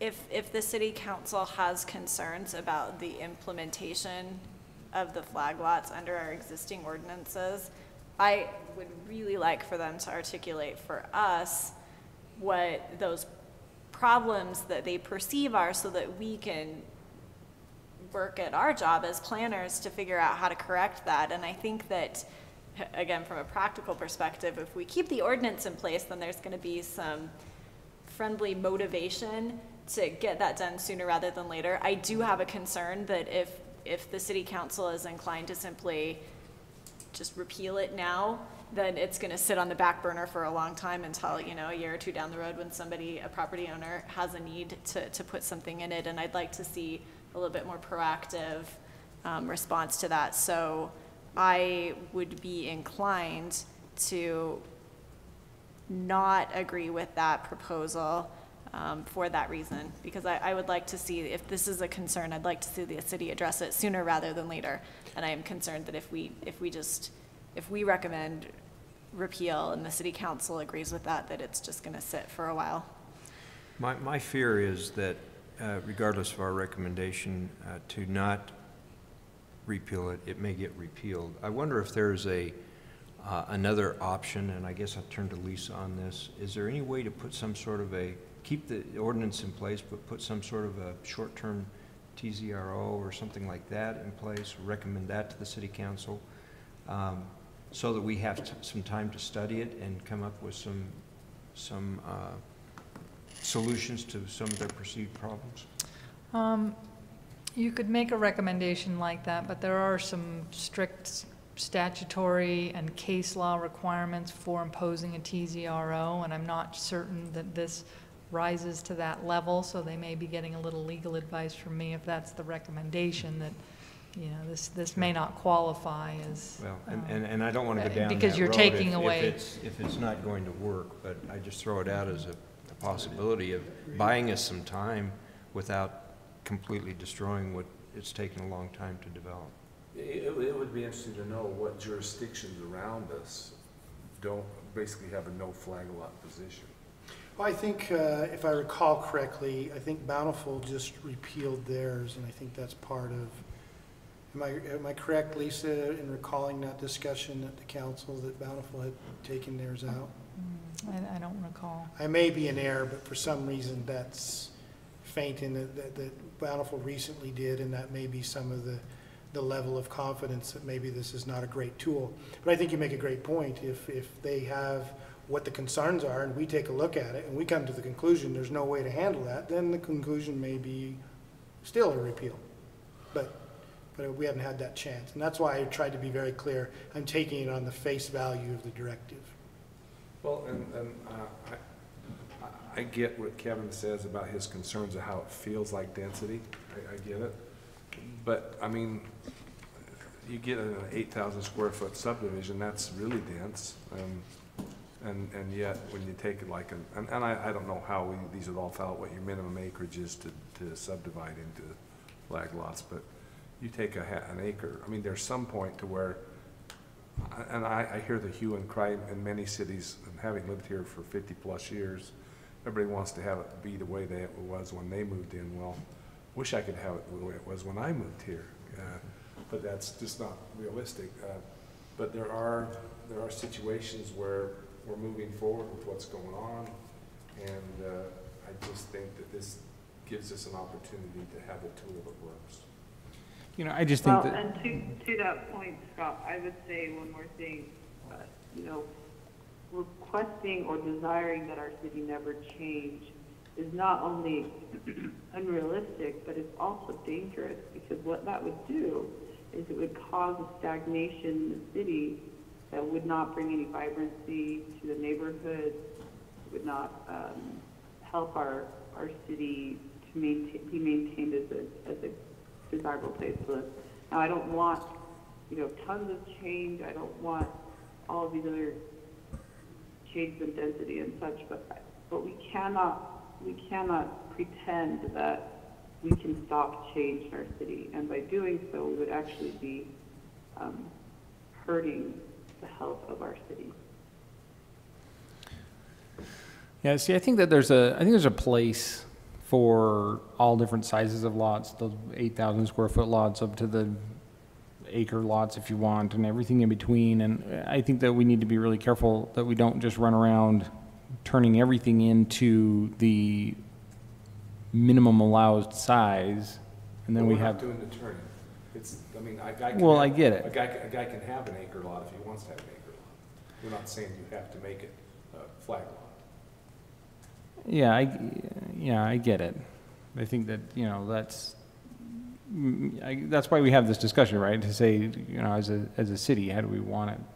Which direction do we want to go? Do we want to kind of encourage this or that or whatever else? And so, anyway, I think there's a place for everything, and I think that I would be concerned with, like I've said, this whole trend these days of here's a little piece of land, let's see how many units we can stick on it, you know.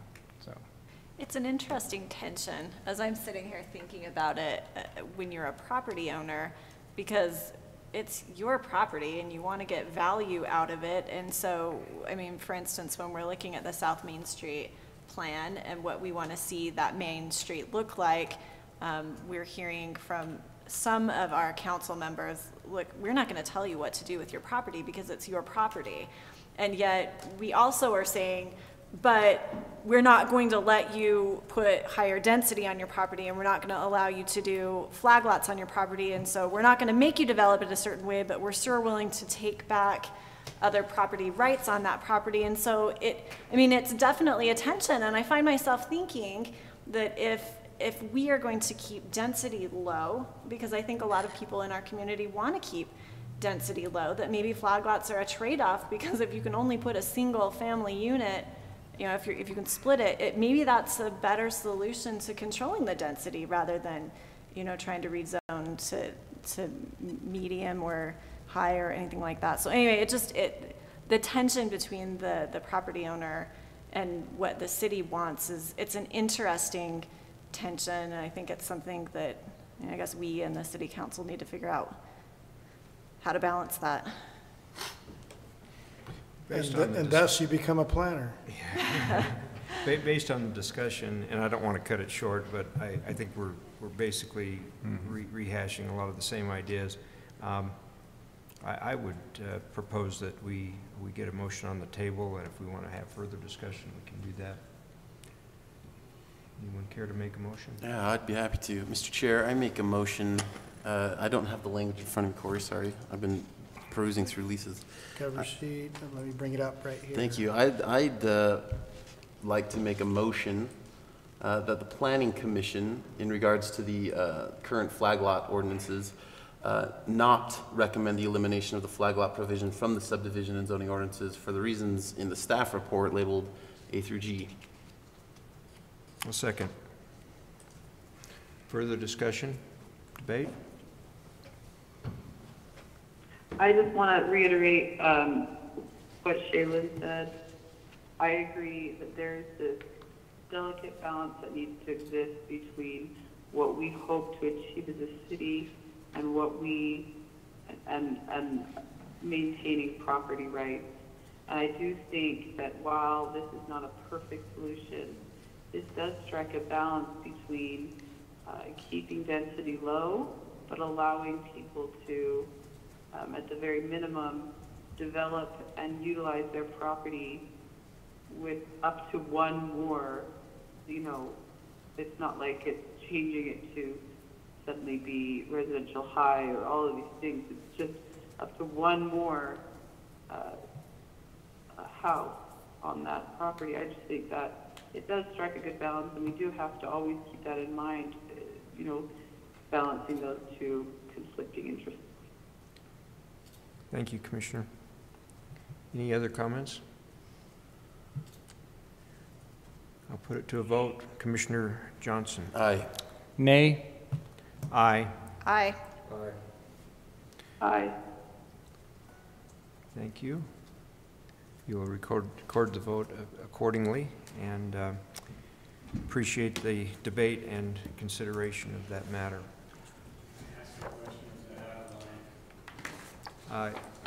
You may ask a question. Would you come up so we can have the question on the record? It is not so much a question as a comment. It's all well and good to have this in writing for the council to see, but it seems a lot more powerful to have members, all of us, show up to a city council meeting and see faces and express our opinions that way. But it sounds like this is a hard thing to put over in just writing. Yeah, thank you, Kevin. If you hadn't raised that, I probably would have. I would love to just have the commission or the council express their concerns in some way that we can deal with it from a planning perspective, and maybe if we have the opportunity to be at the council meeting where this is discussed, we can raise that as a public comment. Thank you. Very good. I think that moves us to our last and most interesting part.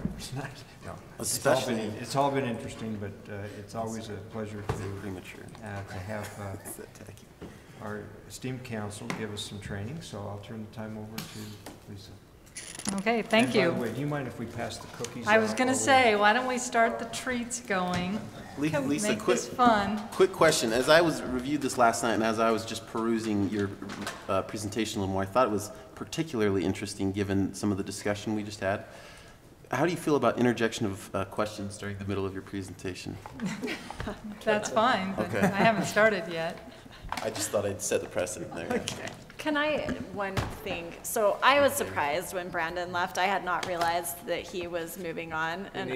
And I felt badly that we had not said anything to him or done anything for him. So I purchased a card, which I will admit, as I was sitting here looking, I loved it. And then I looked up and down the row and thought, wow, this is really girly. But nevertheless, this is the one that I bought. So I'm wondering if while you're giving your presentation, if our members wouldn't mind signing it so that we could send it to him and express our appreciation for all of his service. Oh, absolutely. That sounds great. Great. And please sign my name for me, you know. We'll do that. Will I'm do. going to put a napkin by the microphone here, and so. In your honor. We can put a little cookie by it, and it just kind of.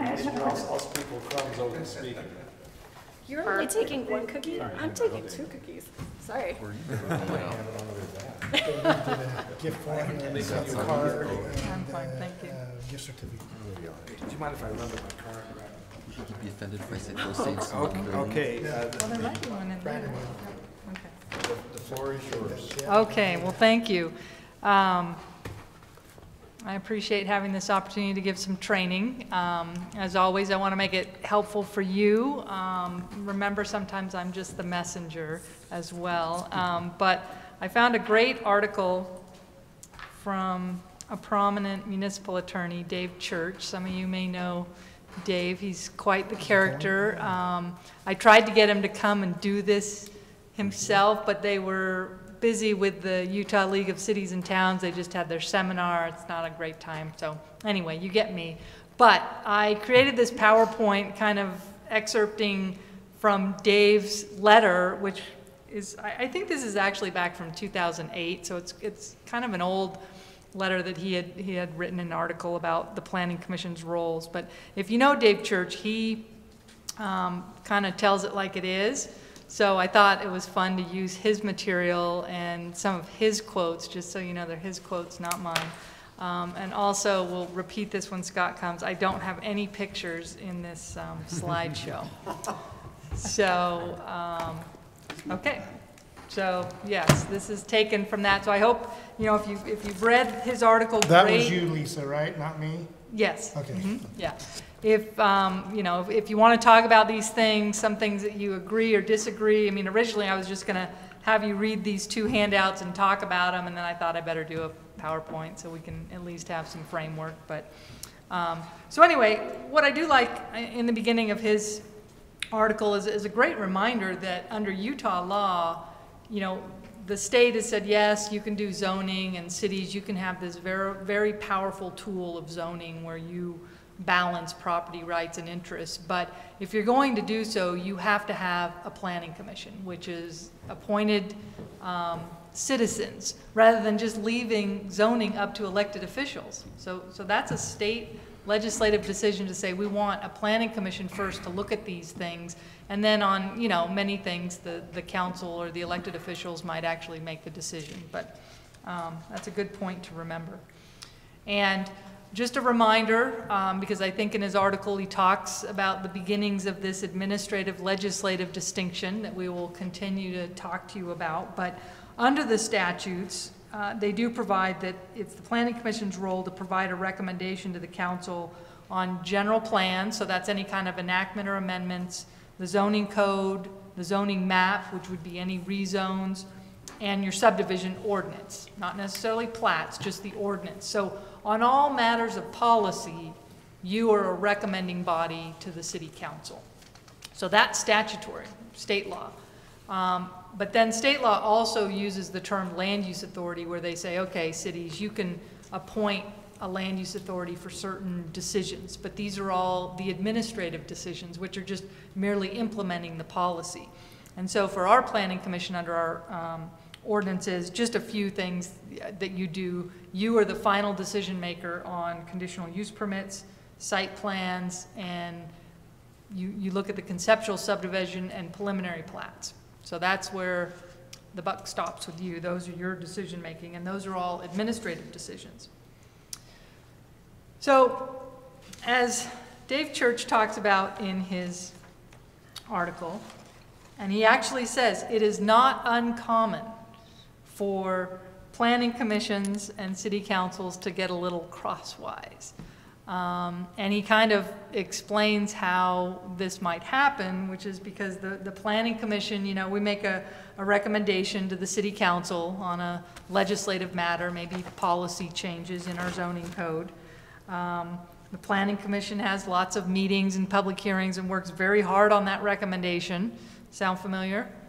And this is all right out of Dave's article. And then the planning commission becomes invested in that policy. You know, you've spent all of this time, and so you feel invested in that policy, and then your recommendation goes up to the council, and the council goes a different direction. Now, if you go back to Dave's article, he's saying this isn't uncommon, and then he goes through this whole scenario, and he says there's no solution for this sort of conflict. So I think really it's just saying, look, as the planning commission, you need to do your best, you know, not feel like you're getting your toes stepped on. You just do your best. That goes up to the elected officials, and they make the final decision. That's the way it's set up, and that's the way it works. Now, you know, I can give the same training to the city council, and will, probably should, because they need to be respectful and look at what the planning commission has done, read the staff reports, understand that. You know, I think that's part of the dynamics as well. And also as they're making their decisions, hopefully say, well, I understand the planning commission made this recommendation. You know, it's kind of how you discuss the public comment. You know, the public wants to know that you've heard them. And I think that's the same thing as you go from the planning commission's recommendation to the council. You want to know that you've been heard. So I think that's helpful, but also just as Dave Church says, you know your role, and on legislative decision makings, it's merely, you know, shaping that policy and sending your recommendation on. Now, the next thing he says is that there's also, and as he says, it's not uncommon for councils to become frustrated with the planning commission. And this is a little bit of a different scenario. He says this isn't usually when you're making a recommendation, because they know they get the final say, so they're not really frustrated, but it's when the planning commission is actually acting as that legislative or the land use authority, and you're actually making decisions, and they might be frustrated with those final decisions that you're making. But I think the examples that he's giving, we don't really have that. I mean, some of it is that they may be frustrated when you're not following the rules, like you might approve something that really shouldn't be approved because our ordinances don't allow it, or you deny something that our ordinances say should be approved. I don't think we really have that problem. Sometimes what comes up, I think it's just maybe that the council's frustrated with the policies themselves. But that's not a frustration with the planning commission. And again, that's training. Yep. Go ahead. I would say, Lisa, part of that is because we have such great staff reports and support from both you and Corey and others to keep us on the right track so we don't do the wrong thing. So thank you. That's very nice of you. I also think we have a very intelligent planning commission. I mean, I was just listening to you tonight, and you're debating the issues, the hard issues, and the balancing of those interests. I think you are very intelligent and hopefully well trained, and you know. But it's just nice to talk about some of these things, because I do think there's conflict between the two bodies, and we don't need that. And I think that you know, some of these things, like I said, it's having a conversation with both bodies, or maybe more work sessions. But anyway, some of these. So I thought this is how it comes up, but. Basically, as he's saying, that the planning commission has very little discretion when you're making these administrative decisions, and if the council is frustrated with those decisions, it's a matter of changing the policy, not changing, you know, because sometimes you actually make the hard decisions saying, hey, this seems like a bad idea, or even the cell tower, you know, is this too close? But our ordinances have provided a way for property owners to, you know, develop their property or put in a cell tower, and if they meet those ordinances, you review those ordinances, and if they meet them, then it really should be approved. So I don't think we have the problem where the council's getting frustrated because the planning commission ignores the law, but more so maybe enforcing policies that they're not in favor of.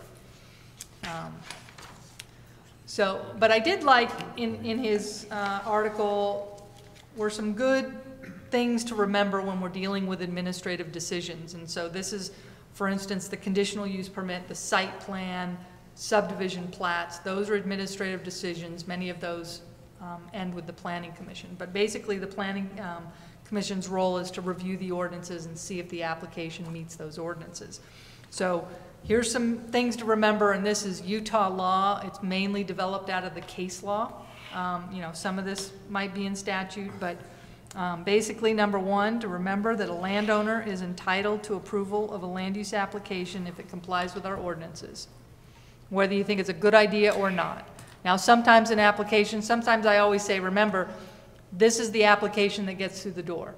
If you decide you want to change the rules after that one because it raised an issue that we didn't know about, you get to change it after. But we let that first one that kind of notified us that this is a bad idea, they get through the gate, and then we can change our ordinances. But you don't really get to change your ordinances midstream unless there's some significant public interest, which under Utah law is very hard to meet. The Planning Commission cannot impose any requirements on an applicant, any requirement that is not specifically expressed in state law or city ordinance. That has now been codified, so it is in state law. You know, and I try to work with staff as well by always saying, where does it say that? Where does it say that? You know, if there's things that we want a developer to have to submit, we need to put it in the ordinance. But and this kind of, I guess there's some exceptions with the conditional use permit, but we can add conditions based upon that statute. And then again, if the application meets the ordinance, it needs to be approved, and if it doesn't meet the ordinance, it should be denied, whether or not you think it's a good idea. And then this is something that I think Corey brings up more often than I want him to, but if the ordinances are ambiguous. This is where I get in the most trouble politically with everybody, is this last item, because I do have an assignment as a land use authority on matters. And so this is where I create the most angst and get called in and hauled in. But I like Lisa put this in here. I wish this was understood better by all people that I involved, because his complaints, his decisions, his interpretations run up the chain. Yeah. This so is just where I so get in trouble. Becky knows what we're talking about. The last one says if ordinances are ambiguous, they must be interpreted by the city in favor of the landowner. Now, you know, there's quite a bit of case law on what is ambiguous, and there's also a lot of other statutory construction rules, which is, you know, we need to read everything there and try to give it meaning. That's the first thing. You know, you look at the plain language and you try to read it in context so that it all makes sense. But if it's ambiguous, which generally means can be read, you know, two different ways by reasonable people, you know, then maybe it's ambiguous. But just because, you know, you need to be careful before you just jump to saying, oh, well, it's ambiguous. You know, we have to make that determination. Yeah, I agree. You know, the example would be is that there was a huge debate between me and a citizen over an accessory building. And the way he wanted to read it, in the way the ordinance was drafted and constructed, I understood the argument and debate that he was making. The question I had to come up with is, does the ordinance say that? And it became very political and up to the council, and part of a future, some amendments are driven somewhat out of this dispute. Yeah. But I think if our ordinances clearly say something, that's the plain language and that's what governs. Can I make a recommendation? Can we take this exact slide and just change the heading to say, before you get mad at the Planning Commission, remember, and post it under our little portion of the city's website? Because I think there are so many members of the public that just do not understand this. And boy, Yeah. I would. And I think would that was love the this. recommendation that Becky brought back, is making sure that we put on our agendas, whether it's a legislative decision or an administrative decision, and start getting the public more educated about the standard of review and your role. But I really think that was a good idea. I mean, at first I thought, oh, they're not gonna know, but you're right, because the more we say it, and the chair saying, this is an administrative decision, so our role tonight is just determining whether this application meets our ordinances or does not comply. And, if we have a large house, sometimes those are nice things to say too, or this is a legislative decision, we are only a recommending body to the city council, we can take into consideration public comment, and that type of thing. So I think that's helpful to continue to educate the public as well. But that sounds good. We can do that. Maybe we could have, something on our agenda too. Let's just post it on the wall. Every meeting that we have, right? And then if people start making comments, we can point to the wall.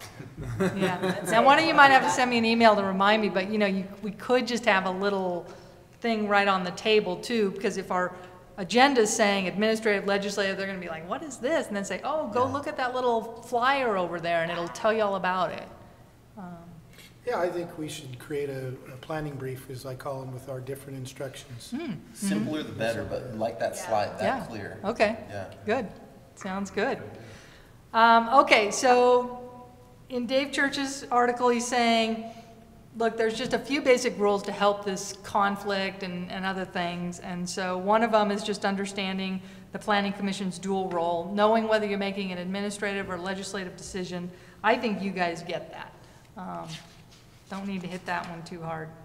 Number 2, the planning commissioners must understand that the Planning Commission is intended to shape policy, not make policy. This is not to discount the value. I think it's highlighting the value of the Planning Commission. And as I said, the state law wants there to be a group of educated citizens on our planning ordinances to give a recommendation to our elected body. So I think, but what this is saying is that you're not representing neighborhoods or points of view, and I do think sometimes that comes in, but just remember, you're representing the entire community. What is in the best planning, best interest of this community when it comes to planning?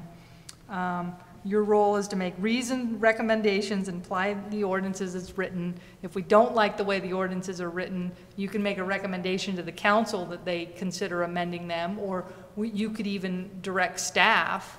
The Planning Commission has the authority to say, staff, we would like to initiate as a Planning Commission an ordinance amendment to fix this. And I think that's kind of what we're talking about in getting more proactive planning is looking at our policies and making some of those recommendations right from the Planning Commission. I love that thought, Lisa.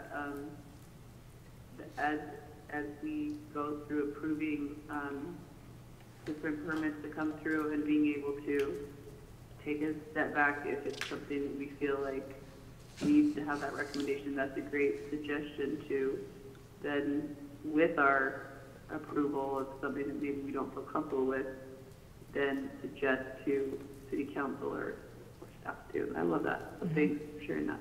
Okay, good.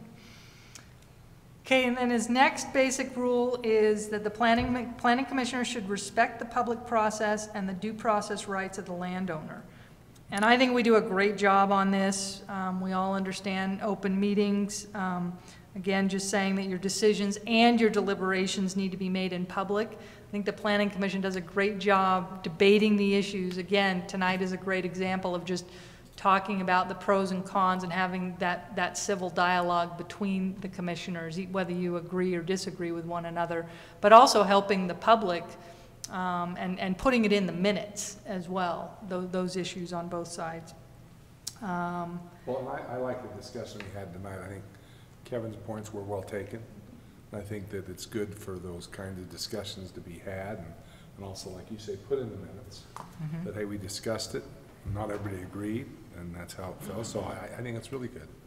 I really appreciate our Planning Commission. I think that we can have a very healthy dialogue where we all walk away still respecting and liking one another. So I really appreciate serving on this Yeah, I mean, commission with who all can of you. dislike Logan? It doesn't matter what he says, who can dislike Logan? I wish my family councils could go that well.